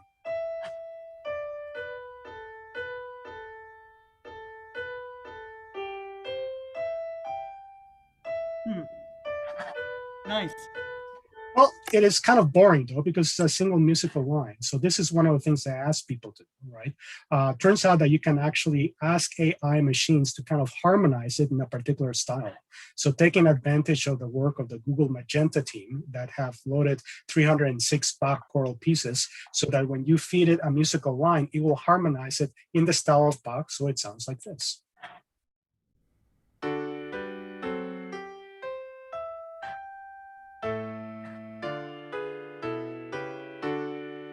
Well, this is what we have. And if you wanted to contrast what that sounds, say, with another type of variable star that's used in astronomy, a standard candle, here you have delta Cephei, delta Cephei, for instance.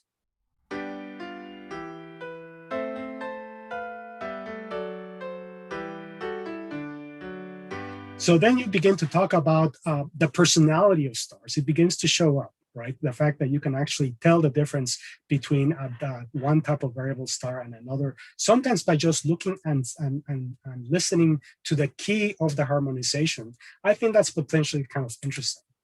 So this is essentially the project that I have students do. So I have reached out about 608 students between the 5th and 9th grade.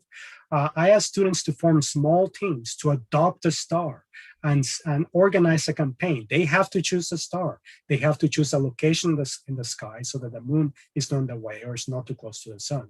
Or whether it's a northern hemisphere and the southern hemisphere, optimize it so you get the most telescopes you can actually get.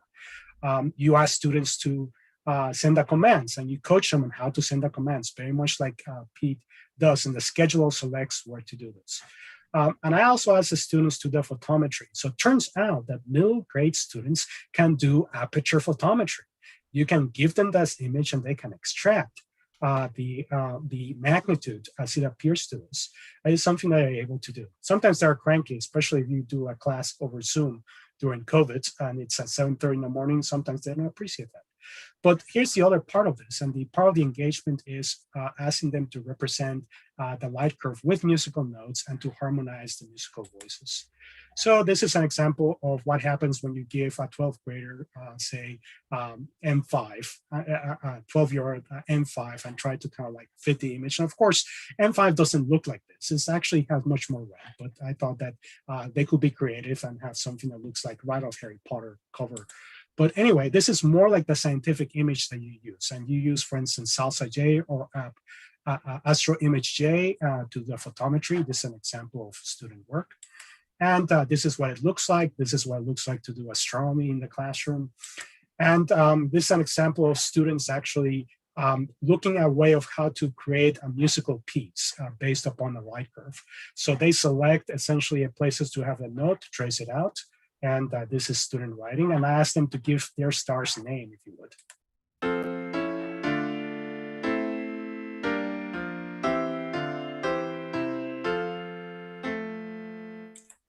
And here you have a different star. You have SX Phoenicis, so another short period variable star. And the students, this is what I get.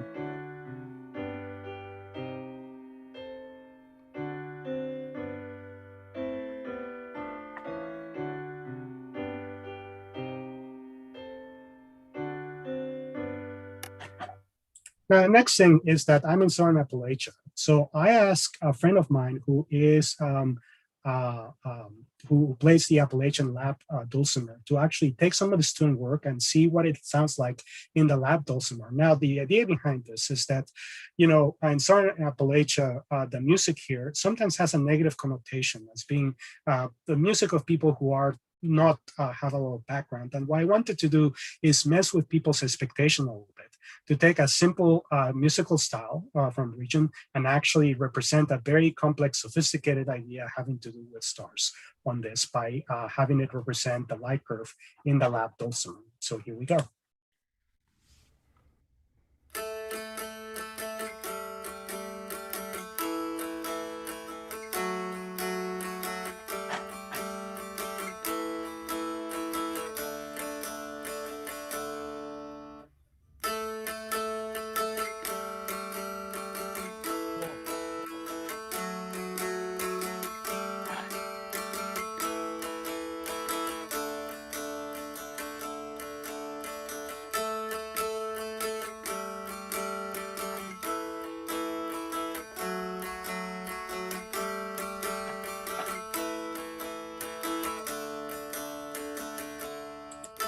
okay, and it goes for a while.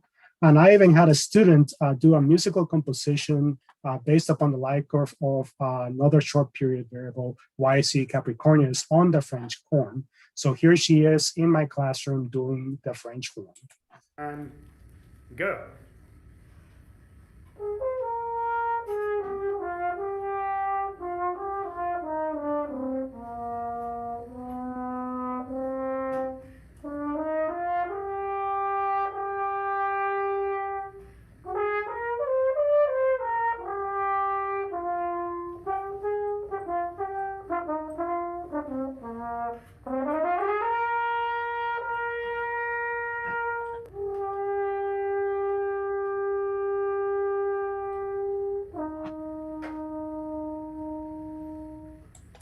And go. Okay, well, turns out that this is the project over there. And this, if you're an educator, you can do this too. You know, for instance, we had one example of one network earlier, but you, for instance, could submit for observatory time with the Las Cumbres Observatory to use structural education programs using robotic telescopes. Applications are due this coming June 13. Sorry for repetition. There's a link over there. And I thank you so much for your kind attention. Great. Thanks very much, Enrique. Awesome. Really awesome. Again, another amazing perspective. We got lots of good comments, lots of feedback, and I think you can make a business selling these lab dulcimers. I think you've got some requests for them on the chat. Oh, cool. That's actually pretty cool. Thank you. There you go. Side business for you. Cool. It was really amazing, though, to listen to the harmonies and just the melody of the music of the heavens. So, you know, it's really incredible stuff. So, and I think a lot of us made the connection that this is something that could really help the sight challenged people that are out there to understand, you know, to get some sort of understanding of the universe that they might not otherwise get.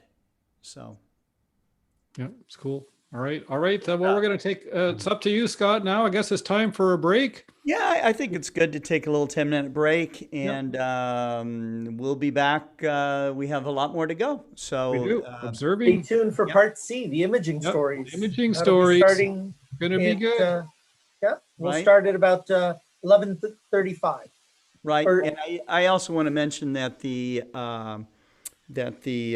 after party waiting room has opened up at 10 o'clock and will remain open till about 10:45. Now that's Central Time. Okay, so if you're interested, go to the waiting room. We'll get you all checked out and get you the link to the broadcast, which, you know, of course, the after party happens after the presentation. So, but you're welcome to log in and hang out until such time that we run through the presentations that we have.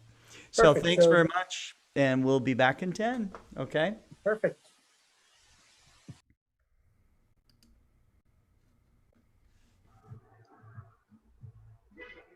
Hate to break it to everybody, but I'm getting cloud central. No. So it's cloudy there, Simon? Yeah, well, there's gaps. Based Sucker upon holes. based upon where its trajectory will be, we might see it because I can see Arcturus, I can see planes whizzing by every now and then. Oh, there's one right now, actually. So yeah, I'm just going to keep on going because you never know.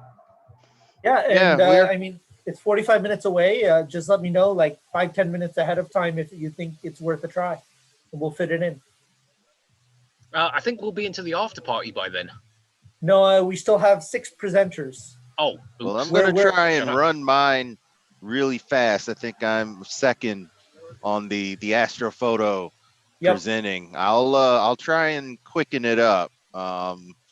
No worries. I mean, honestly, we expected to be able to go long, and we expected that we'd have different parts where there would be lots of comments and lots of questions or lots to talk about, and it would go a little long. The stories are too amazing to stop. We just I understand that completely. We've had a lot of really good content tonight. And it's, this is the thing that I love about International Astronomy Day is whenever I've been able to be part of something for this day, it enhances in scale very quickly because there's so much everybody wants to be able to do and deliver because you have an audience that wants to hear it. A receptive audience is something that really enhances the effectiveness of the outreach that we do. So, this is what it's about. I started with, I'm in a couple of astronomy clubs in my state of Michigan in the United States. And, it started out with us sharing views on a telescope or views with a screen if we were imaging something. And, the pandemic has challenged us to find different ways to share the night sky. And I think this is one really good way that we've come up with, where we're sharing experiences, we're sharing past star parties, things that from professional on down to amateurs that just love being underneath the stars. I mean, we've covered it all. oh, absolutely. And I mean, the amount of effort Scott puts into these, but the impact, I mean, he told, he was telling us we've reached almost 2,000 people, 2,000 screens. Who knows how many people that ends up being. Right. And this is one of the neat things. We do sometimes the Zoom events, not by webinar style, but by meeting style.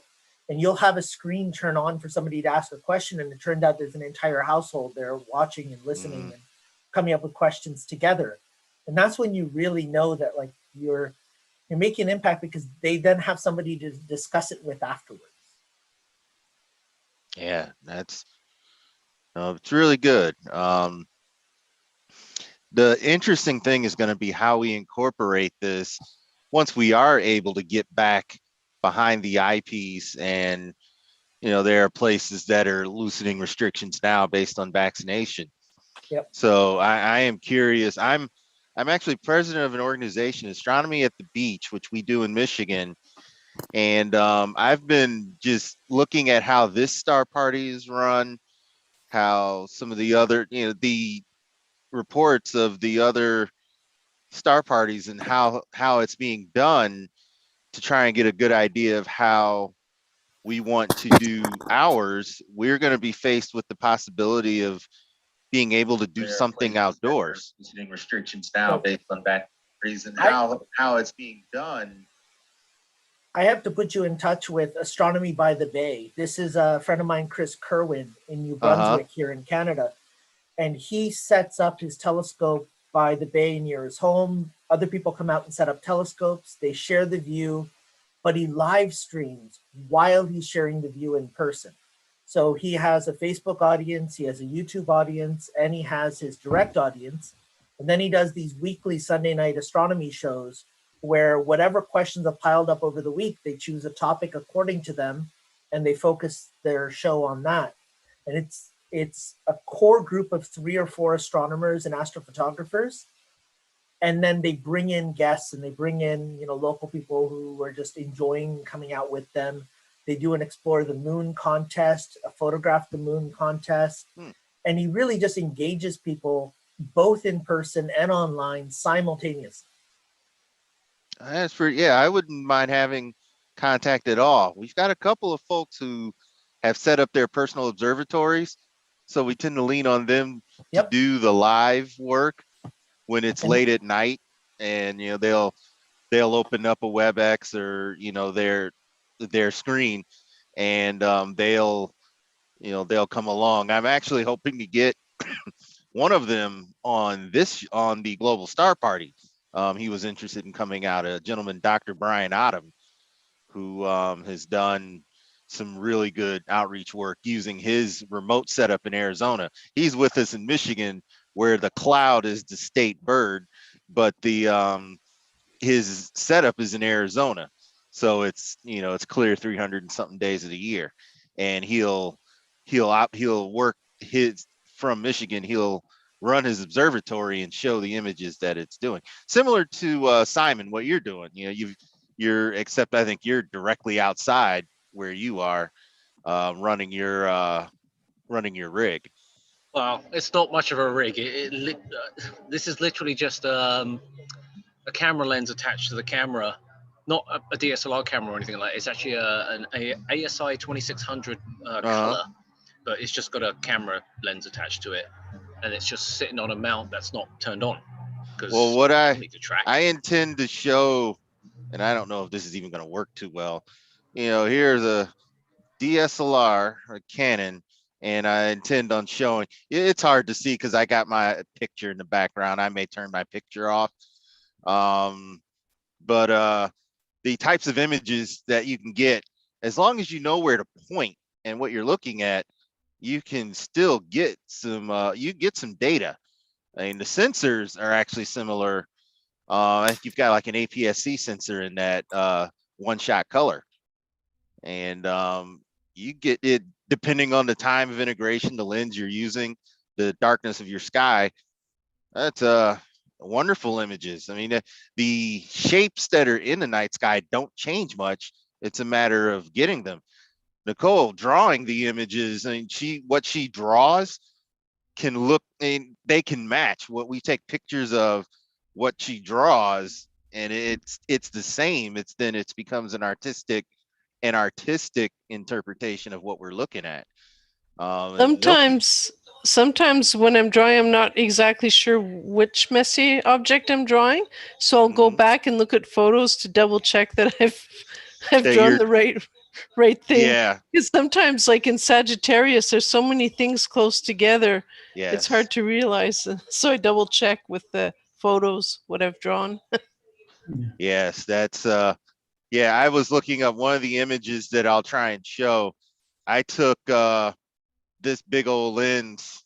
I think I'm going to turn off my this image that's behind me is an image that a composite I did of a lake and a galaxy, and I've got something like, or the Milky Way standing straight up in the fall, and that'll be a part of as I'll run through those. I have to look for the virtual screen and turn it off. I'll just go none right here, and you can see my junky back. But yeah, this thing aimed it right at the Milky Way at 100 millimeters, and using this thing, which is a modified camera. I've got an 85 on it now. Using a modified camera, and you can see easily 4 Messier objects in that same field, and dust clouds and lanes. You'll see it's not the most beautiful of images, but the data that's there is what kind of blows your mind. It's like you're seeing that much data in one image, and that's where it all starts. The data's there, then representing that image, the better your optics, the better your images look, and then the whole processing part of it, which we know that can. I've got some interestingly processed images that started going the wrong way really bad, and I decided to show them because it tells you how crazy you can get if you hit the wrong sliders, you do too much of one thing or another. So and I'll try and keep it brief when it's my turn. So don't worry, not a worry.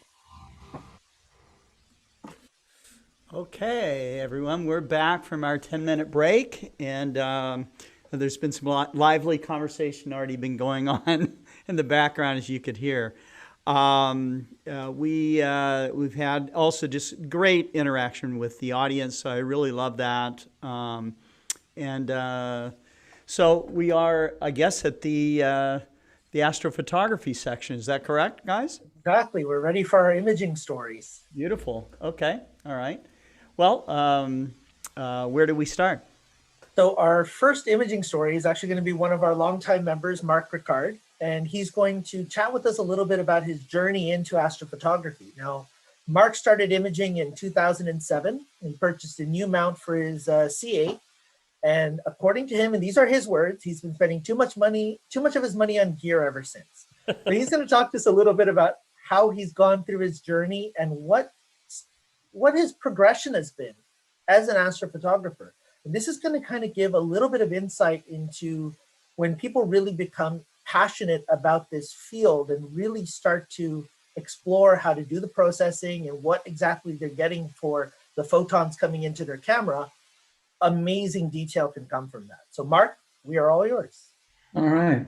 Thanks for the intro, Corinne. Let me share my screen here.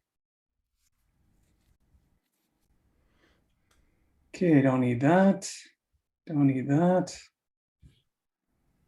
Let me put that up.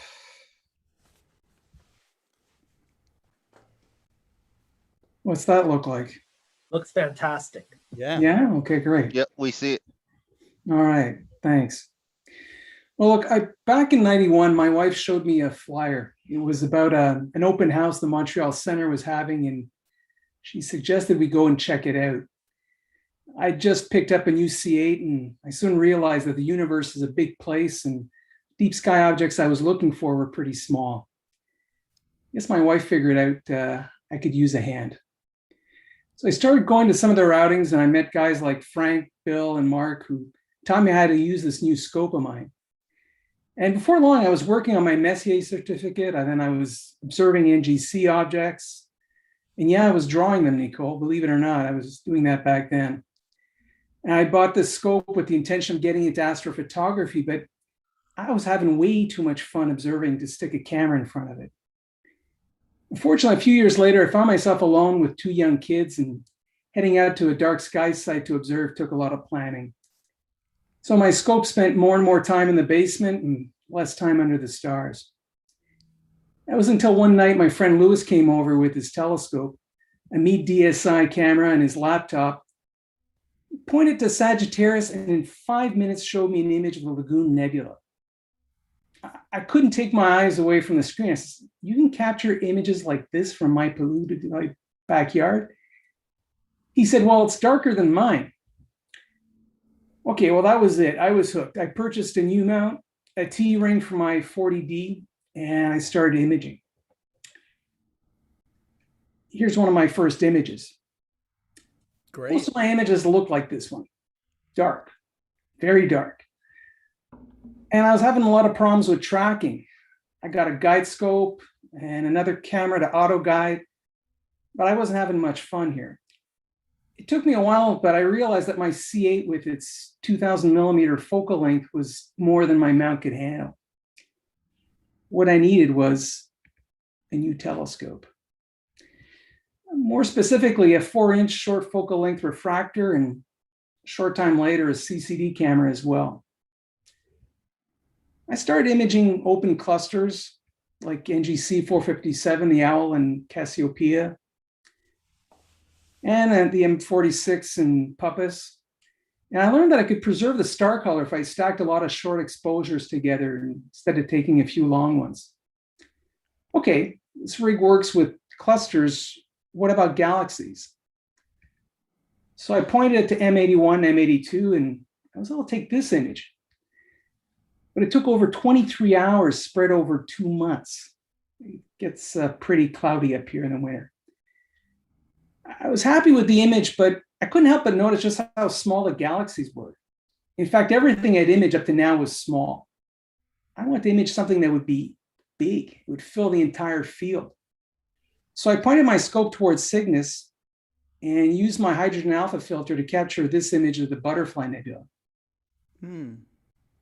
Now I had an image that filled the field and that captured all kinds of detail in the dust clouds, as well as the starlight reflected off a Satyr at the top of the screen. I started to wonder what else lay beyond the edges of this field. So I stuck a 135 millimeter lens in front of my camera, and with the help of Sequence Generator Pro, started imaging Cygnus and hydrogen alpha. Now all I had to do was assemble this huge 20-panel mosaic. I tried with PixInsight at first, but I was having to deal with a lot of stitching artifacts. So my friend Sarah wisely suggested I give AstroPixel Processor a try. Boy, what a difference. In less than half the time my image was done. Well, now I knew my rig could go big and deep, but my images were in black and white. What if I had a little RGB? Okay, that's better, but now everything's red. I thought, well, what if I add some O3? Better, But at this point, I was adding hydrogen alpha and oxygen 3 to my RGB image. I was seeing other imagers were shooting in pure narrowband. So I pointed my scope to the Sol Nebula and I imaged it through all 3 of my narrowband filters and put together this image. Wow, the first time I looked at this image, I realized I was capturing details through my little 4-inch that were beyond any visual scope that I could afford. Probably even more than a 2-meter from my backyard. For my next image, I wanted to image a nebula in Cepheus, but I couldn't make up my mind which one. So I decided to image these 3 here. Fortunately, the sulfur 2 and oxygen 3 images were pretty faint, and it took me a long time to capture enough data to finish this image. In fact, I ended up putting something like 118 hours worth of subs into this image. For the next one, I chose something simpler. I figured maybe a summer favorite like the Veil Nebula. Here I used PixInsight to create the RGB channels. I mapped hydrogen alpha to red and different percentages of sulfur 2 and O3 to green and blue. Most of the image I'd seen of the Veil were red and blue. That's kind of what it looks like, I guess, through a telescope. But with narrowband, you can pretty well do what you want. You decide how you want to map the colors. So along the way, I picked up a few tips. And here are some that I'd like to share with you guys. Choose objects that fill a large portion of the field of view. Or choose a bunch of smaller objects and compose a shot with that. Start with brighter objects like the Messiers if you're new to imaging, especially if you're using a color camera under light polluted skies. And experiment with shorter exposures to avoid washed out stars, especially if you're imaging clusters.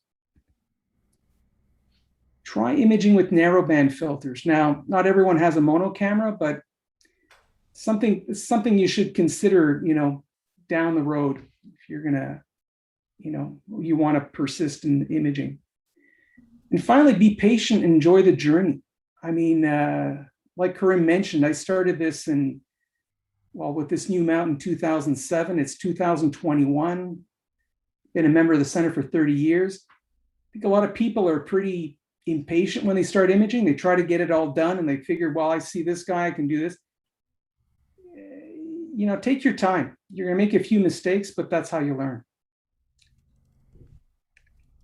Oh, thanks. Clear skies.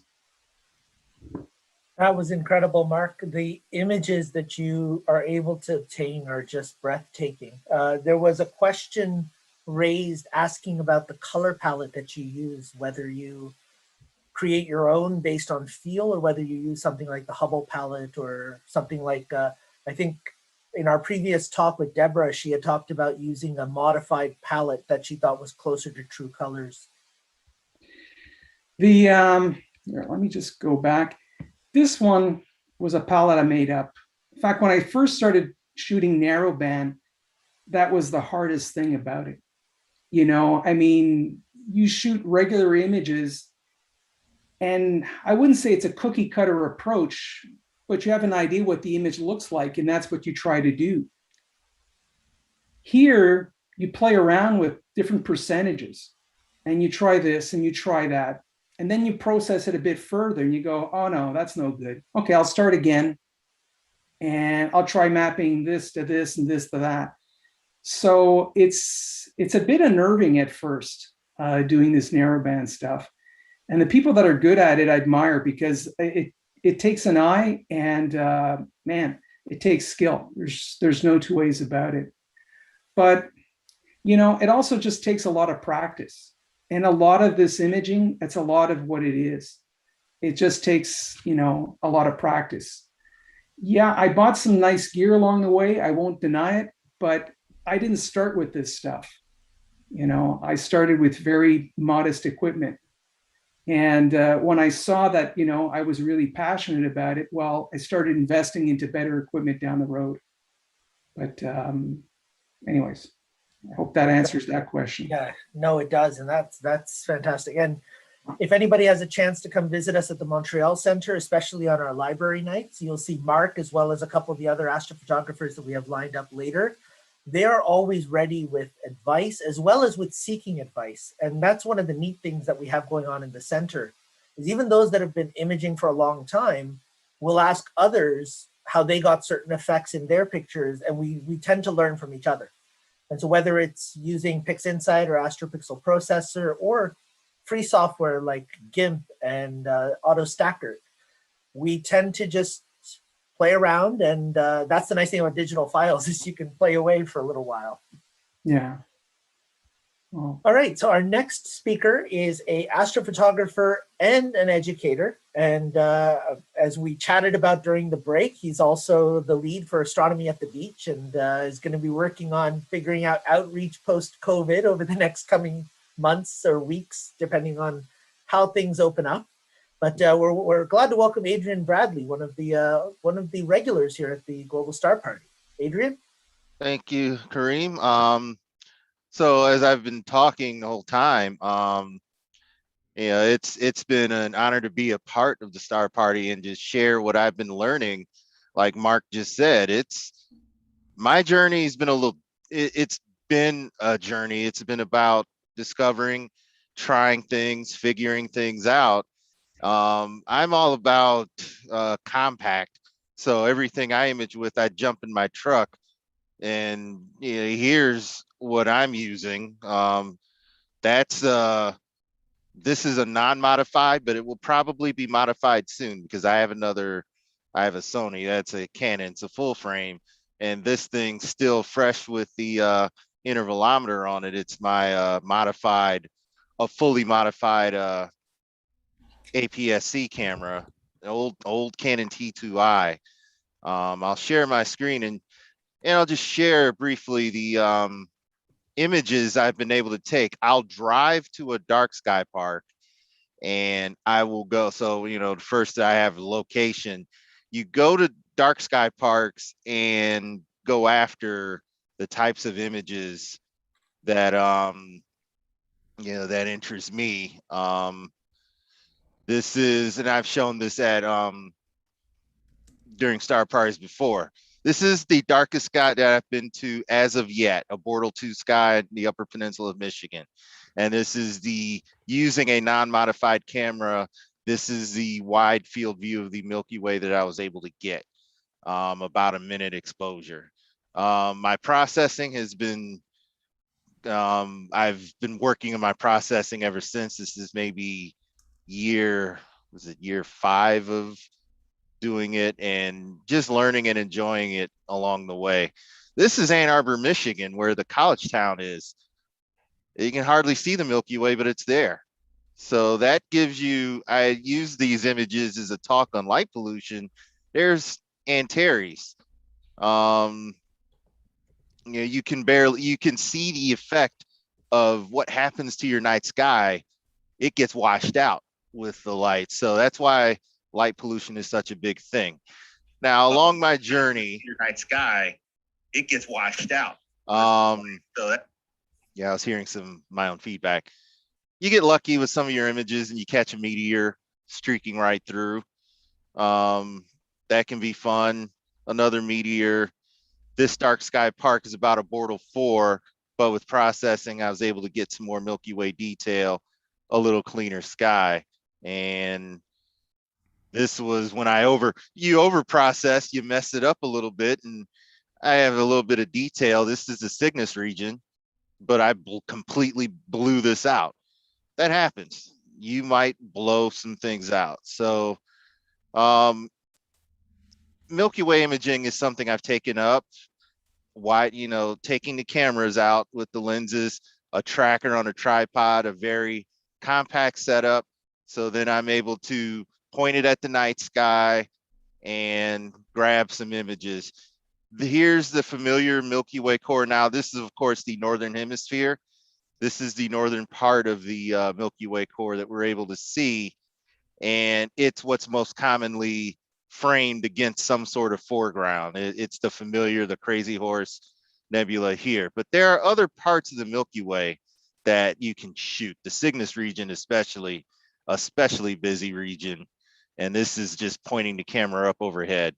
I always look for the coat hanger whenever I image those.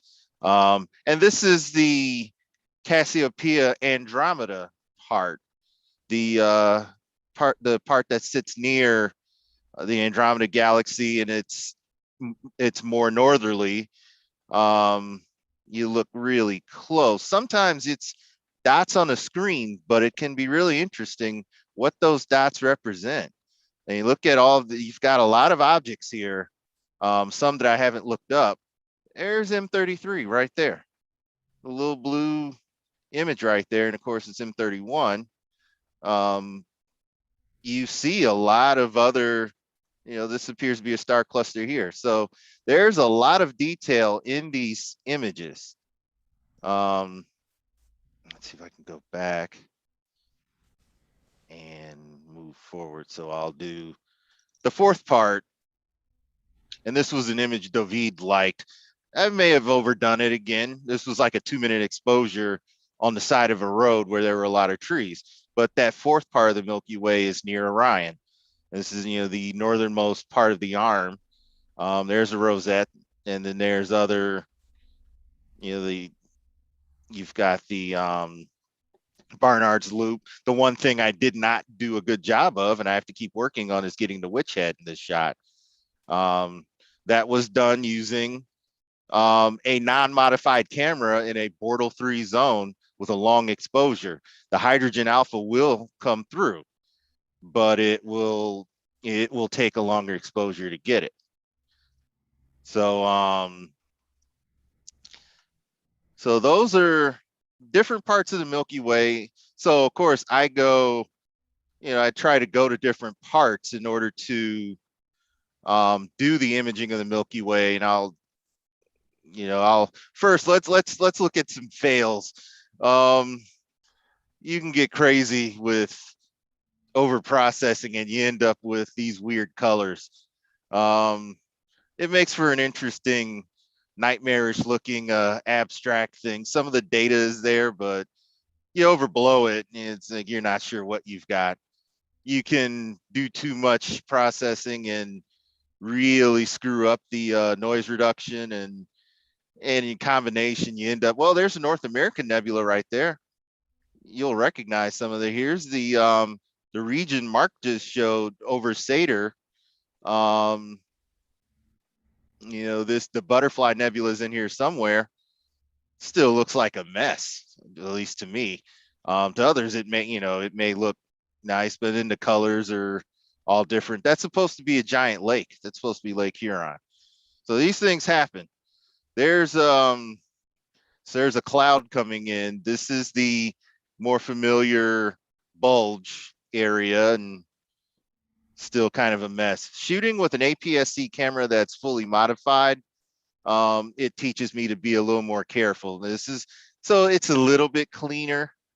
I think this is the state of the image before I really went to town and tried to do something with it. So you could look at these as fails or teaching you that, okay, overdoing it may not be the right thing to do. An interesting Milky Way processing, something interesting about it is you have the look at it at night, but then if you stay out long enough, you start getting this color when daybreak is happening. And you get to a point where you can still see the Milky Way at a dark site, but it's beginning to fade. This is actually the moon over here. I would take this picture, and about 5 minutes later, the Milky Way would be gone. The twilight of the sun would overshadow it. This is at Upper Peninsula at Tequamanon Falls. I tried to beat the daybreak, the twilight, and I didn't. When I finally got around to taking an image, this was all that was left of the Milky Way. Scorpius is over here, and this was basically the last image as the stars started to fade away, the twilight started to take over, and clouds started to take over. Simon, I know you're dealing with clouds. you come out here to a beautiful area and clouds can come and get you there too. So, you know, sometimes if you're just out all night, you know, you're chasing the you're chasing the sun, you're chasing clouds. So sometimes you do get lucky, and I'll just rifle through some of these images. That's an earlier image. And then here's this is one of my favorite places to image, a Bortle 3 zone, Point O'Bark Lighthouse Park in the thumb of Michigan. There's vestiges of the winter Milky Way. If you're in a dark enough site, you'll get some of the winter Milky Way. There's a winter Milky Way with aurora. And of course, the lake looks a lot smoother. These were shot with the full frame camera. Handles noise a little bit better. There's a look over Lake Huron, full frame camera. The rising of the Milky Way against those of you in Canada, I'm waving to you from here because this is Canada and these are some windmill farms. This is the Michigan side of the thumb, and across Lake Huron is the country of Canada. So whenever I'm out here, just imagine me waving hello to you all. Here we go again. And I don't know if you can see this part because I've got this box right here. Here, I'll do that. That might make it easier to see the images. Over a Bortle 4 zone, probably a better processing job.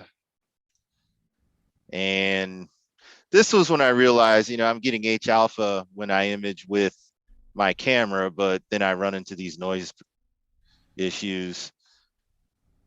This image looks very dramatic. It started out a lot more tame than that. There's once again winter Milky Way and a peaceful scene. I do love shooting over water. That is one of my favorite things to do. And then sometimes there's other things to shoot at besides the Milky Way, and we'll rifle through these. If you happen to be in the cold, you can get these light pillars. You can get real aurora. That's the same location where I shot over Lake Huron. Well, this was March 20th, and there was a geomagnetic event. I happened to be there at 3 in the morning and started imaging and saw some aurora there.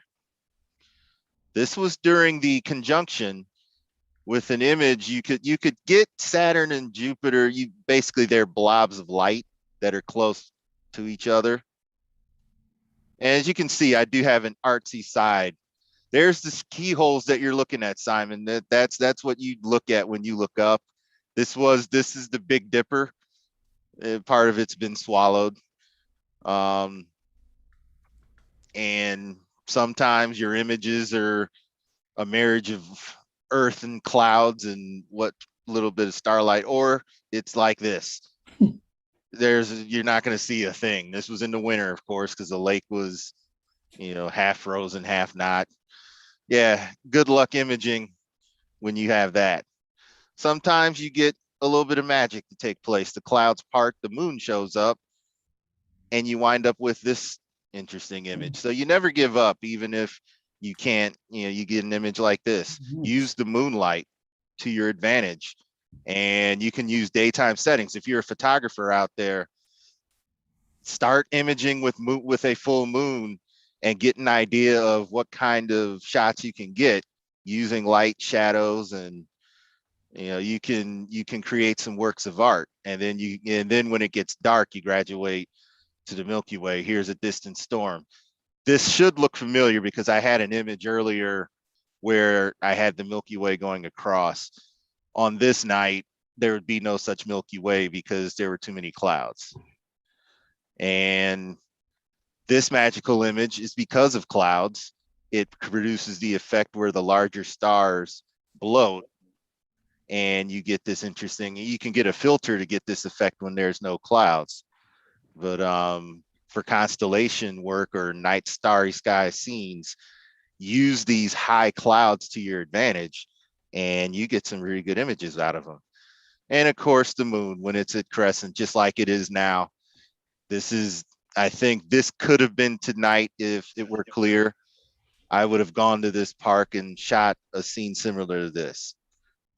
I actually shot that with an old Canon 30D. So these images are examples of things you can get as a single shot. Sharples 2 and the 37 cluster.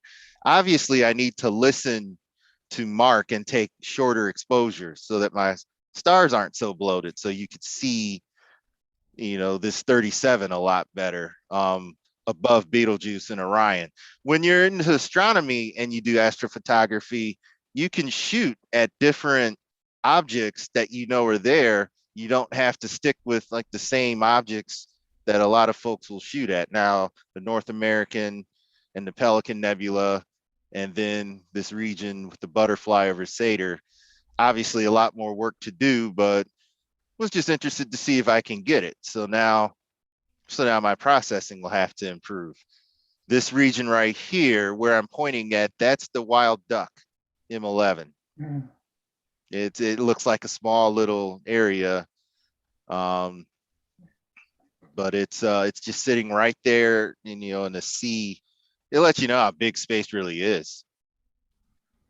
There's our mineral moon taken with a camera. I think I handheld that shot using a camera and a lens that could go to 600 millimeter, and held it steady and fired, and then played with saturation to get the mineral moon that we call it, the colors corresponding to ferrous oxide or the titanium oxide for blue, and then essentially rust for the red areas. With a 300 millimeter lens on a full frame camera, you have just enough room to capture the flame, the horse head, the Running Man, and the Orion Nebula in the same field of view. Now, processing could be a bit better. Yeah, I think this is a single shot. This is kind of a test shot to see what my tracking was looking like. And with some crazy processing, my main goal was, am I getting these objects here that I want to see? Are they showing up? So obviously there would be more to do to make that look a little better. You can even get galaxies with a camera and a 300 millimeter telescope or 300 millimeter lens, M98 right here, and then all of these galaxies that are part of the Virgo cluster, supercluster. I'm pointing past Leo, between Leo and Virgo, and I didn't quite line up M98 in the center because I wanted, I think, M100 up here. But there's a little galaxy here, and this is a dark sky park. That's portal 3, and these dashes and lines are all galaxies. So with not so sophisticated equipment, you can still get shapes, you can still get galaxies, you can still get these deep space objects in wider fields of view. And you'll see better looking images, but just having your own images does something for you. This was tracking wasn't good, but this is a double cluster here. You know, the cosmos is yours. There's M52. I didn't get a good bubble nebula, but where I'm circling right here is Nova Cast 2021 earlier on. Now it's a lot brighter, but this was where I'm circling is where the nova is. And so that was an earlier image of it. Here's I added the effect, the crosshair effect with the beehive M44. Thought it made it look like a nice image. I forget I think that was a minute exposure. And then this Van Gogh painting, you've got M8, M20, so the lagoon, the Trifid, M21, and M23, I believe, all in a single frame. They call it the Van Gogh painting. That's pointing right at near the core of the Milky Way, and all of those images show up. Here's a closer up of the Orion Nebula on a single frame and processed. You can, with me getting started, the Pleiades and Mars, when they were close, these images, you're taking a camera and you're pointing it, and you're using a tracker. Telescopes, of course, more aperture, the more detail you'll get. But if you're just looking to get something and enjoy your time in the night sky, you have the capability of doing that. So you start with what you've got, and then you keep going from there. And of course, the sun, these are the last couple of images, sunset. This is the artistic side. So if you're coming from the photography world and you want to get into astrophotography, there are certain rules that you follow. You're following the typical rules of photography when you're shooting sunrises. You can shoot right at the sun, you'll get these bursts. Just be careful not to do it for an extended period of time and burn out your sensor. Use your photographer. This is a photographer shot with the depth of field. And this is an iPhone. If I'm not mistaken, I pulled out my iPhone and shot this. Sun had risen, and so I said, why not? And I take that shot. So bottom line is, when you're out imaging, you can frame shots, and you're using both photography, you're using astrophotography tools and tricks to get these shots that you want to get. And one thing that I mentioned, and they ask, okay, what were your settings? It kind of blows their mind when I tell them ISO 6400 is what I use. And a lot of photographers coming over into the astro world are hesitant to go that high with their ISO. And then they're like, but my images are dark.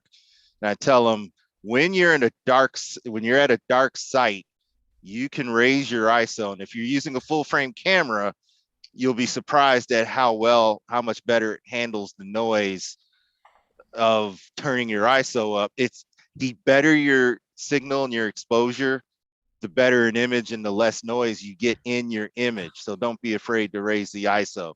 It's with night sky shooting that I do go fully manual, and just trying a bunch of different things.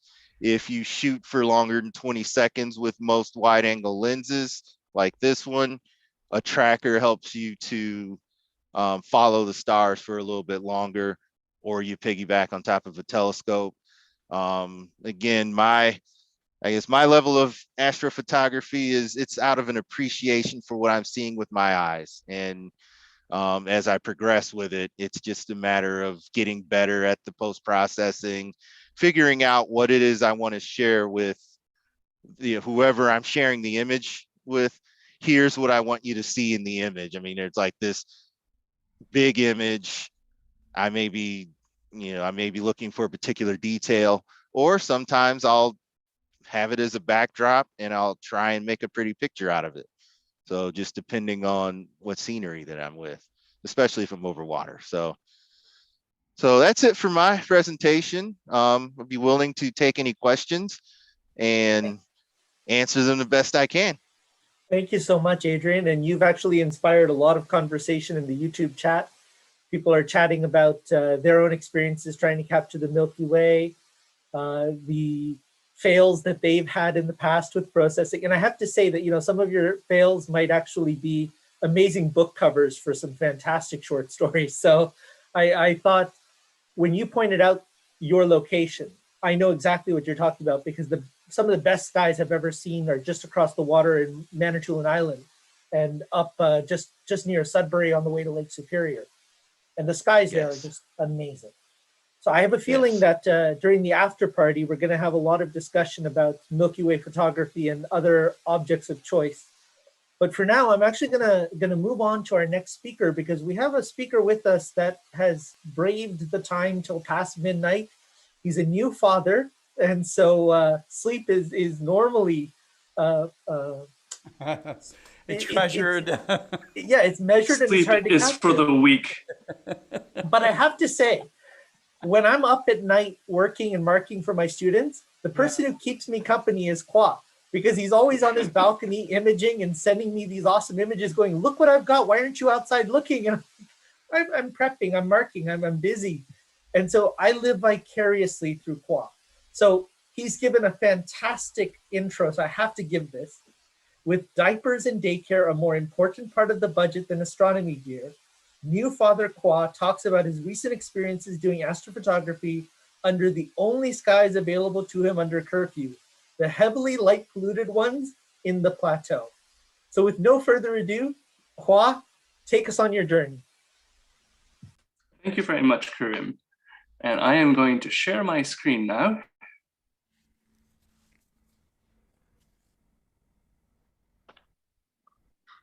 Starting my broadcast in 3, 2, 1.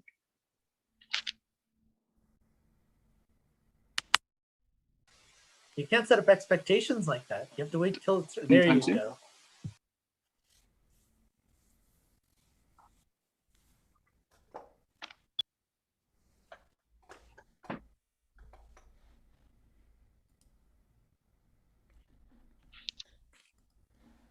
You might, nope, it's starting to come up. Yeah, it looks like a slow connection, but there we go. It's eventually, yeah, we're eventually gonna, yeah, it's loading. All right, so I'm going to. Well, there seems to be a connection issue. Turn off. So if it doesn't come up in the next minute, what I'm going to do is I'll turn off my.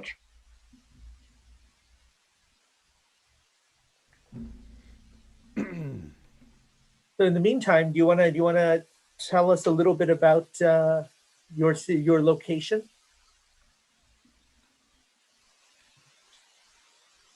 I think we're still having issues there. I will mention to the audience while we're waiting that Simon Tang was actually out waiting for clear skies to be able to show us the Starlink train in California. Unfortunately, he's been stuck with clouds and neighbors throwing karaoke parties. And so he's unable to share with us. That always happens Yeah, where well, he lives. literally, as you see on my screen right now is all I've got. This is a tiny little gap. There's still about 20 more links to go past, but I cannot see them. All right, I am back. Hello. Hey, okay, we hear you much clearer. Excellent, excellent. So I think what happened is because this connection is not fantastic, when I have my camera on, that really throttles things. So here we go once again.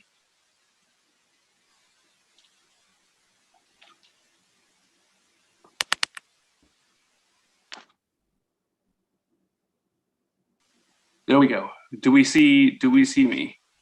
We see don't we see your screen. We see your screen booting up again. That's all I there want. It goes. Perfect. There it goes. Excellent. That's the most important thing. Who needs to look at my mug anyways? So thank you very much for your patience. I'm going to keep this as brief as I can. So my presentation is entitled Deep Sky from Downtown, or How I Learned to Stop Worrying and Love Borderline Skies, or at least, try to tolerate them as best I can, because they're all I've got right now.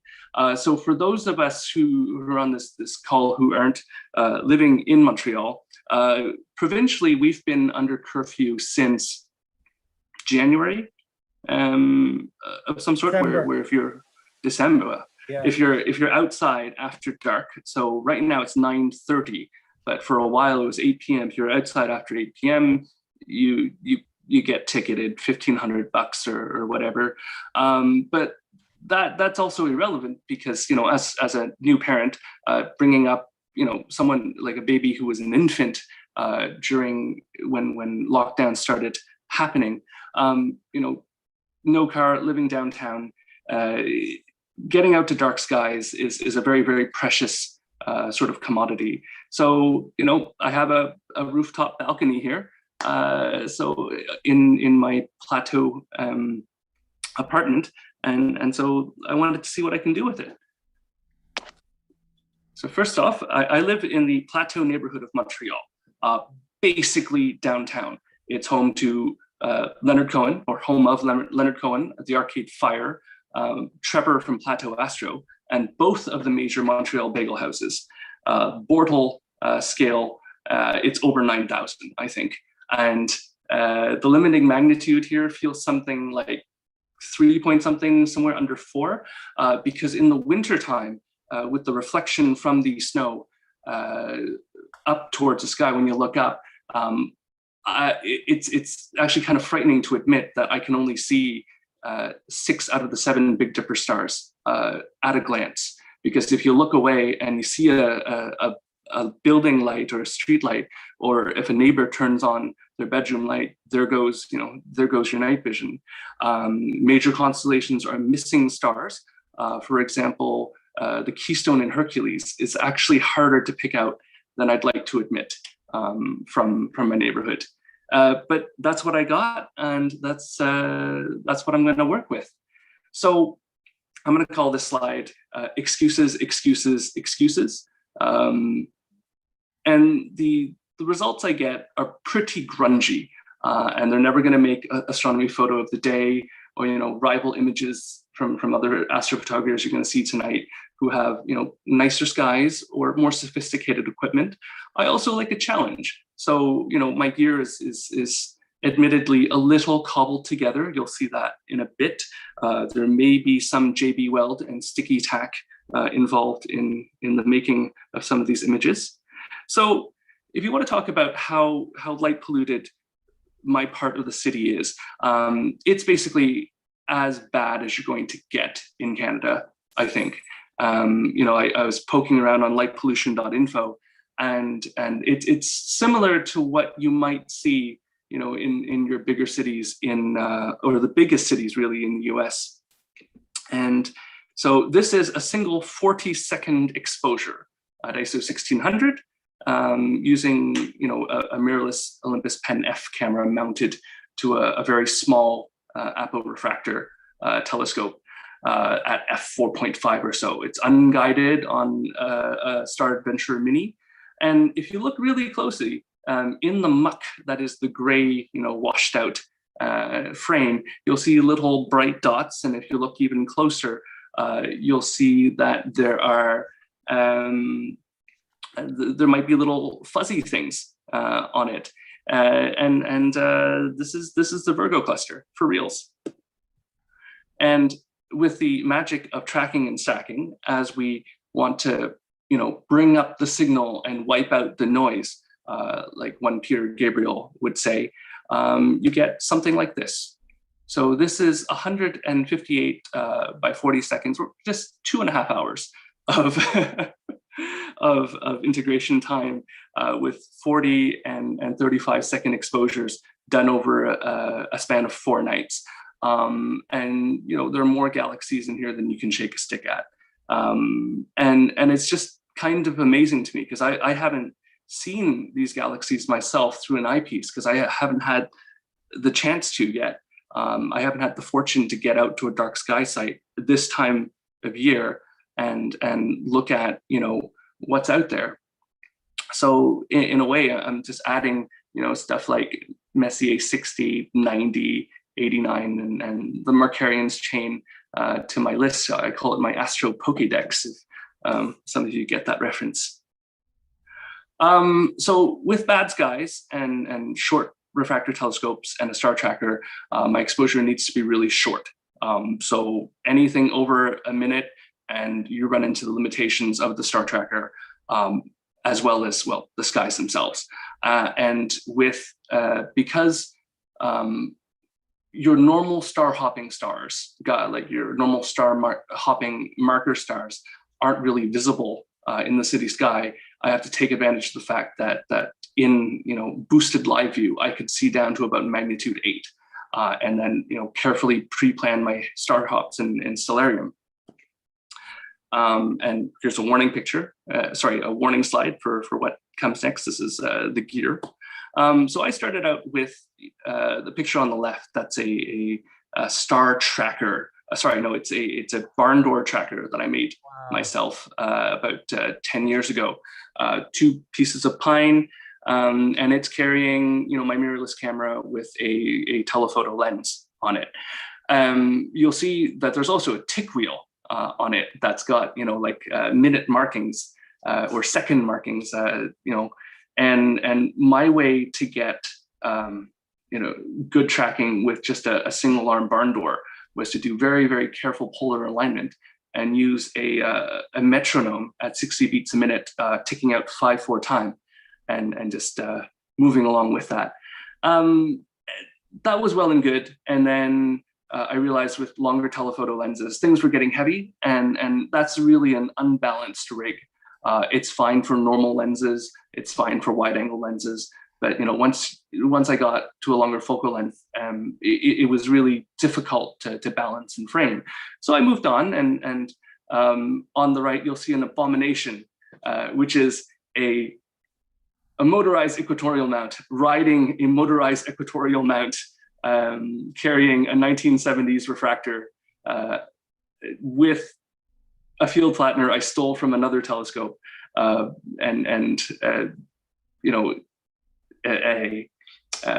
red dot finder that I glued onto a hot shoe cover for guiding.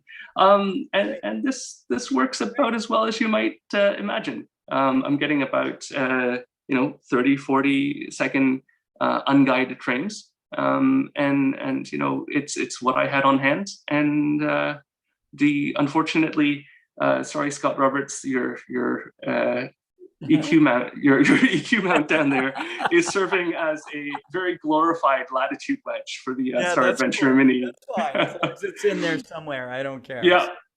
And the mess of wires there is also it's a hacked Celestron motor drive that I use. Actually, the nano EQ mount there I got with a 4-inch your FL102 long focus achromat, and with a motor drive, the mount is fine for longer focus telescopes, to track planets for video. I found that fantastic, but I just needed a little bit more precision to do whatever deep sky I can, stuck at home here. And again, this is the same rig, but using the ASCAR short focus refractor. In fact, it's out there right now, adding more data to the Virgo cluster. Cool. So this is a photo of Messier 97 and Messier 108, the owl and the surfboard, just under 6 hours, I guess. And what I found really fascinating and kind of awe-inspiring to myself, this is, it's a grungy photo. Like if you look really closely, there's a lot of noise. That was a lot of light pollution to try to beat back.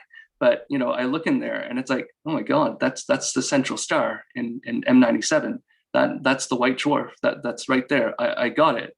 And it's just one of those moments you look at your results afterwards and it's like, wow, I got that. And this is a very popular target as well, over 6 nights, and just under 9 hours, from a balcony that can only see about a third of the sky back then, Messier 81 and 82. And this image also took 6 nights to do, but was more of a challenge because in my old apartment, I only got about a half hour or so of time before they kind of went behind, my neighbor's building. So this is the Jellyfish Nebula lower left, and Messier 35 with its little companion cluster in the upper right. Now, what's really special to me about this is the first night I tried to line up this target and shoot it. Montreal went into the first night of its 8 p.m. Curfew.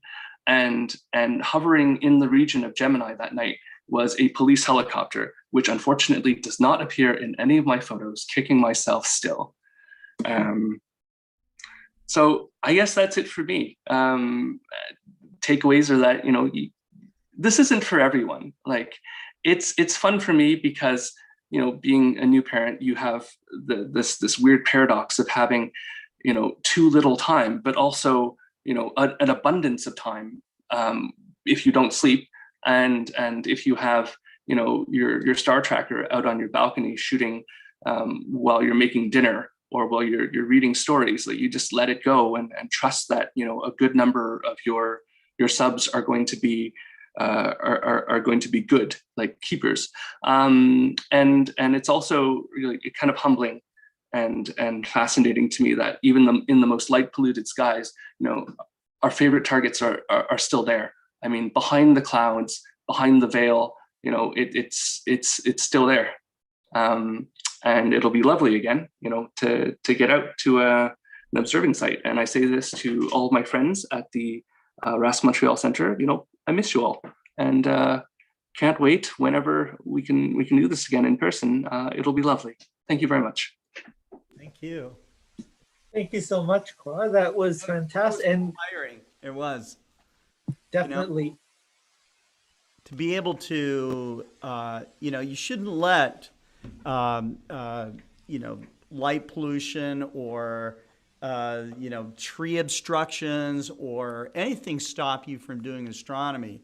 I've had many friends that had only a balcony to set up their telescope on, or even one guy who was in, I believe he was in Singapore, he had no balcony. He just had a window. Now this is Singapore, okay? Just had a window. I am spoiled. He is shooting outside his window, and the window's only like this big, okay? So he had his mount drift aligned or polar aligned in a precision way in his bedroom, turned out the lights, and he would shoot this much, that much, okay?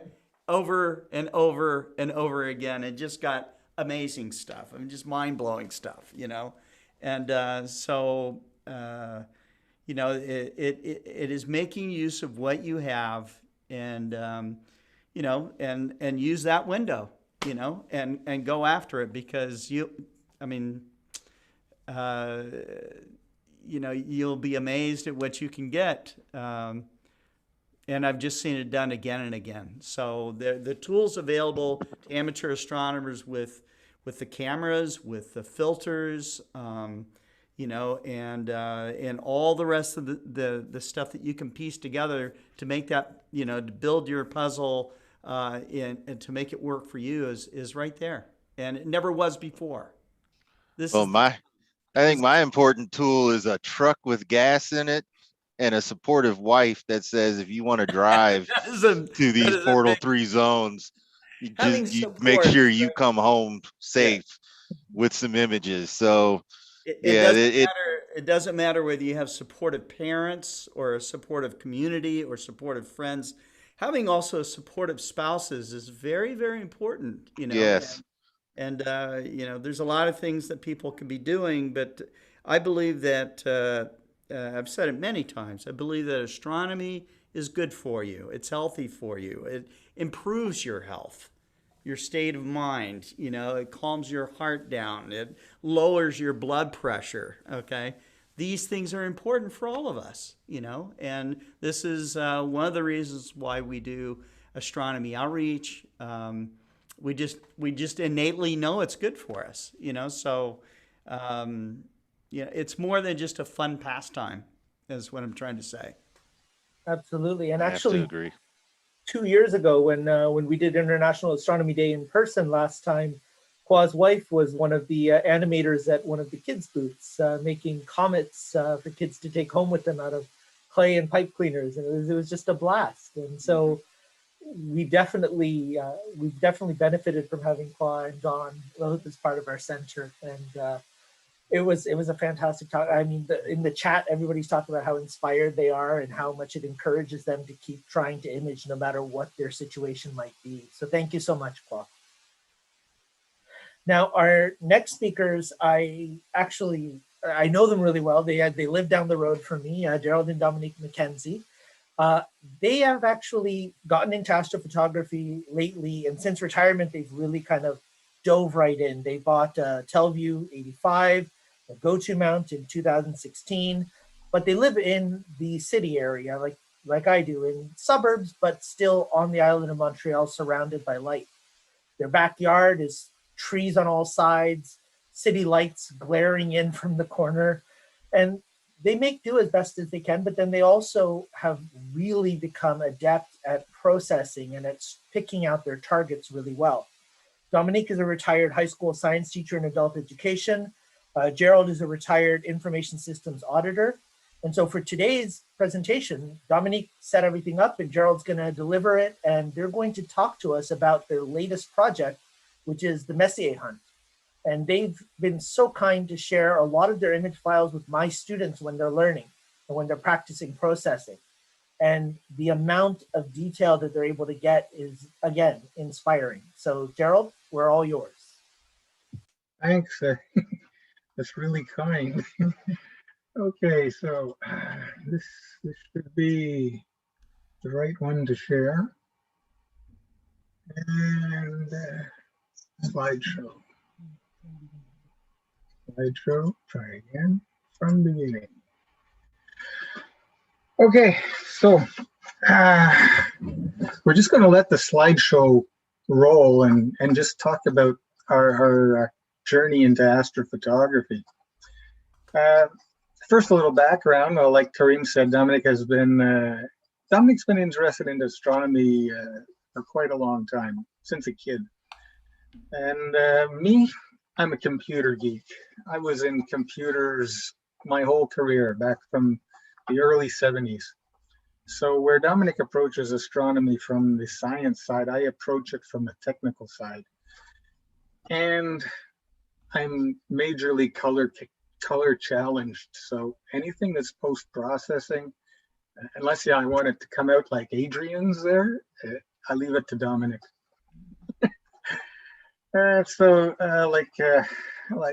Karim said, in 2016, Dominic found a used Teleview 85, and we thought this would be a nice sized telescope to start more active observing. We bought an Ioptron 725 mount to go with it. It's something light, and we thought we could easily take it on vacation or bring it to the cottage. But then in 2018, we naively thought that we might like to get into astrophotography, and we didn't have a DSLR, so we bought a Zuo ASI 224.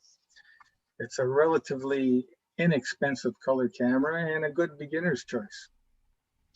Our first target was the moon. It had to be mosaicked because it didn't fit in our field of view, but it came out nice. So. And then in that June, we went camping at a relatively dark site in Ontario. And although the nights are short in June, we saw a lot of double stars and deep space objects. And then we decided to try some deep space photography. And that's when it all began. For newbies, astrophotography is strewn with a lot of moments where you say, that's what they mean. Yeah, there's a lot of those came along because we didn't take a course in this. We just bumbled along. And you have to learn the vocabulary. And until you learn the vocabulary, you don't know what people are trying to tell you. So we thought we'd start by photographing the Messiers.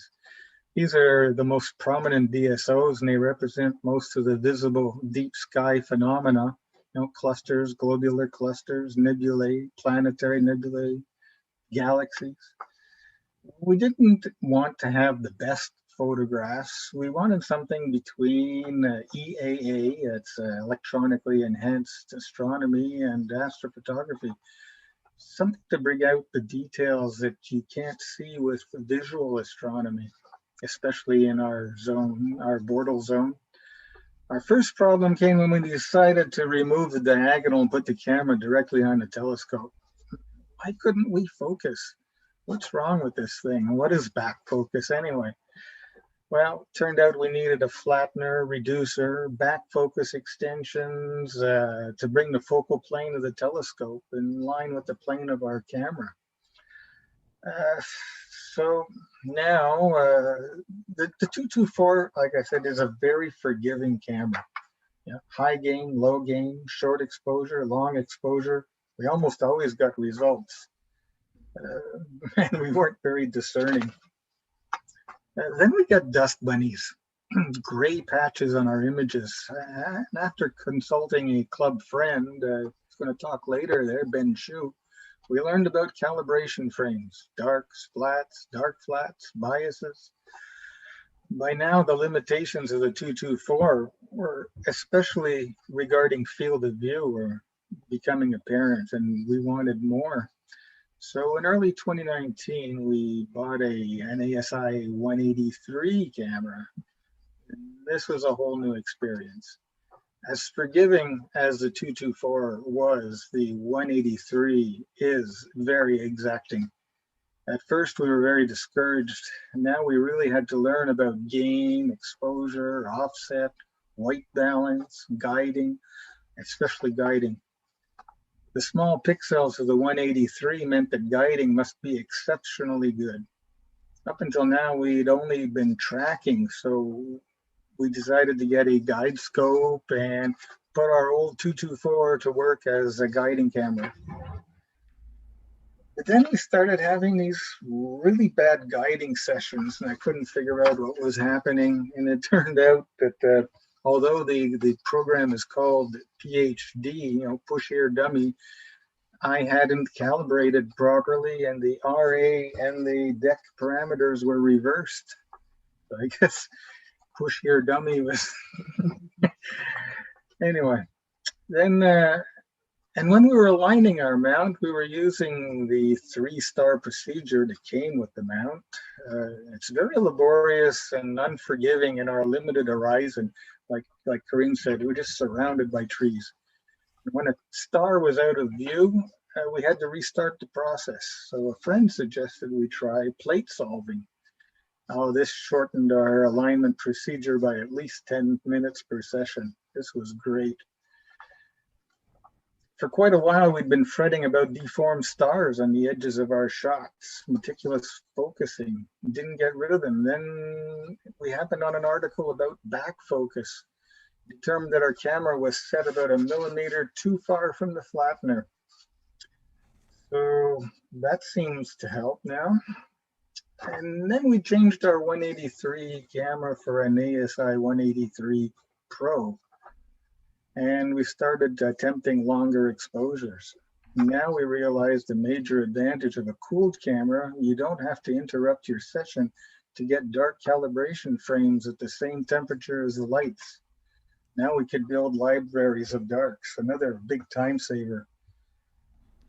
Ironically, we're starting to realize that this camera is really not well suited to long exposures in poor seeing, although I really love the resolution. The full well is rather shallow, so pixels saturate very quickly in the bright skies. These are all things we learned. The pixel size is so small, it's in a Bortle 6.7 conditions like ours, it's not very optimal.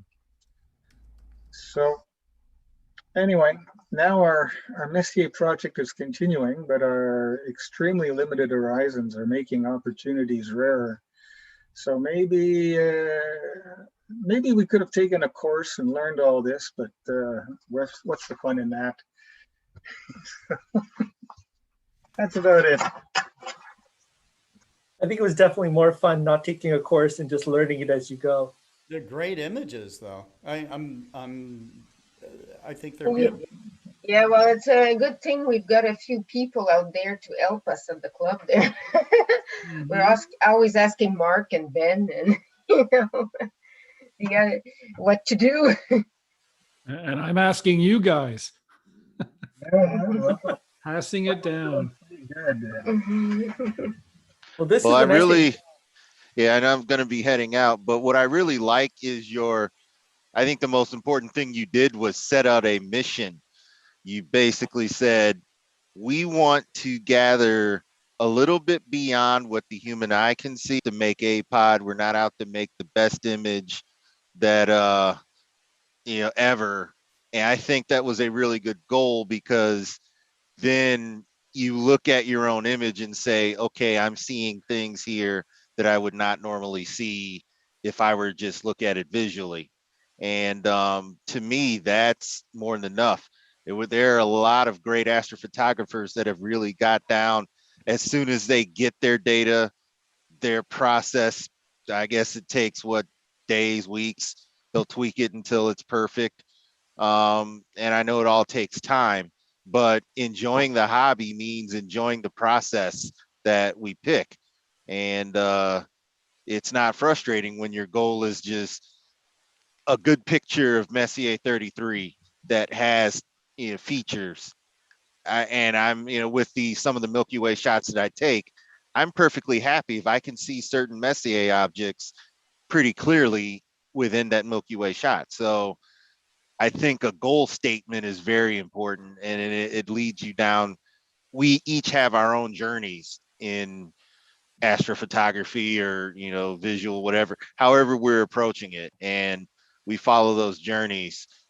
Chasing others' work can get so frustrating that you'd want to give it up. With Qua, if he's chasing certain other work with Bortle 9 and 10 skies, that's frustrating enough to want to throw your equipment out of the window and take up another hobby.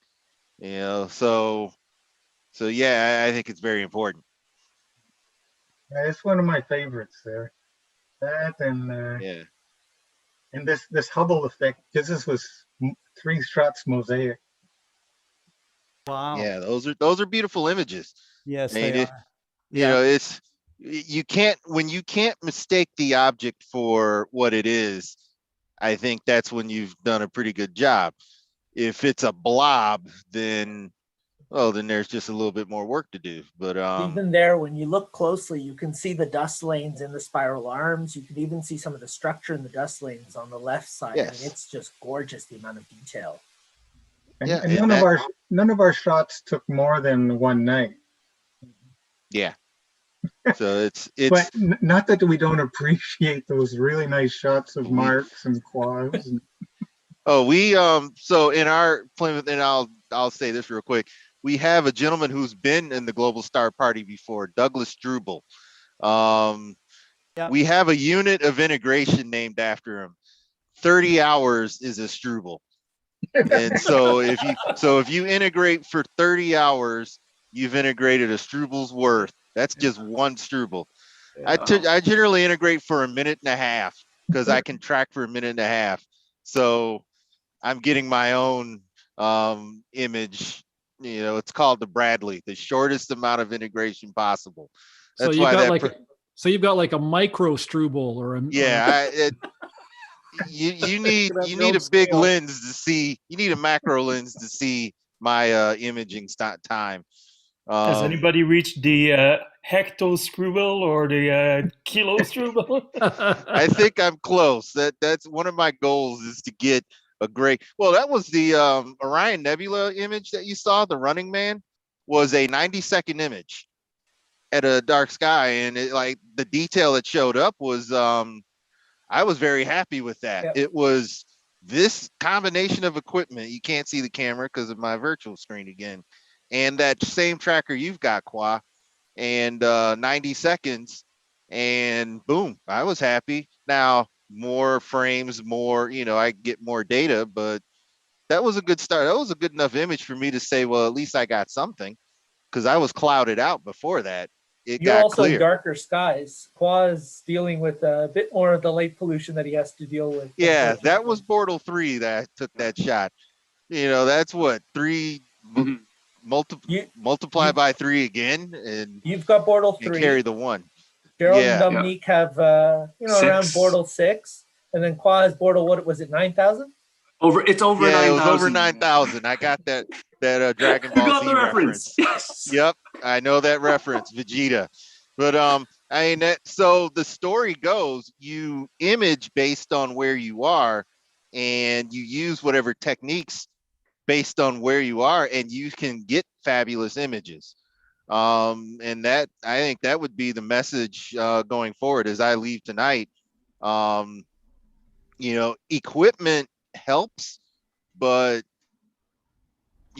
passion for imaging and using your current situation to get those images is, what gets you your results, and then you keep going. But equipment does help. It I does have help. to say, we have a 16-inch Explorer Scientific at our dark sky site, and I cannot wait to use it again. I cannot wait to get out there and use that light bucket and really just see some nice dark, even just visual. I'm not even talking about imaging. Yeah. I'm just talking about getting there and using the light bucket and enjoying seeing some SA objects. Yeah, I hear you there. Well, we had that presentation earlier. The children are using 2-meter telescopes. 20 images of integration looks better than like 2 or 3 Strubel's worth at a but you lose as much as you gain from the exposure from that type of outreach, which is a ton. You lose that one element that Scott mentioned earlier, that moment under the stars where really kind of you take a breath, you relax, you're there, you feel the immensity of things, but you also kind of feel a place in that. And so that's part of what we want to get across with these imaging stories. And I think Gerald and Dominique really kind of encompass that, because no matter what target they're on, no matter how much they're working with their computer and stuff, at some point they just stop and they're just enjoying being there. Yeah, and that's wonderful to see. And I have to say that one of the things that we miss from not being together and not having these club nights is little things like watching Jerry and Dominique work together as a team, as a duo. It's beautiful.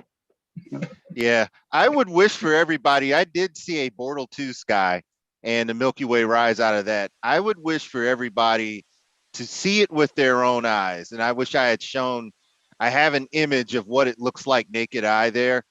When you see color in the Milky Way, that's when your skies are, and you see how enormous the Milky Way really is when you're in a Bortle 2 sky. I know the one image I had was like this full on big detailed view of the Milky Way, but the real impressive thing about a Bortle 2 sky is seeing the Milky Way naked eye. And it's my hopes to see a Bortle 1 sky here in the fall heading to Okie-Tech. So the images from there, they probably pale in comparison to what I'm going to remember seeing with my own eyes. So it does sit with you. The gravity of it does sit with you. Thanks, Adrian. And I do want to just get to our last couple of presenters, and then in the after party we can chat more. Our next presenter is our RASC Montreal Center longtime director and treasurer, Ben Chu Tang. And Ben is an avid astrophotographer, and today he's going to talk to us a little bit about road trip astrophotography, which is actually kind of a cool story you can tell us about actually trying to take equipment with you. So Ben Chu, we're all yours. Yep, thank you, Karim. Do you guys see my screen? Yeah. Oh, good, great.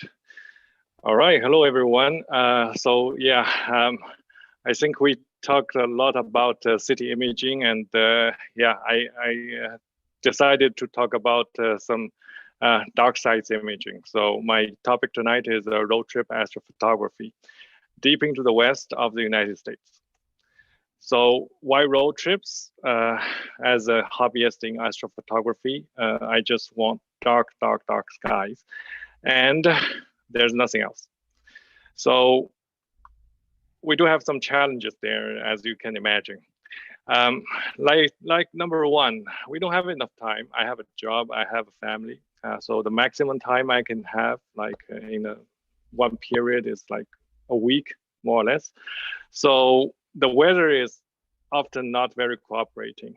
So the solution is you drive a lot to chase the dark sky, to chase after the clear skies.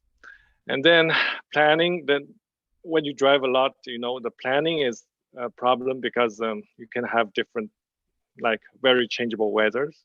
So the solution there is to check multiple forecasts, and very often, at least twice a day. And then once you get that, it will be hard because you move around, right? Your plan changes every day or every twice a day. So when you get the spot, you don't just set up things beside the road. You need to find the right spot. So at that time, clear sky chart, as you guys mentioned before, it's really a handy tool, as well as Google Earth, to help you find out about the surroundings. And then you get there, set up everything, you are in good mood, then something hiccups on your equipment. Because normally I have my equatorial mount, and then my telescope, and then there's filter wheels, there's cameras, and then focuser there, computer. Then I hook up to a Wi-Fi, and then I have my iPad. I control everything from my iPad. So there are so many things there, and yeah, the way to avoid all these hiccups is to have lots of backups, like backup computer, cables, power cables, everything. Yeah. So, and then there's the wilderness, right? You might have hails on the road. You might have thunderstorms. Just the weather forecast turned from clear skies to thunderstorms. And then you have all these animals like coyotes or insects like scorpions, not the scorpions in the sky, but the real scorpions, and which are not really friendly. So my solution is to get ready, do some homework there, and ask around, like what to expect when you head into the dark. So this is a clear sky chart. This is my best friend when I go do my planning. Here you can see all the pinpoints.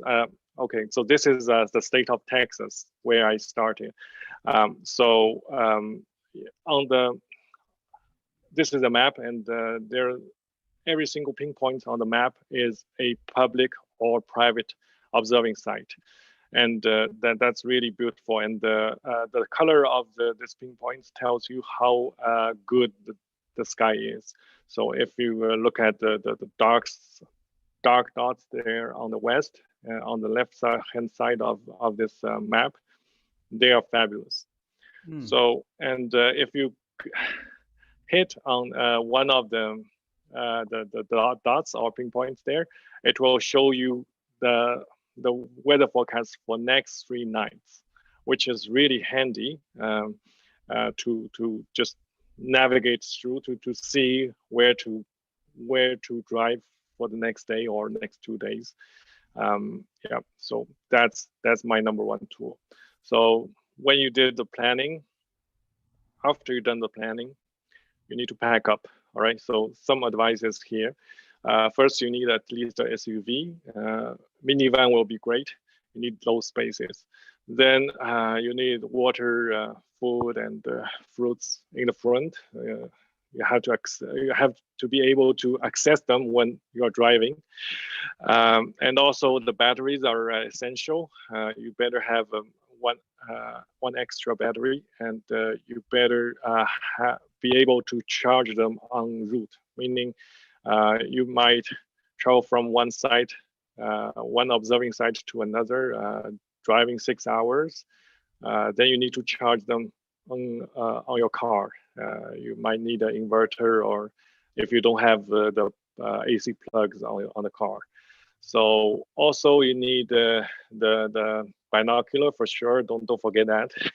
You need that to enjoy the night sky, and also those spare cables, those are backups. I put them in one bag so that they are accessible. And then the tables, like portable tables and chairs, they are also great. You don't want to put everything on the ground, and also the chairs for sure. So with that, I have 2 special recommendations if you ever want to go to road trips in the West, right? Ready to use drink meal.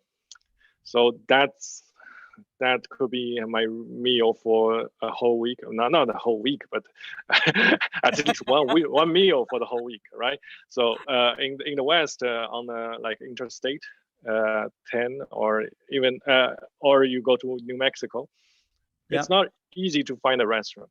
Definitely not easy. So this will become your best friend, and it will save you a tons of time, which is very essential on a road trip. And then when you go there, it's, as you can imagine, it's pretty costly, both time and money. So you do want to have some best optics. All right. So unfortunately, there's no telescope for rent, as far as I know. So, but the good news is there's lens for rent. So Lens Rental is one of the my favorite websites for that. We rented a Canon EF 400 millimeter to f2.8. That's a very fast lens, and it's very, very expensive. It's $12,000 US if you want to buy it. But if you rent it for 1 week, that's $350, which is much more affordable, I should say. So think about that. That's just one more options there. Yeah, let's talk about my journey. This is 2018, I believe, in the summer. And then I started from Houston. That's like the right bottom corner of this map. So day one, I started from my friend Chen Wu's house, and I drove his car with all his equipment and some of my equipment. And the plan is that I drove all the way around El Paso, and he will join me there. So day number one, I stopped at the junction. That's like 15 minutes away from the South Llano River State Park, which is a great place. On the map, it's like bottle 3 to 4, on the edge of 3 to 4, but in the south, it's really, really dark. It's like bottle 2 there. So that night, I had a great picture on the M16 with Chen's C8 telescope. And then day number two, I was happy then, and I made a very big mistake. I checked the weather before I start the second day. The plan is to go to Big Bend. We have the cabins booked in the national park, so it was not easy to book. But we had 2 nights, and the weather was really good. The weather forecast was really good when I started. So I drove alone, so it's a bit long drive. So I didn't check the weather. I only checked it after dinner. I checked in, I had my dinner, and I was like, I can start again with the gorgeous. Then I say, what's that? Why it's overcast? Then I checked my weather forecast. It flipped from 2 clear nights into 2 nights of thunderstorms.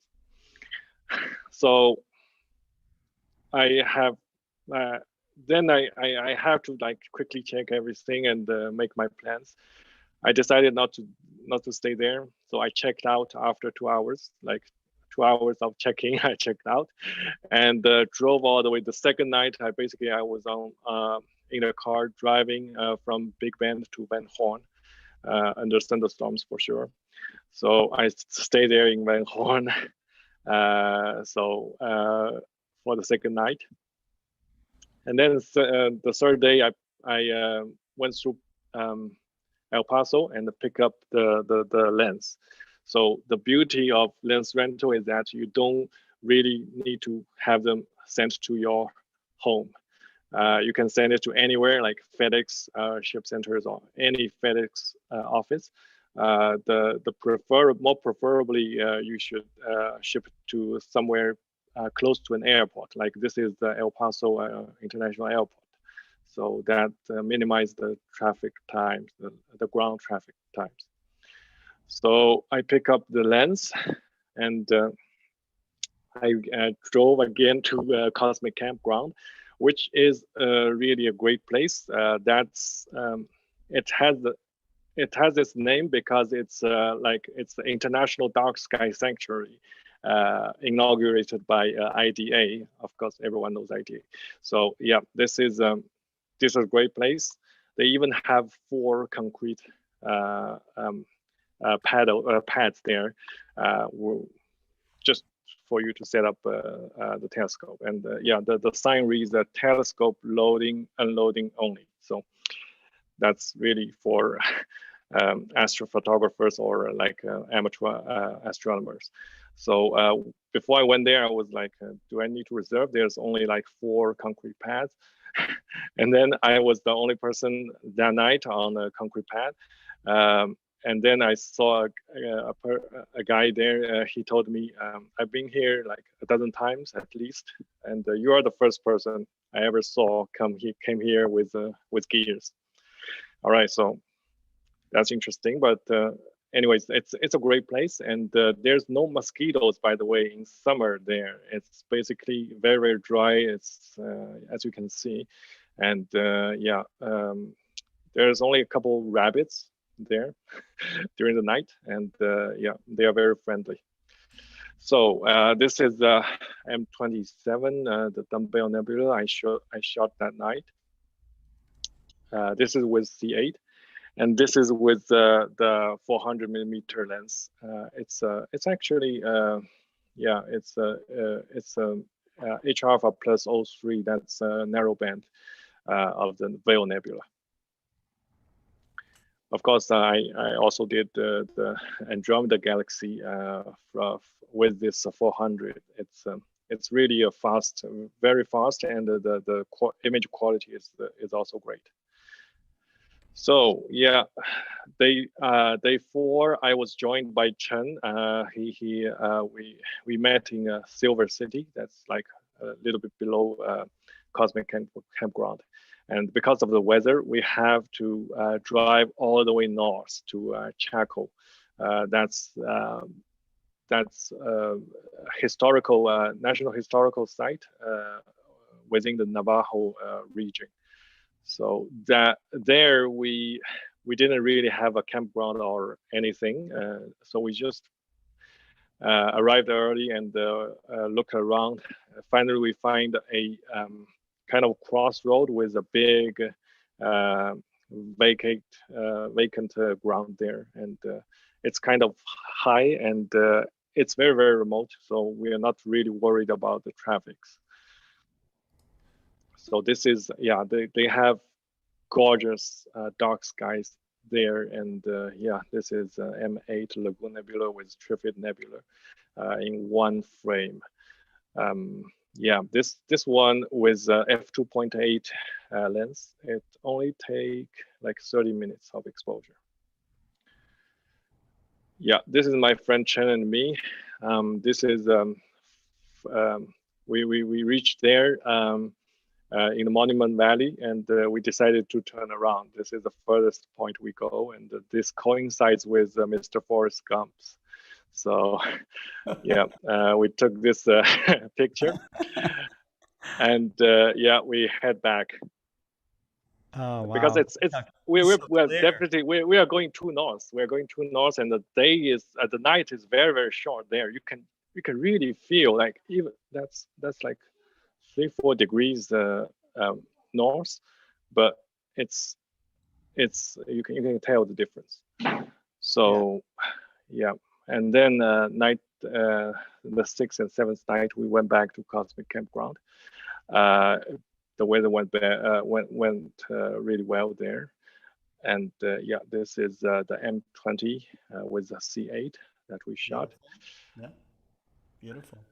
And yeah, M16 sorry, M17 the Omega Nebula.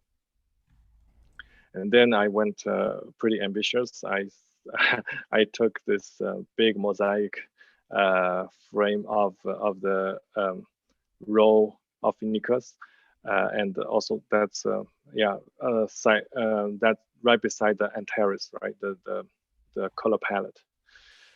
This is a 6-frame mosaic, and it took basically 2 nights there. These are so thanks.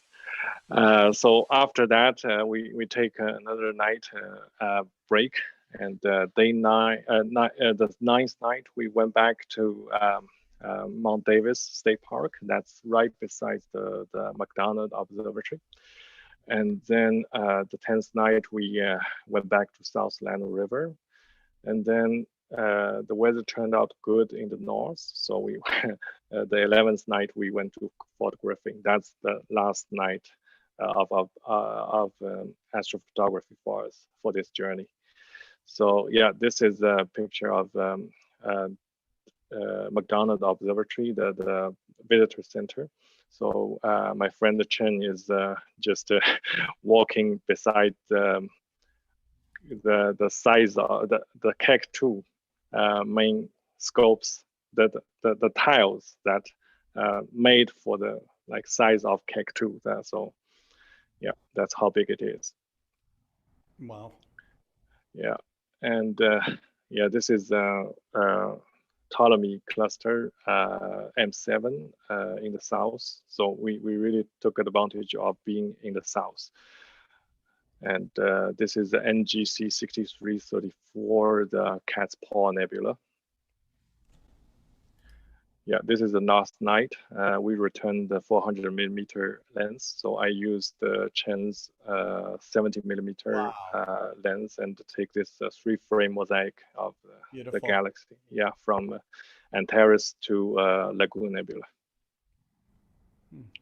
All right, so here's some lessons I learned. So number one is that you have to drive safe. Rest every 2 hours because you basically overnight observing is very exhausting. You need to rest a bit more while driving. So number two is that you need to have some exit plans. You go to some observation sites. It's all exciting, but you better have some place to rest after observation, and it will be great if it's within 15 minutes of drive. Yeah, 15 minutes. After that, you will be really really tired. So yeah, also check your subs as soon as possible. Don't wait till you get home because something might go wrong and you don't see it on your camera or on the iPad. Better just enlarge them and see it on the screen, on the laptop screen. And then there's wildfires. Watch out. Don't just check the weather. Also check the air quality or the wildfires, because that might ruin your night skies. Download maps. Be prepared for any for the internet blackouts, because we are always going to dark sites, which means remote areas. Signals might not be good. And then dress warm. Even in the summer, you have to dress warm if you go to a high altitude. And yeah, I'll finish up with 3 of my favorite images, also taken in Texas. But that's another trip. I went there again 2019 with my Epsilon 180. So these are the best shots from the third journey. So this is M45. And this is Iris Nebula, NGC 7023. Wow. Nice. Yeah, and this is M33, the Triangulum Galaxy. Yeah. So yeah, this is really the power of dark skies. All right, so last but not least, I want to extend my special thanks to Mr. Chen Wu, my best friend. We've been known each other for 20 years. By the way, he's probably also watching this great program. So yeah, special thanks to all his hospitalities and his family. And yeah, I'm really lucky to have a friend there in Houston so that I can hop on these great journeys. All right, that's it from me. Thank you very much. If you have any questions, please.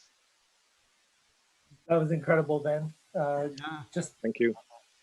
The planning you put into it and the amount that you get out of one trip is just wow. It's kind of tricky because yeah, the plan you don't make detailed plans, you don't book the hotels, anything. You just have some idea that I'm going to the west, but you don't know where you are going to end up with. Right. I found your, the idea of packing food, that would give you a lot of nutrition along the way is important. Staying hydrated, getting your vitamins, your proteins, and all the rest of that, because the physical exertion of going out to these dark and remote areas is challenging, and so you have to approach it that way. And I'm pleased to see that you talked about the safety aspect. I have seen people, I have spent a lot of time out in these areas, and I have seen people come to star parties completely ill-prepared for both the nighttime, the temperature changes, not bringing water. Some people go to remote areas and drink too much alcohol, this kind of thing. And I have seen people where their car was batteries were dead, and they had to be basically saved.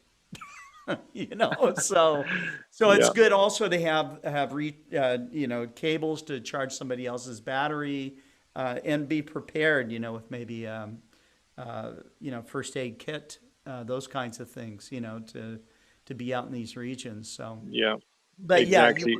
you'll be treated to skies and environments that are surreal, So it's a very good journey. It's like enlightening journey that we always, when we live in the city, we always complain about light pollution and everything.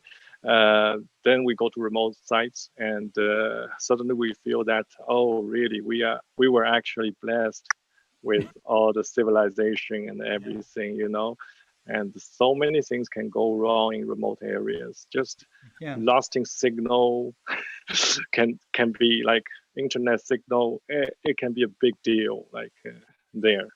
So that's why they end up dark skies, is because they're away from all of that, right? And that's what gives us that moment of what Adrian was talking about, right? The Bortle 2, Bortle 1 skies, where you actually get to see the color in the Milky Way with your naked eye. You can't do that with the city over the hill. There is something called a spot satellite communication device. If you tend to go out to regions like this and you get beyond signal, these things communicate with GPS, and you can still do texting and that kind of thing. And so people that, nomads that travel all the time, that are on the roads, they use these things, and they're relatively inexpensive. You can get one for between $150 and $250, something like that. But it could save your life. You know. That's a great idea. Yep. So we've got one more prepared presentation, and then we've got 2 people lined up for the after party. So our prepared presentation to finish off our amazing International Astronomy Day that we've had so far is from one of our expats who's left us for Seattle. He got tired of the Canadians and he went just south of the border, but he's still a further north latitude than we are in Montreal, and that's Cameron Gillis. And so he's going to be joining us to talk about his sky survey adventures.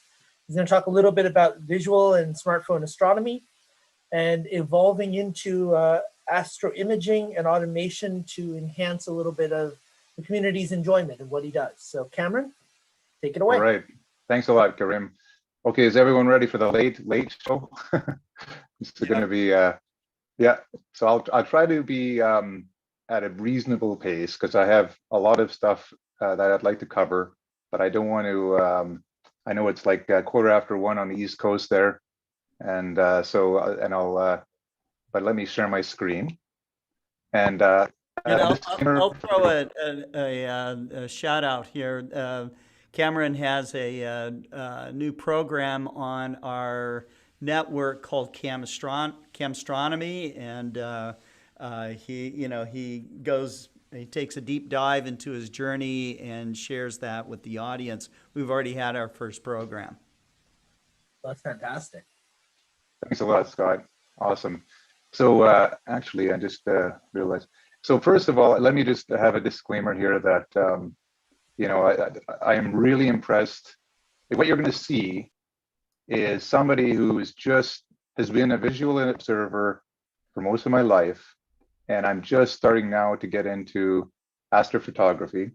But I'm very much inspired from everything I've seen from all the previous speakers, to the point where now with the technology that we have today available at our fingertips, I am on a journey to basically walk the path of moving from pure observational to enhanced astrophotography and imaging, so that everyone can see the stepping stones. Because in the past, when I was an observer back in last century, the thing was I heard about hypersensitized film and ISO 3200 and 6400 ISO film, and a lot of the equipment that you'd need, and it was very expensive to get in. But now with smartphones and Wi-Fi and all these great things, tablets available to us,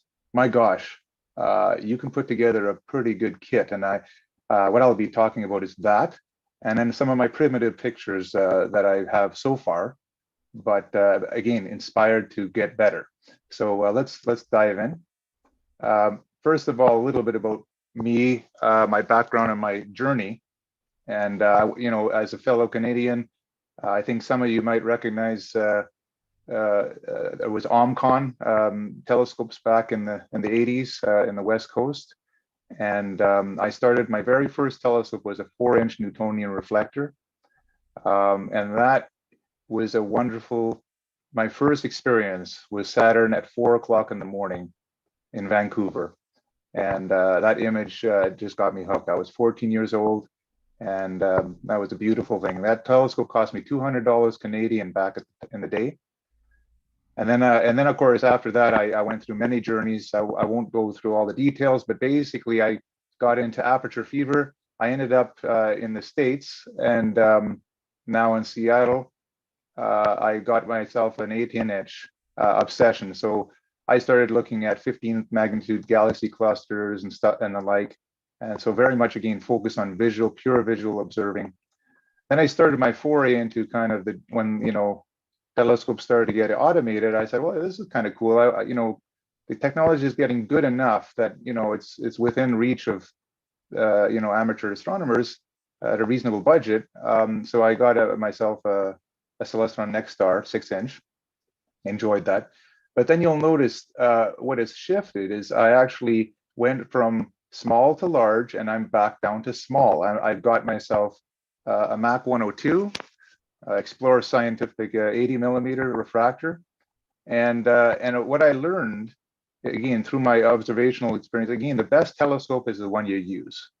And you kind of go through this cycle where you get all this stuff, and then you say, you know what, I just want to have something that I can just grab and go and make it really efficient. That combined with the technology, like you said, Wi-Fi, GoTo and all that, that I get myself a Celestron C8.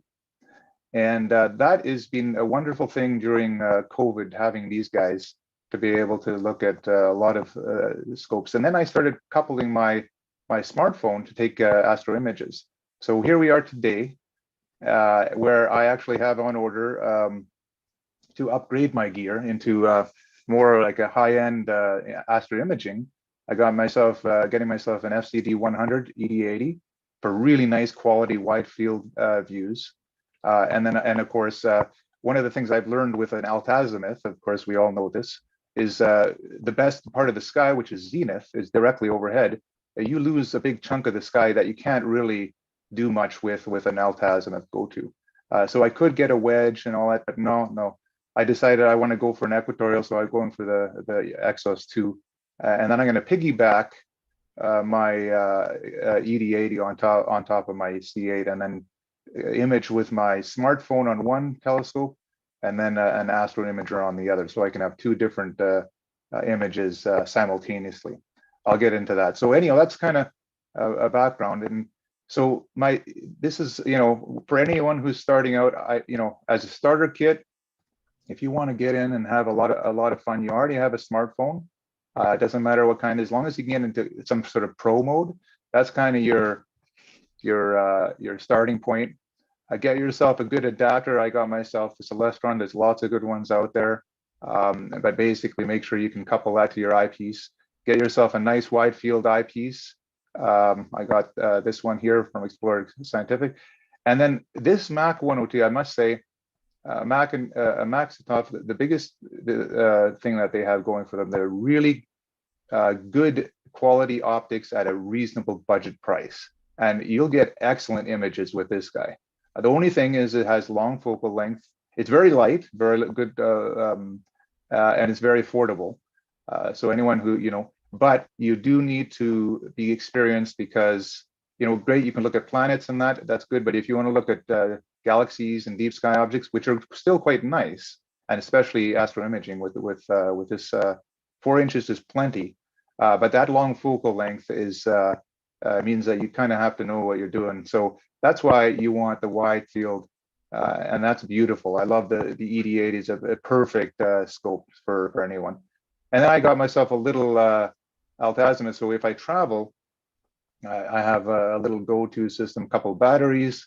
And then when I finally do get to the southern hemisphere, which I haven't yet, I'll be able to easily find objects with that system. Anyhow, so that's the starter kit, so to speak. Then I get into intermediate, where I get into Wi-Fi and a larger aperture. There's a reason why the 8-inch is the most popular telescope in the world, and it's a beautiful thing. I have to say, it's a perfect size. You're big enough that you can get down to 14th magnitude. You can see, like, I have Bortle 6 to Bortle 8 skies, so I can get down to 13th magnitude galaxies almost, depending on the surface brightness. So it's a really good rig. Lets you see lots of objects. And then this go-to system, what I do is I tether a laptop. Sorry, not a laptop, a tablet with Sky Safari on it. And I'll tell you, what a wonderful coupling. You put a Sky Safari in this. I have my old Sky Atlas 2000, which is a beautiful atlas. I love it with the color prints and all that. But instead of going back and forth between the eyepiece, and before I was on a ladder on my 18-inch Dob, and then going to between that with a red light flashlight and looking at the galaxy, and my eyes are getting worse. What I like about the tablet is you can zoom in, you can do the visual plate solve right there at the eyepiece, and it makes you can really concentrate on observing, which is a fantastic compliment. Being again a visual observer myself, but moving into photography, the other advantage, of course, is you can couple it with astro imaging gear and use it to control and do sequences of images. But anyhow, then I got the 2-inch diagonal. I got that before with my 6-inch, and I got the wide field 40 millimeter, 68-degree eyepiece, beautiful eyepiece. And I always have had a bunch of Neglers, and I have to say the Negler 13 millimeter is a beauty. That's nice and small. It couples nicely with the smartphone as well. You can get around it really nice. It has a great field of view, and it's the optimum power for galaxies. It gives me about 156 power in a native focal length, and with a half a degree. So it's kind of the sweet spot. And then this is all the stuff I'm kind of my toys that I'm going to the next level, what I call intro advanced. Now that I've kind of got my visual stuff and the smartphone stuff, I realized one thing with smartphone photography is you can't set up an image sequence and very easily and set up. If I want to do a batch of images and I want to do a whole bunch of sequences and I want to program it and I want to have a very easy, tightly coupled, configured. I don't want my smartphone to kind of wiggle around and all that kind of stuff. It's still good. Smartphone's great, but it's just enough to get me inspired to do this, which is basically equatorial. You got to have it so you can look at zenith, which is the best part.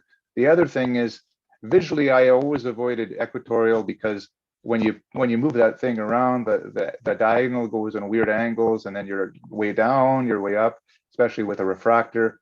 So, but with imaging, beautiful. You just couple it in, and then it doesn't matter where it's going. And it's also, since you don't have a diagonal, the balance is maintained. It doesn't shift balance because your eyepiece is not offset.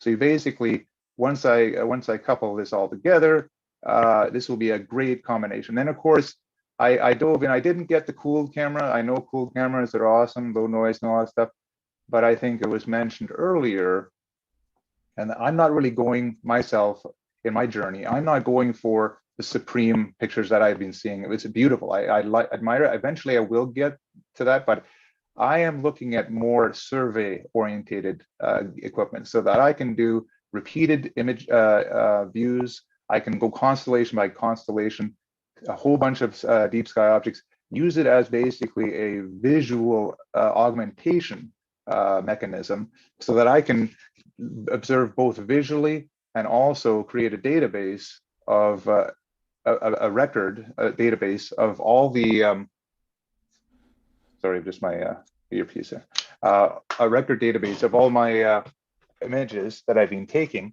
and I can log them because one of the things, you know, as you start taking a lot of images and that, you want to have kind of an organized way of doing all that. Well, anyhow, this gear helps me do that.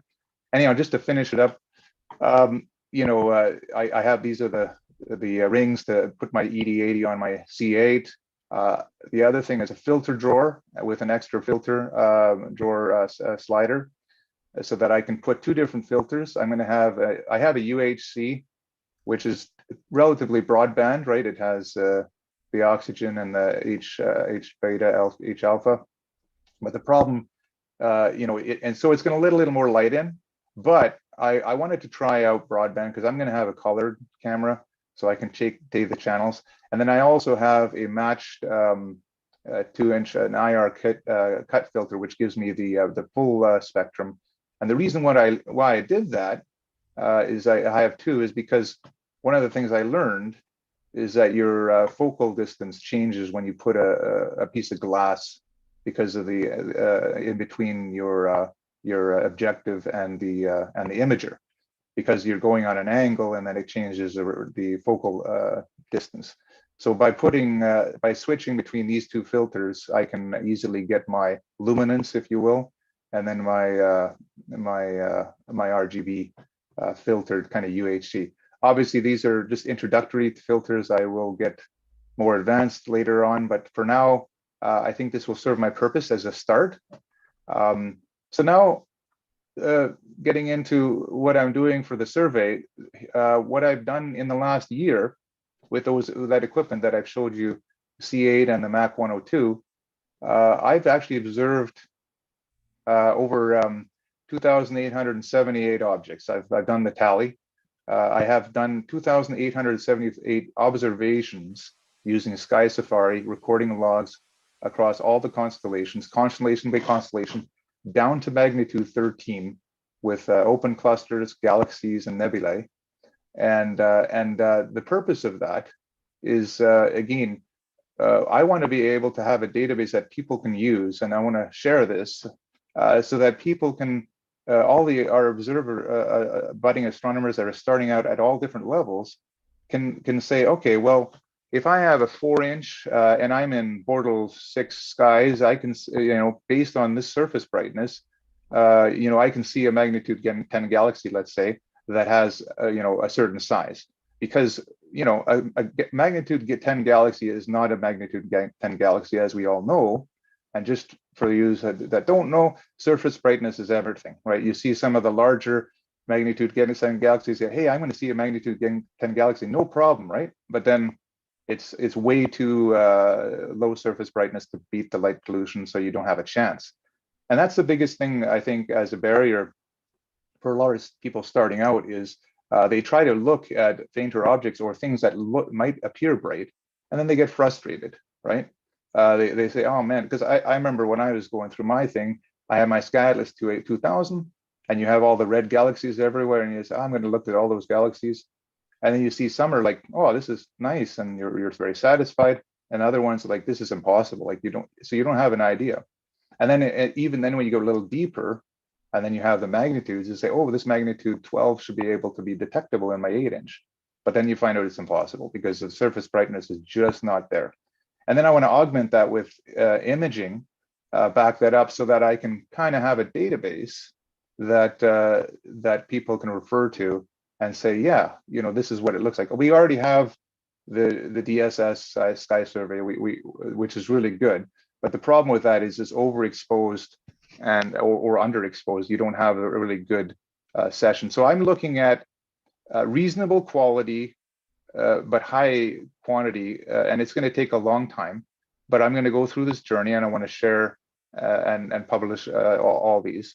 And so let me just quickly jump over to Sky Safari. What I've found since the last time, Scott, I'm happy to share with everyone, and I'll share this again on next program next week, is if anyone wants to run an Android app on their PC, the BlueStacks is a great application. So I actually have Sky Safari running native on my PC in an Android emulator. So I don't need to cast my tablet anymore. And the nice part is it works just like Sky Safari on your tablet, except now you have mouse control and I can point at stuff. And so this will be really nice to be able to use Sky Safari and show people, what's going on. So for example, let me just show you my observing lists. I have a whole bunch. And what I've done, I go through I have constellation by constellation, the number of objects down to 13th magnitude that I've observed. And if I go to best and brightest, and I highlight that, let's just make them highlighted. Hello. Sorry, it's just a little bit delayed now. Okay, let's try that again.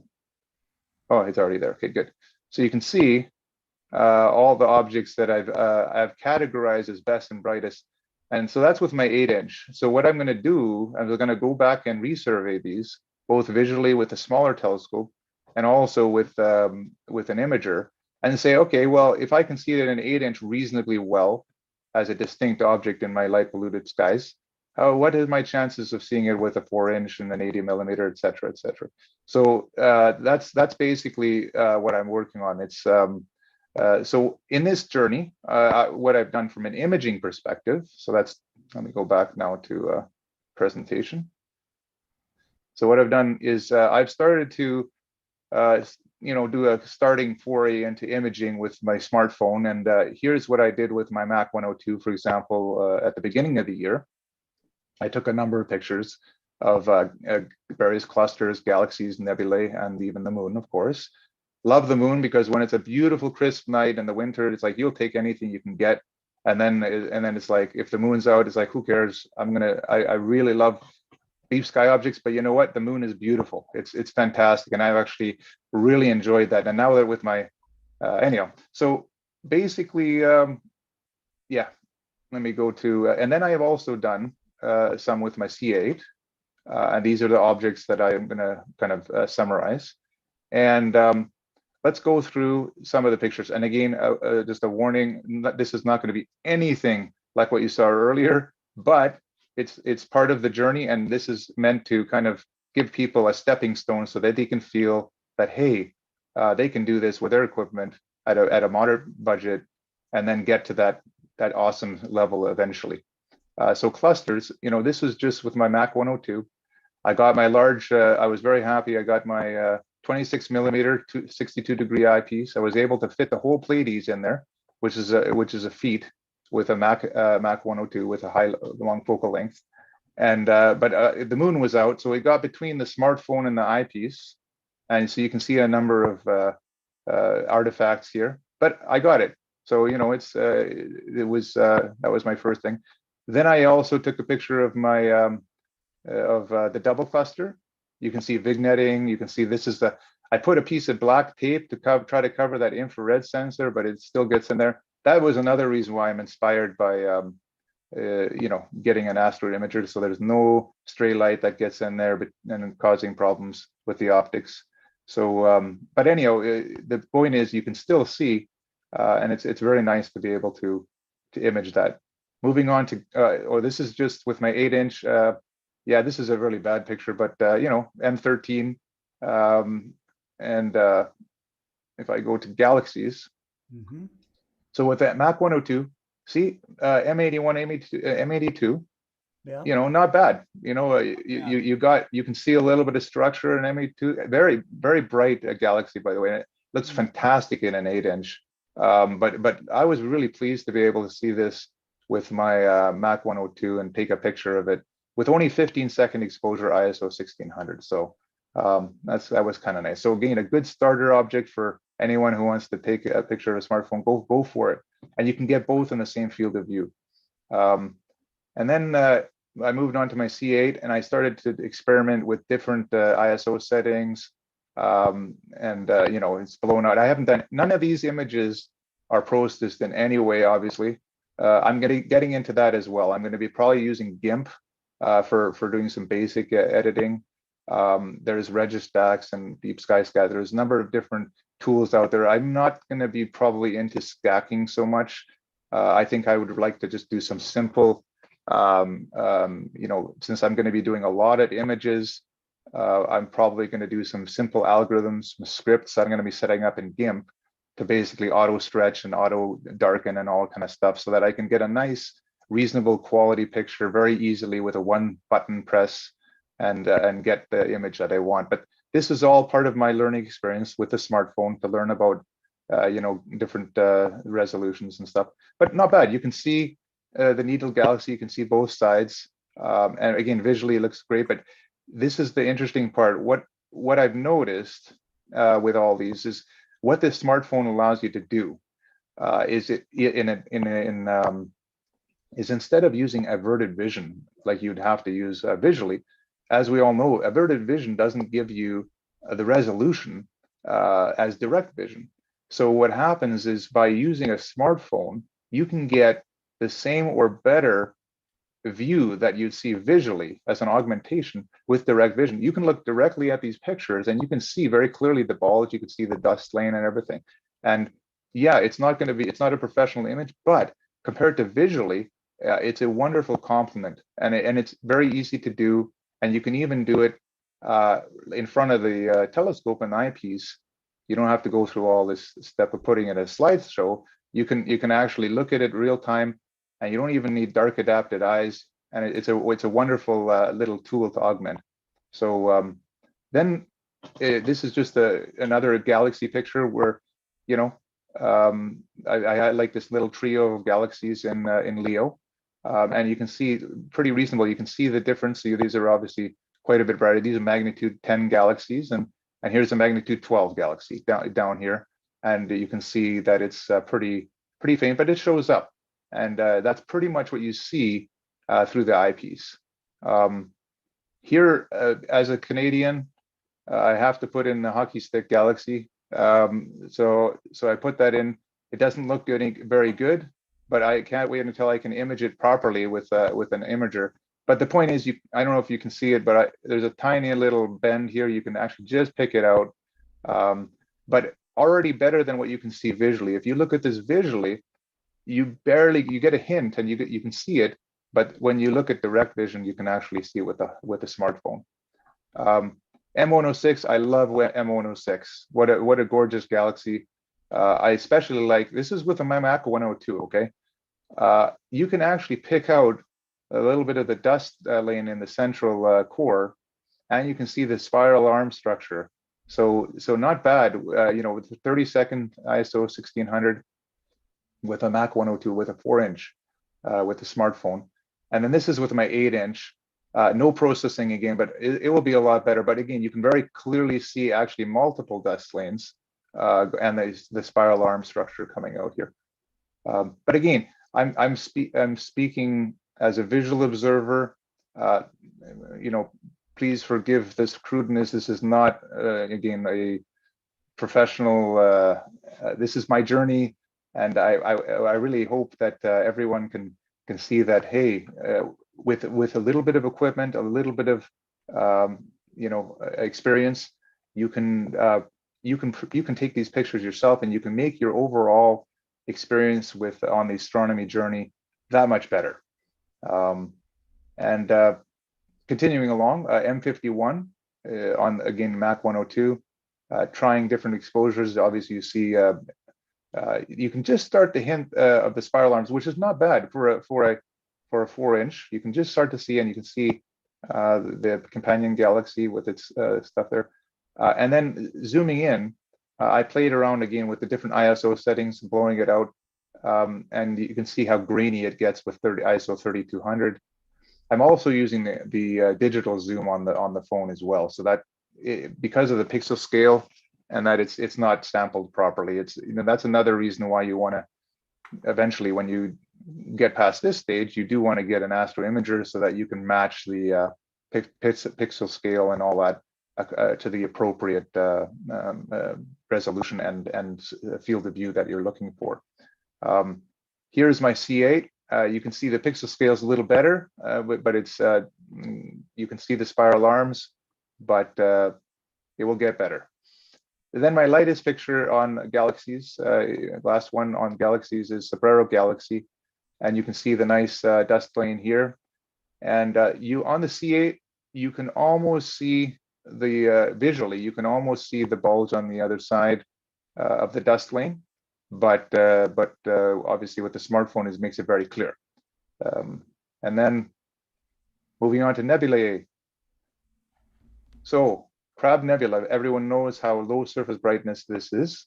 It's quite a large nebula with fairly low surface brightness, even though it's a bright magnitude.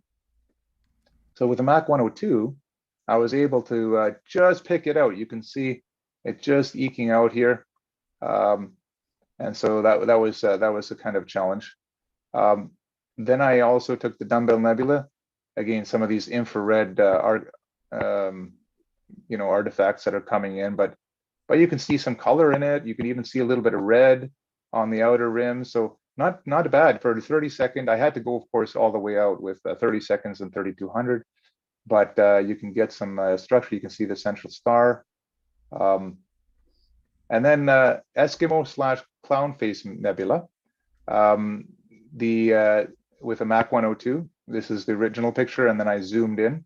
So you can start to see the inner ring and the outer ring, but not very good. But then I moved on to my C8, and then I was able to get some much better pictures where you can see the outer ring and the inner ring, the triangular part of the inner ring, and then even some texture and different varying colors of the outer ring.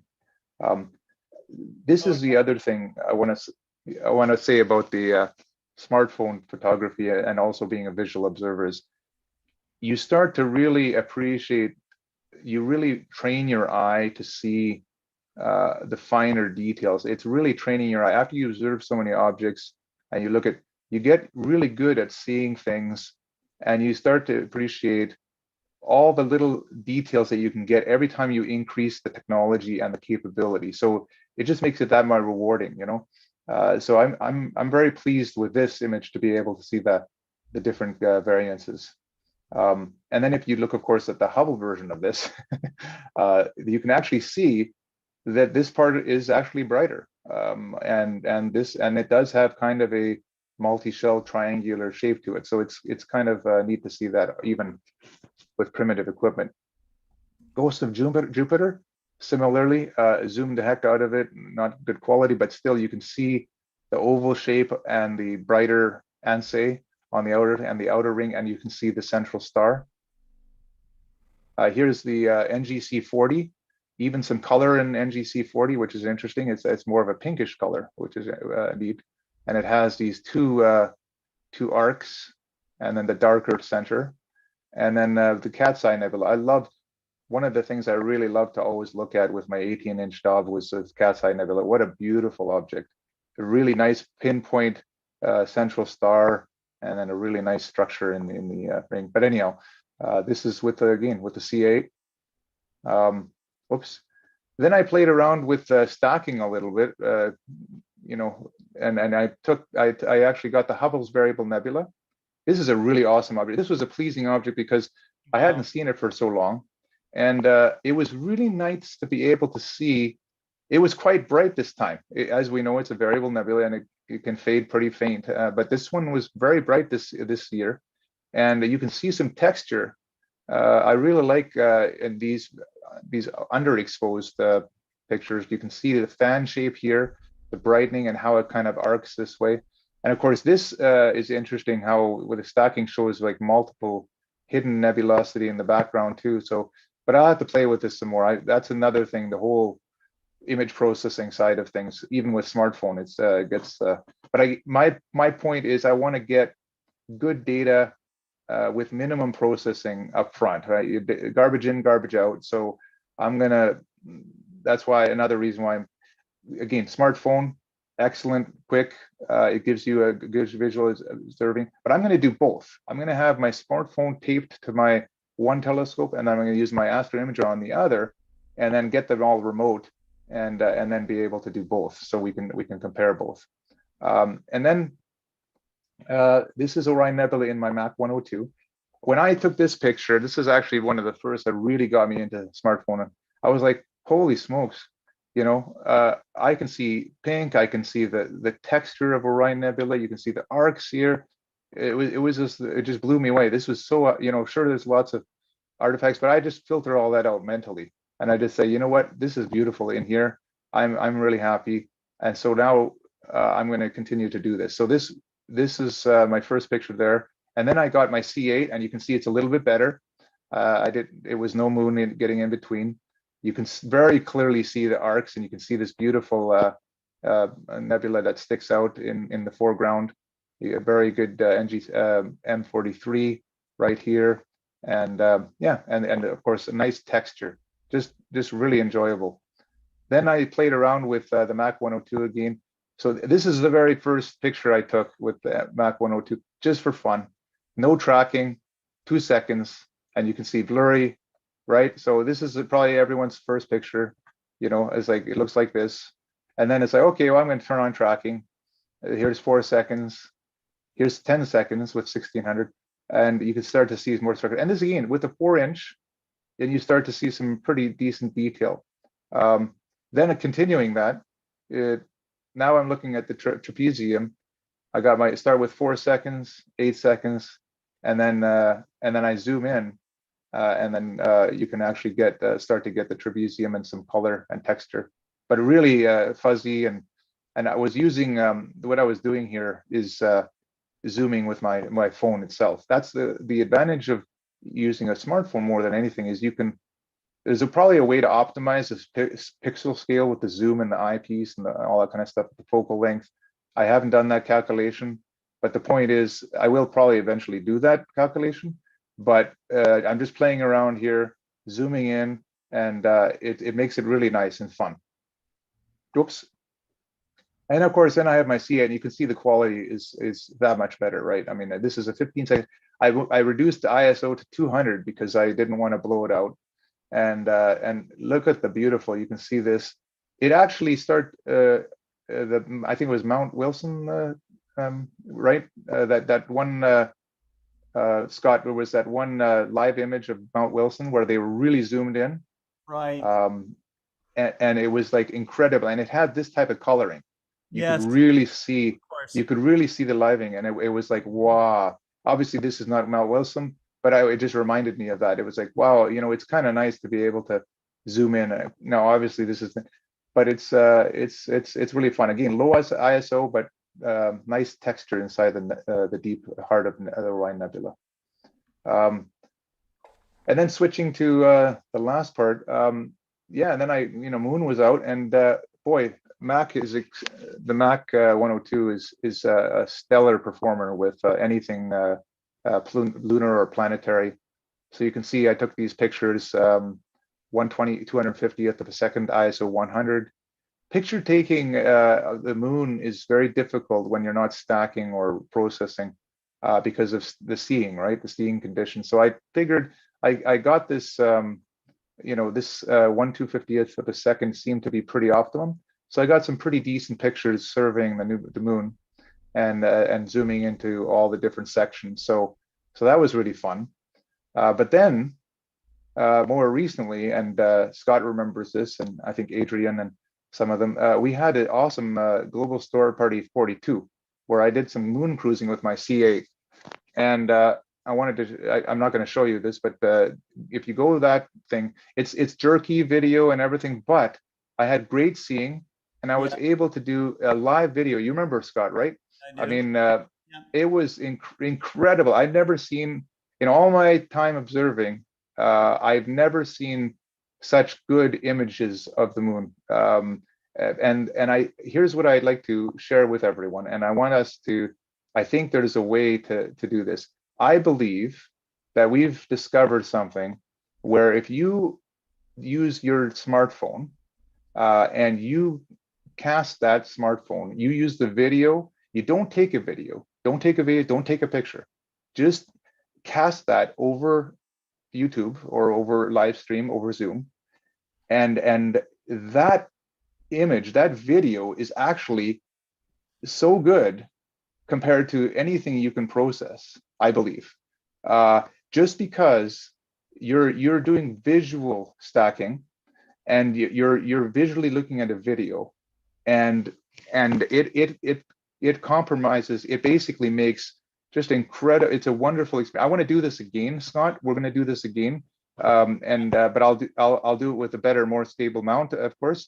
But basically, and I want to go to all the Apollo landing sites, and let's do a nice survey. You know, that this will be really fun. But I really think this is the way to go when it comes to lunar cruising. It's really fun. Get a good high resolution telescope like a C8, high focal length. Use your camera, your smartphone to zoom right in, and you can get beautiful without blowing out your eyes, right? When you look at the moon with an 8-inch, oh my gosh, or you try to go bigger, sure, you're going to have awesome resolution, but you have to use a lunar filter, or your eyes are going to get blown out, right? So if you do it this way with a smartphone, and and then or cast it to a screen or something, boy, it'll be awesome. It will be like you're in an orbiter. Anyhow, so last thing, just to wrap it up. It's all about the journey. So I wanted to share my little discovery or self-discovery of the Cassiopeia Nova. So what I did is when I heard about it back in March, I started looking at it, and I looked at all the websites where how to find it. And I found out that there's a star, SAO 20610. That's the star. And what you do, and I'll show you how to do this. But basically, I did a search on that and used my Sky Safari. I went to this location. This is the Sky Safari screenshot of what I got. And then, of course, using my experience of triangulation and mini star hopping, if you will, I found this triangle here. I found this little asterism here, and then I found, okay, this is where the SAO 20610 is. This is the actual picture, okay, through my smartphone. And this is exactly the same. And I rotated the picture, as you can see, to give it the same orientation as what I saw on my tablet. And basically, these are the stars. There's exactly the same scale, everything. And there's SAO 20610. And then guess what? There's no star in Sky Safari. And guess what? There's a new star. That's it. So I knew I had found it. And so this is how you can prove to yourself and for future to do a very easy self-discovery of any new nova and help the community and have fun. So I want to show you how I did that. So basically, I go back to Sky Safari. I'm going to turn off the my observing list, so I reduce the clutter. Turn that off. Hello. I guess it's just a little bit slow. There we go. Okay, let's search for it. I already had it in my search history. There it is, SAO 20610. You search for that. It comes up, and it's in Cassiopeia. You center on it. It moves over there. And then I'm going to zoom in.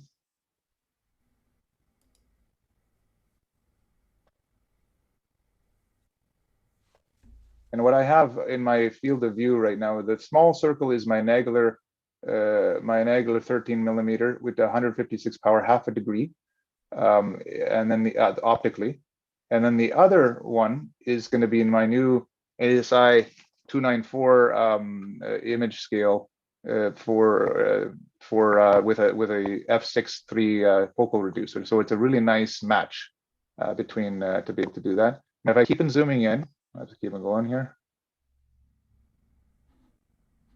Okay. Now, here's the neat part. I'm going to lock on it, and I'm going to change the time. So I want to show you something. I'm going to rotate, rotate, rotate. I'm going at different time. Okay. Oh, let's go right like that. Okay, there we go. So let me zoom in. Now I want to show you something. Oh, where's the, there it is. Okay, see this triangle stars? That is, I have to go back here. Oh, I have to go a little bit more. There we go. That's this triangle of stars here. See this asterism here? That's this asterism right here. Yeah. So basically, SAO 20610 is this one right here. So this triangle, this asterism, and the nova is right here. So that's how you do it. So you basically, what you want to do whenever you're finding these things, whether it's a, you know, a quasar or a nova, look for the closest star, you know, sort of Sky and Telescope, Astronomy, or whoever has that, and they're going to give you a star reference.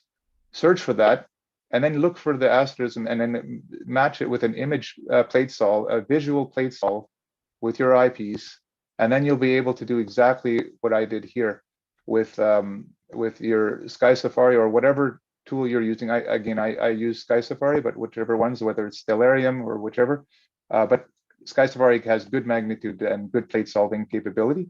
And then use your smartphone, couple it in there, take your picture, and voila.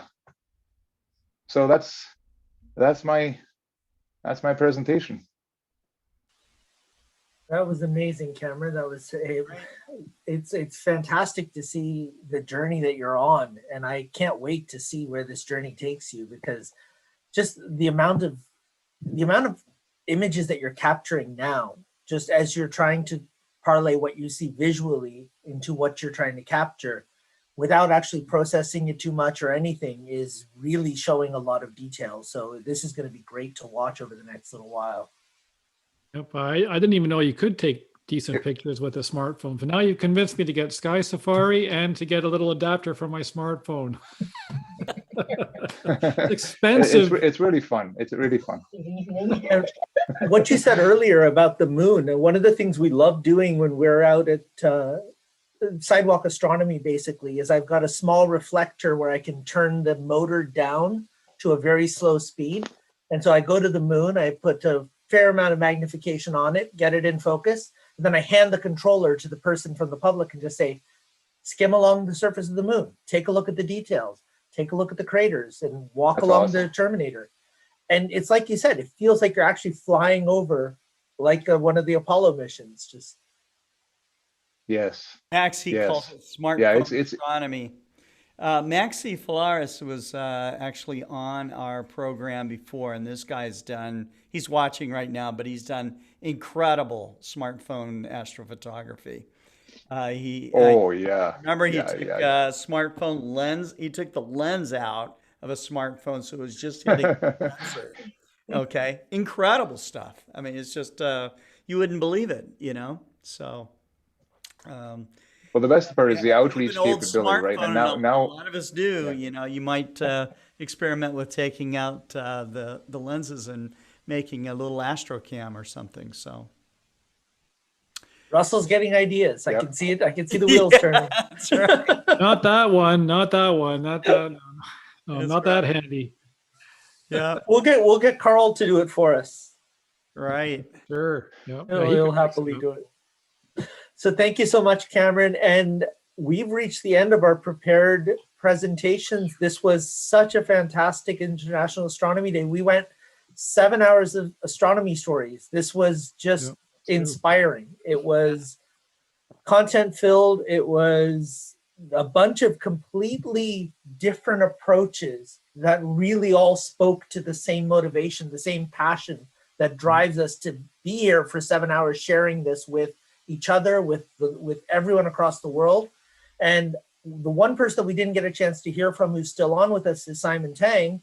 And we had a couple of people join us from the after party, but they weren't able to stay because we did go quite a bit over time.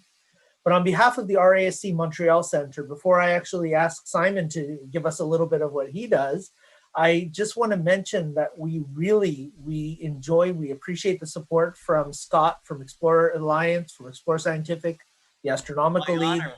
You know, we have had such a blast organizing this, planning it, and then having today's event. Russell and I, when we started talking about International Astronomy Day, no way did we envision this much amazing, fun content. It's gone way beyond what we originally planned. No, like not even close. Like super impressive, super motivating, super inspirational. Wow. No words. Great. Yep. Thank you so much, Scott. And having Doug Berger on at the start and David Levy. It was wonderful. It really set the stage. It was great to see Doug so giving of all those wonderful stories of how it all started and everything. And so I wish there was some way to tally up all the people that have been affected by Astronomy Day and all the amazing outreach people that must be all over the world. I mean, there's just you never know that what will happen on that magic moment. That you've got a careful and sensitive outreach enthusiast showing somebody Saturn's rings for the very first time, and the neurons that must be firing in their brains and just the experience of it and stuff for these people to know that they are, all their world isn't just their small world of problems and stresses and tension and all the rest of the things that we experience, as humans, but to understand that you're connected to the whole universe, and so I love that when I see someone go past that tipping point and I go, wow, okay, the light is now switched on, and it's a kind of enlightenment, so and so it's especially when you get someone out to see something, it can happen on a street corner, it can happen at a dark place that where you're seeing the Milky Way overhead like a temple, and these days it happens online, and we share. And it's happening online, exactly. Yeah, it's kind of sacred, actually. So it's amazing how accessible it's becoming now. I mean, I love the fact that Libby, Emily in Virginia, Cameron, Adrian, Pierre, Carl, we're going to hear from all of them, and what we heard is going to be accessible for kids to come back to, for adults to come back to, spend more time on, and continue to be inspired from the stories that we heard today. Yeah, true. Yep. Well, I look forward to the next time you guys feel geared up to being hosts again. So, I'm happy to make that, to avail our resources for that. I mean, it's amazing. So, and so was your support for this, Scott? This has been wonderful. Well, it's just amazing to see the RASC. I mean, the Montreal chapter. I know the RASC has how many? Like 4,000 members? 4,000 members. Yep. 4,000. Yeah. But you guys are a powerhouse. I mean, we are quite Gabby and Keen. Yes, we are. No, it's really good. It's good. A meeting. You said twice a week. Is that twice a week? Yep. Plus our public events. The club meets That's twice right. a week. That's awesome. So. I want to say something. Being a fellow Canadian here, the RASC, RASC, I called it RASC. Yep. Yeah, RASC. That's how I actually started. When I was 14 years old, my mom took me to the RASC center in Vancouver, and we went to the planetarium for monthly meetings, and I had the observer's handbook and all that stuff, and I had my little pencil marks to check off all the different objects. So I was kind of always been working on my lists. But I want to say we were at the Campbell River Valley Park. That was this Vancouver's delta. It's in the dark sky set part of the Vancouver River Delta. or the Fraser River Delta. Very nice dark sky. And I never forget, and I think it was the antenna galaxies. I looked in a 17.5-inch Dobsonian when I was 14 years old or 15 years old at that time. And that was it. I said, man, so that this is what, you know, RASC does, right? It gives that spark, right? And really inspires everyone, and it inspired me. So I want to thank and give back to the RASC for everything they've done. It changed my life. Thank you, Cameron. I think a lot of us feel that way, and no matter what point in your life you find that passion, finding a group of people to share the passion with, and who embrace your approach, whatever your approach is, however different it is from theirs, they still embrace it, and they want to hear from you, and you want to hear from them. That type of a camaraderie it enhances the learning, but it also just enhances the experience. It makes you feel like a part of something. Mhm. And that's one thing that we really get from the RASC. And if we weren't passionate, we wouldn't be still up at 2 a.m. So we really like this stuff. Yeah. I'm losing my voice. So from the RASC Montreal Center, our next event is Saturday, June 5th. It's encouraging girls into STEM fields with art and astrobiology. In between now and then, we have our clubhouses on Wednesdays and Saturdays. And Wednesday, we have Russell presenting on backyard astrophotography, Nicole presenting the following Wednesday on the June night sky. And Scott, did you want to plug the next GSP? Yeah, the next GSP will be Tuesday night, and it will be our 46th Global Star Party. You know, and it will be just one of the regular ones, if there's any such thing as a regular Global Star Party. So, but yeah, and we should be back on Monday also with Dr. Daniel Barth, who does How Do You Know? You know, he is the STEM outreach educator for the state of Arkansas out of the University of Arkansas. So I really want to thank the RASC Montreal Center. You guys were awesome. I want to, if you're any of you that were presenters are still watching, I want to thank you very much. Simon, do you want to close with anything? No, let's get this after party started. Oh, I do have to point out, Simon. Us West Coast guys. They left already. Simon stayed out for a good West Coast guy. What, 2 hours trying to catch a glimpse of something to share with us for the end of the night. Yeah, that was perseverance.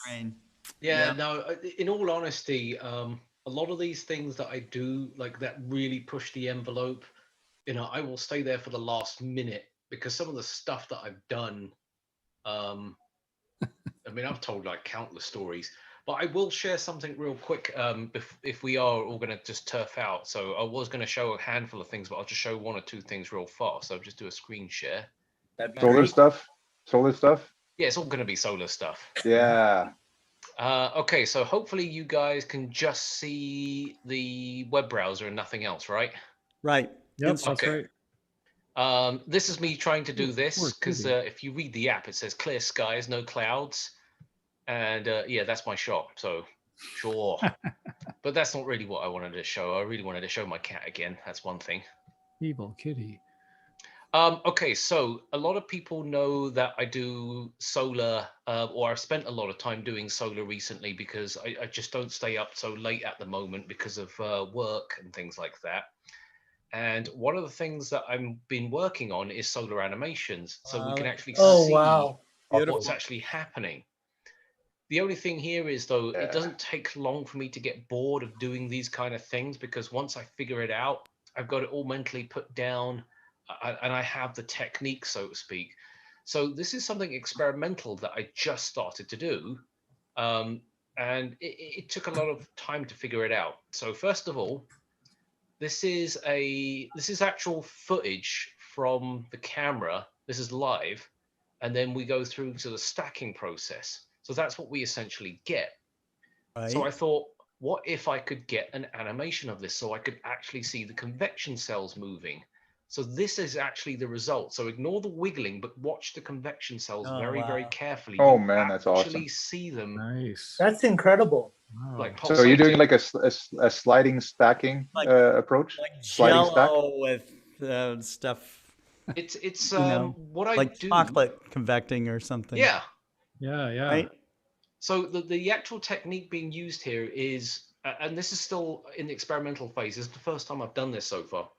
I took 2,500 frames. Out of those 2,500 frames, I only keep 150 on average. And then I am taking images every 5 seconds apart in order to capture the movement. But I kind of feel like 5 seconds is probably too short of a time. I don't know yet, because like I said, I'm still experimenting. So the next step for me to do now is to go up in aperture size.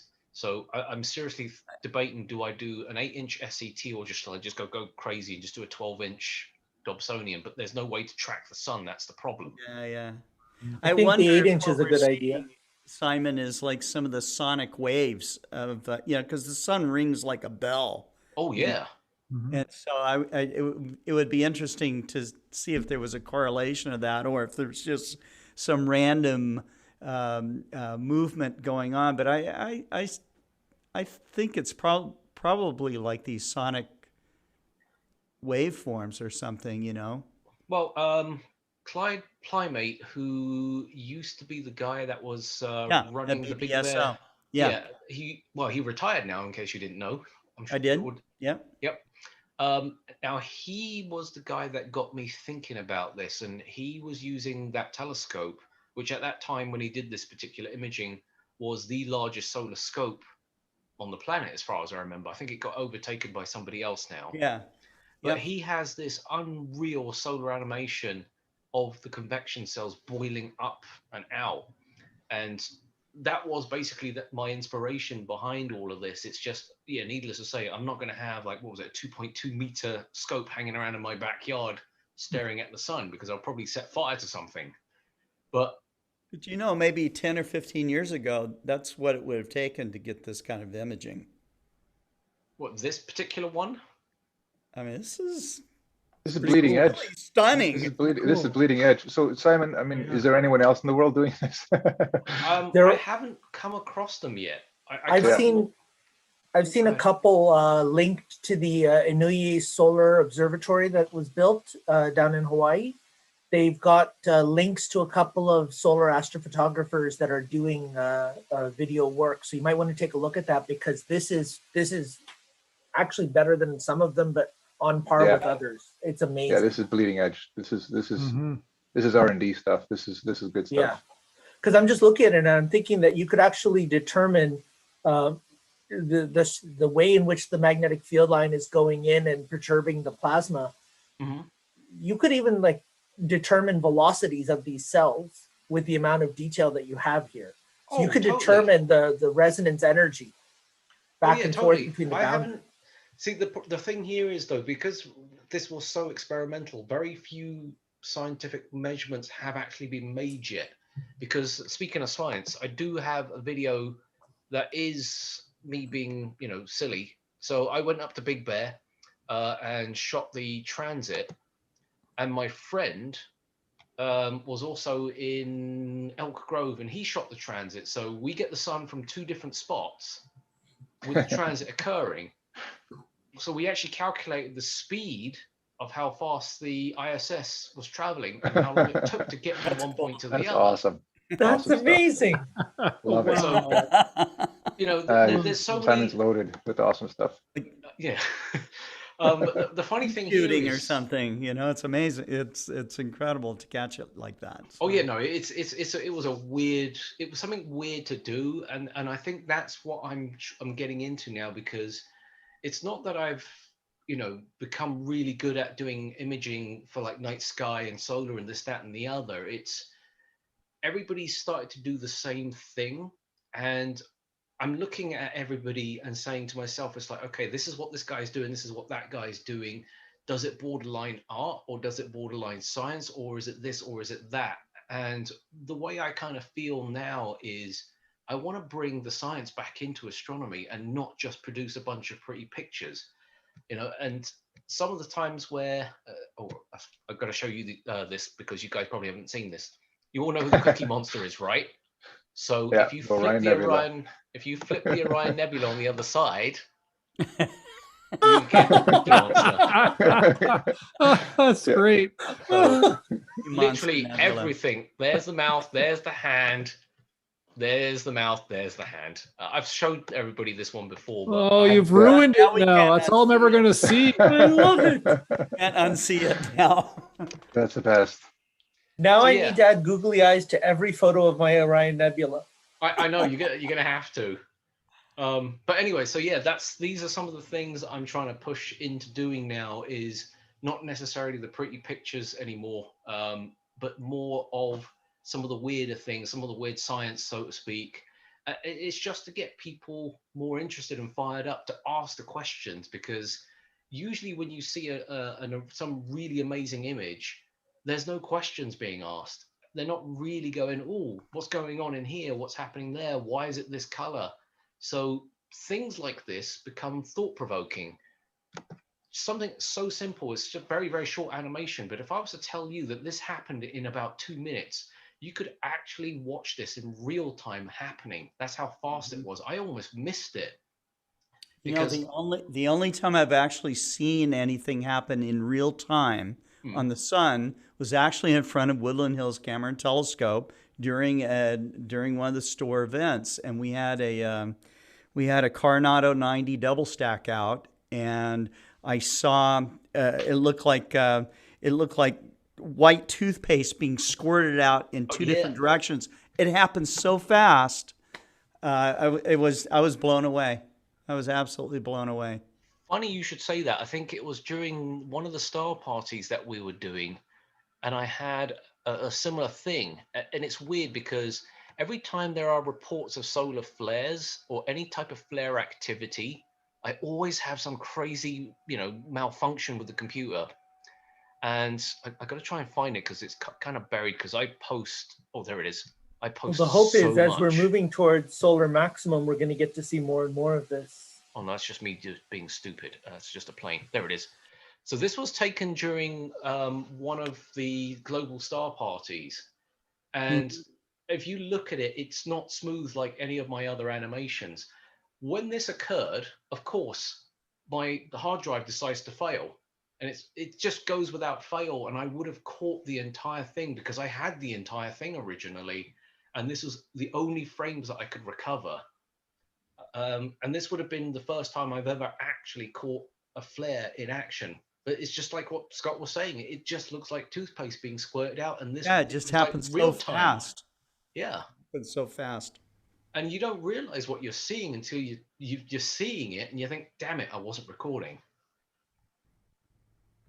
But yeah, so I mean, for those guys at home, if you want to see more of this stuff, you could just go to my Instagram. It's just Simon2940, and you can kind of go from there. I mean, this is the kind of perseverance I have. This is Venus occultation behind the moon. The sheer amount of clouds. If you were there with me, you couldn't see this. That's how bad it was. But because it was kind of like daytime, I could really push the way that the exposure works and play around with the curves, because the cloud was so high and so thin that the camera could pick it up, but visually we couldn't see it, couldn't even see where the moon was. So this is why I will sit there till the very last minute to catch something on the off chance that it might happen. Oh yeah. So that's an incredible capture. Wow. Showing up as 80%. Well, right? Exactly. But yeah, so I've got tons of pictures of like all different things. I mean, just as an example, I mean, there are some of my normal shots, I guess. I think everybody's seen quite a few of these different types of things. There was something that I was going to say when you guys were doing your presentations at some point, and a lot of people who get into astrophotography can find this quite disconcerting to a certain extent. In other words, it's really off-putting for a newcomer to try and get into doing astrophotography. And the mistake that I feel that they make is they see somebody else's pictures and they try to compare theirs to someone else's. Yeah. And Right. to me, that is the biggest mistake you can possibly make. I would say to people, go out and shoot. Don't care what anybody else does, and see what you get as a result.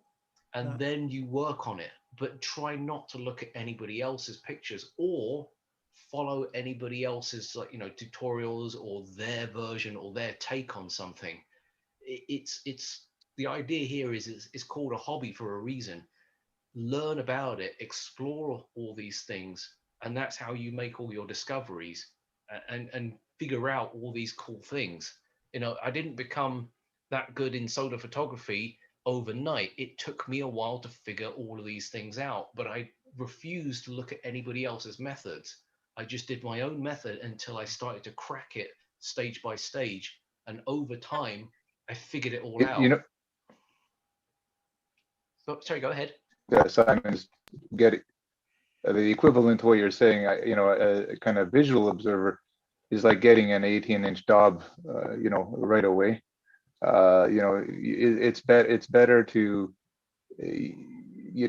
think of what you're trying to do. You're kind of improving your image yourself. Like what can you see when you're getting into astrophotography? I think be able to see what you see with your normal telescope as an enhancement, to say, okay, can I see more detail with an image? And then that pushes you to get better and better and better, and then you're getting that enjoyment of gradually improving, right? It's great if you can get the best image right away, but part of the real fun is the journey, is just making incremental improvements, right? And really internalizing it, seeing a little more detail, instead of overwhelming yourself with the Hubble image, right? They're nice, but it's nice to be able to kind of eke out a little bit more every time. Exactly. I mean, going back to who was it that was doing the presentation about? Was it Peter Williamson? For Perseverance, yeah. Yeah, for doing processing or just going through other data that you can get. And I was actually one of the first people to get a hold of this data as it was coming through. Yes.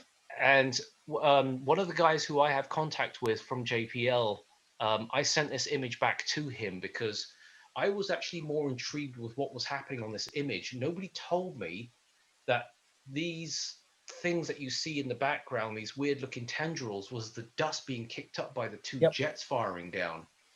But they didn't realize this, but their footage resolves far more than they realized. So when I went to process this and I sent this back to them, I was like, you guys got way more detail than you think. So I started going through a lot of all of their raw data and processing it, looking at things. Because one of the things that he's working on is moon regolith, the effects it can have on spacesuits and so forth and so on. And that's why I said to him, it's like, you need to send me whatever you've got on this raw data so I can look at it, process it, and figure out what's going on. Did you see the dust kicked up by Ingenuity, that you can actually see it in the background of the propeller blades? I did, but I haven't had a chance to go through that. So this is one of their videos that I did actually go. I don't know if it's big enough, but let me see. Let me do this. This is actually their video. The only difference here is this is my processing of it. So let me just get past this. So yeah, if you watch their original footage, then compare it against my processing, the clarity of what I get out of their data is like groundbreaking compared to what it's leaps and bounds better. I showed their original video in class, and this is so much better. Yeah, it's that like I said, I don't think they realize how clean their data really is. Well, one of the issues was with their raw data, you can't really see why the active location is causing it to move from side to side, because it looks like there's completely clean areas. But when you look at the process data, you can see why it would actually start to move away from their original planned dropping point. Yes. And then, I mean, I already identified this section was, if you look at the way that the dunes are forming, the only time I've ever seen that is on a dried riverbed. And this is like, this is absolute Absolutely. evidence that used to have water in there at some point. I mean, I've shown this footage to dozens of people, and I, every now and then I get a handful of people saying, "Oh yeah, this is all fake," and they've never been to Mars and they've never been to the moon, and I just kind of cringe at them and say, "Okay, if you say so." Can I use your images and videos in class next year? You can indeed. Everything I do, you do not need to ask for my permission to take anything. Just grab it and go. Oh, I'm going to give you credit. This is amazing, and the work that you've done here, like the amount of detail that you've got on what the thrusters are kicking up, is like, I have not seen this level. This looks like, something done in Hollywood. I mean, it's just so incredible. It's so surreal. It's surreal. Yeah, it's like, it's so real that it's like, can it be real, right? But it's amazing. It's like you're there, and it's like using angles that we, it would only, you would have to set it up, in a studio. But they were able to get all the cameras and everything in place, knowing that they could do a shot like this. So I like that. Yeah. It's sad because people see this stuff and say it's too realistic, that it's fake, and I can't stand that when they say that. It just drives me crazy. Yeah, don't worry, Simon. That's their loss. They're missing a lot of enjoyment. No, I know. I know it's really their loss. But I mean, I had an argument with a friend of mine, and I've known him since I was 18 years old, and he didn't know that I was into astronomy, and then he certainly didn't realize that once I got into astronomy 4 years ago, as in like imaging, that is, that I would get to where I am today. But he still wants to argue with me that we have been to the moon, the pictures of whatever is fake, none of the stuff is real, and at any minute now he was going to tell me that the Earth was flat. Yeah. And I was like, you know what? You're one of those guys that I want to take to the edge of the Earth and just drop you off of it. I know it's frustrating, but let's not end on that note. Let's end on the positive. I'm not going to end on that note. But yes, end on a high note. This has been an amazing. It was an amazing astronomy day, and we got to spend it with the founder of astronomy. We got to spend it with amazing outreach people like yourselves, and. I've got a better way. I loved it. I've got a better way to end this, actually. So I did talk to Ben in the chat privately, because I really wanted to figure out if there was any kind of like relation, and the answer straight up is no. No, but did you see in the chat? Ben might be my long lost cousin.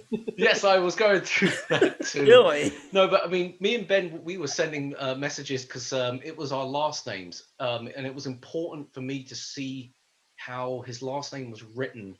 So he sent me how his one was written and how mine was written, and I instantly knew, the pronunciation of your last name. I know it says T-A-N-G, which is Tang, because that's how we pronounce it.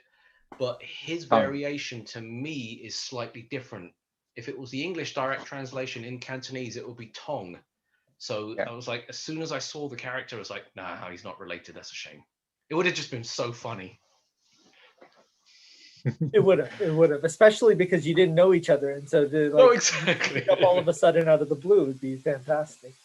But like I said, I always call Scott Roberts, the father of astronomy. He's our dad. He's everybody's dad. Oh, come on! Don't age him that much. He doesn't need to be aged that much. I mean, I'm already old enough as it is. So. I am a cheerleader for all the people who do outreach and the organizations that are involved in it. It has really just been an amazing ride, So, yes. And I think most of us feel very privileged to have a little part in it, and to be involved with it in any way that we can, So I think that I used to tell people that astronomy outreach is a very selfish thing, and the reason why it's so selfish is because we get such a charge out of it when we are doing it. It's like. When things aren't right with me, if I can go to a street corner and show 20 people, 100 people, the moon or Saturn or something like that, everything's right in the world, man. I mean, whatever was bugging me is gone, and you know, and I just feel like, okay, this is why I do what I do, you know, so. But You know, it's true actually. Every time I used to do the outreaches and we would show people things, you forget about everything else. everything else, that's right. Nothing matters any longer.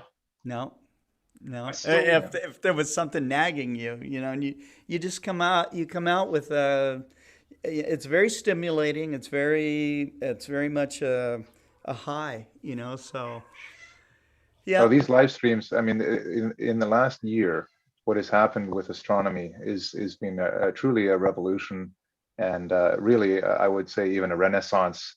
You know, I feel we're more connected together as humans, and as in our community as well. And like you say, there's such a wide variety of seeing the universe. The universe is so vast. There's no single human can comprehend or even describe it properly. So we are playing our little roles and having our little enjoyment. But it's such a wonderful thing that we can all come together and share in this together. You know, it's awesome. What you've done, Scott and Karim and everyone here. This is awesome. By enabling this and facilitating it, it's not an easy thing, but I love it because it's real. It's real stuff. Like we have our technical glitches, you know, we have our different views, but it's we all have a common love for astronomy. So it's just wonderful. That's true, and it's something that goes beyond all borders and everything. So it's just you know, we get our own overview effect, you know, without being astronauts, having to see the Earth rise beyond the horizon of the moon. You know, it's something that it's something that I still try to describe. I can't do it very well, but you know, the interconnection and the interdependence that you start to sense and start to learn about firsthand without just like reading about it in a book or having somebody tell you about it, but to really directly experience some of it is really cool. So, well, gentlemen. Yep. Shall we adjourn for the night? Yeah, I know it's very late there. It's 1:36 here in Springdale. It's 2:36 It's where only you are. 11:30 for me. Yeah, you got more. We'll just pass the hosting over to Simon. You're broadcasting there, Simon. You got all the equipment there, so and you do a great job at it, Simon. By the way, you know. Oh yeah. I still haven't quite figured out how he did it, but we were broadcasting to our audience. He was broadcasting to a separate audience, and he connected them both. So we were, you know, I'm still trying to wrap my head around it. So, but he said, "Oh, Simon and Cameron, I guess we'll keep going, and we'll join up with them when we wake up in the morning. Right. I'll get with you on Monday, and then we just."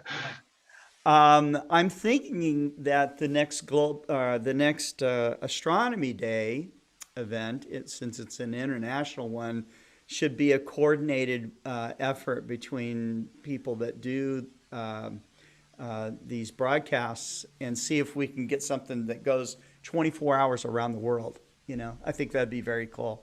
That would be amazing. Yeah. Did you even stay up for 24 hours? Like the Jupiter-Saturn conjunction? Oh man, Scott. You have this coffee now that has twice the caffeine, you know, so Starbucks is selling it. And you know, that time we'll get David Levy. He'll be on the entire 24 hours. He'll just stay up. When we did the Great Conjunction, I know. That was major. We started in the Philippines and we went over, and that was five different broadcasts that we did. So on that one day. So I think it's a great idea, and I think, you know, we've got thanks to these global star parties, we have the connection. We have people from all over, from every time zone that's connected with us, north and southern hemisphere. So we're going to be able to actually share experiences that others will never have seen before. And so that's what's going to make it really special, I think, if we're able to do that. Yeah. Looking forward to it, guys. Thanks so All much. right. Good night, everyone. Thank you. Thanks, everybody. Thanks to everyone in the audience, and again to everyone at the RASC and all the presenters. And you know, we'll be back. We'll be back on Tuesday. Take care. Excellent. Wishing you clear skies. Yes. May you all have clear skies ahead. Good night. Good night.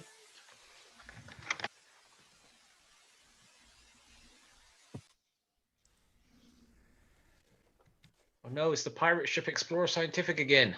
Yes.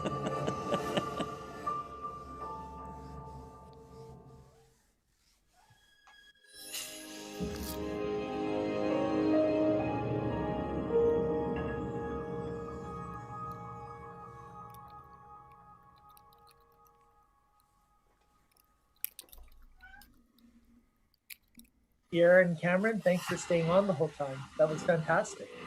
Oh no, definitely, Karen. This is awesome. I want to stick with my fellow Canadians.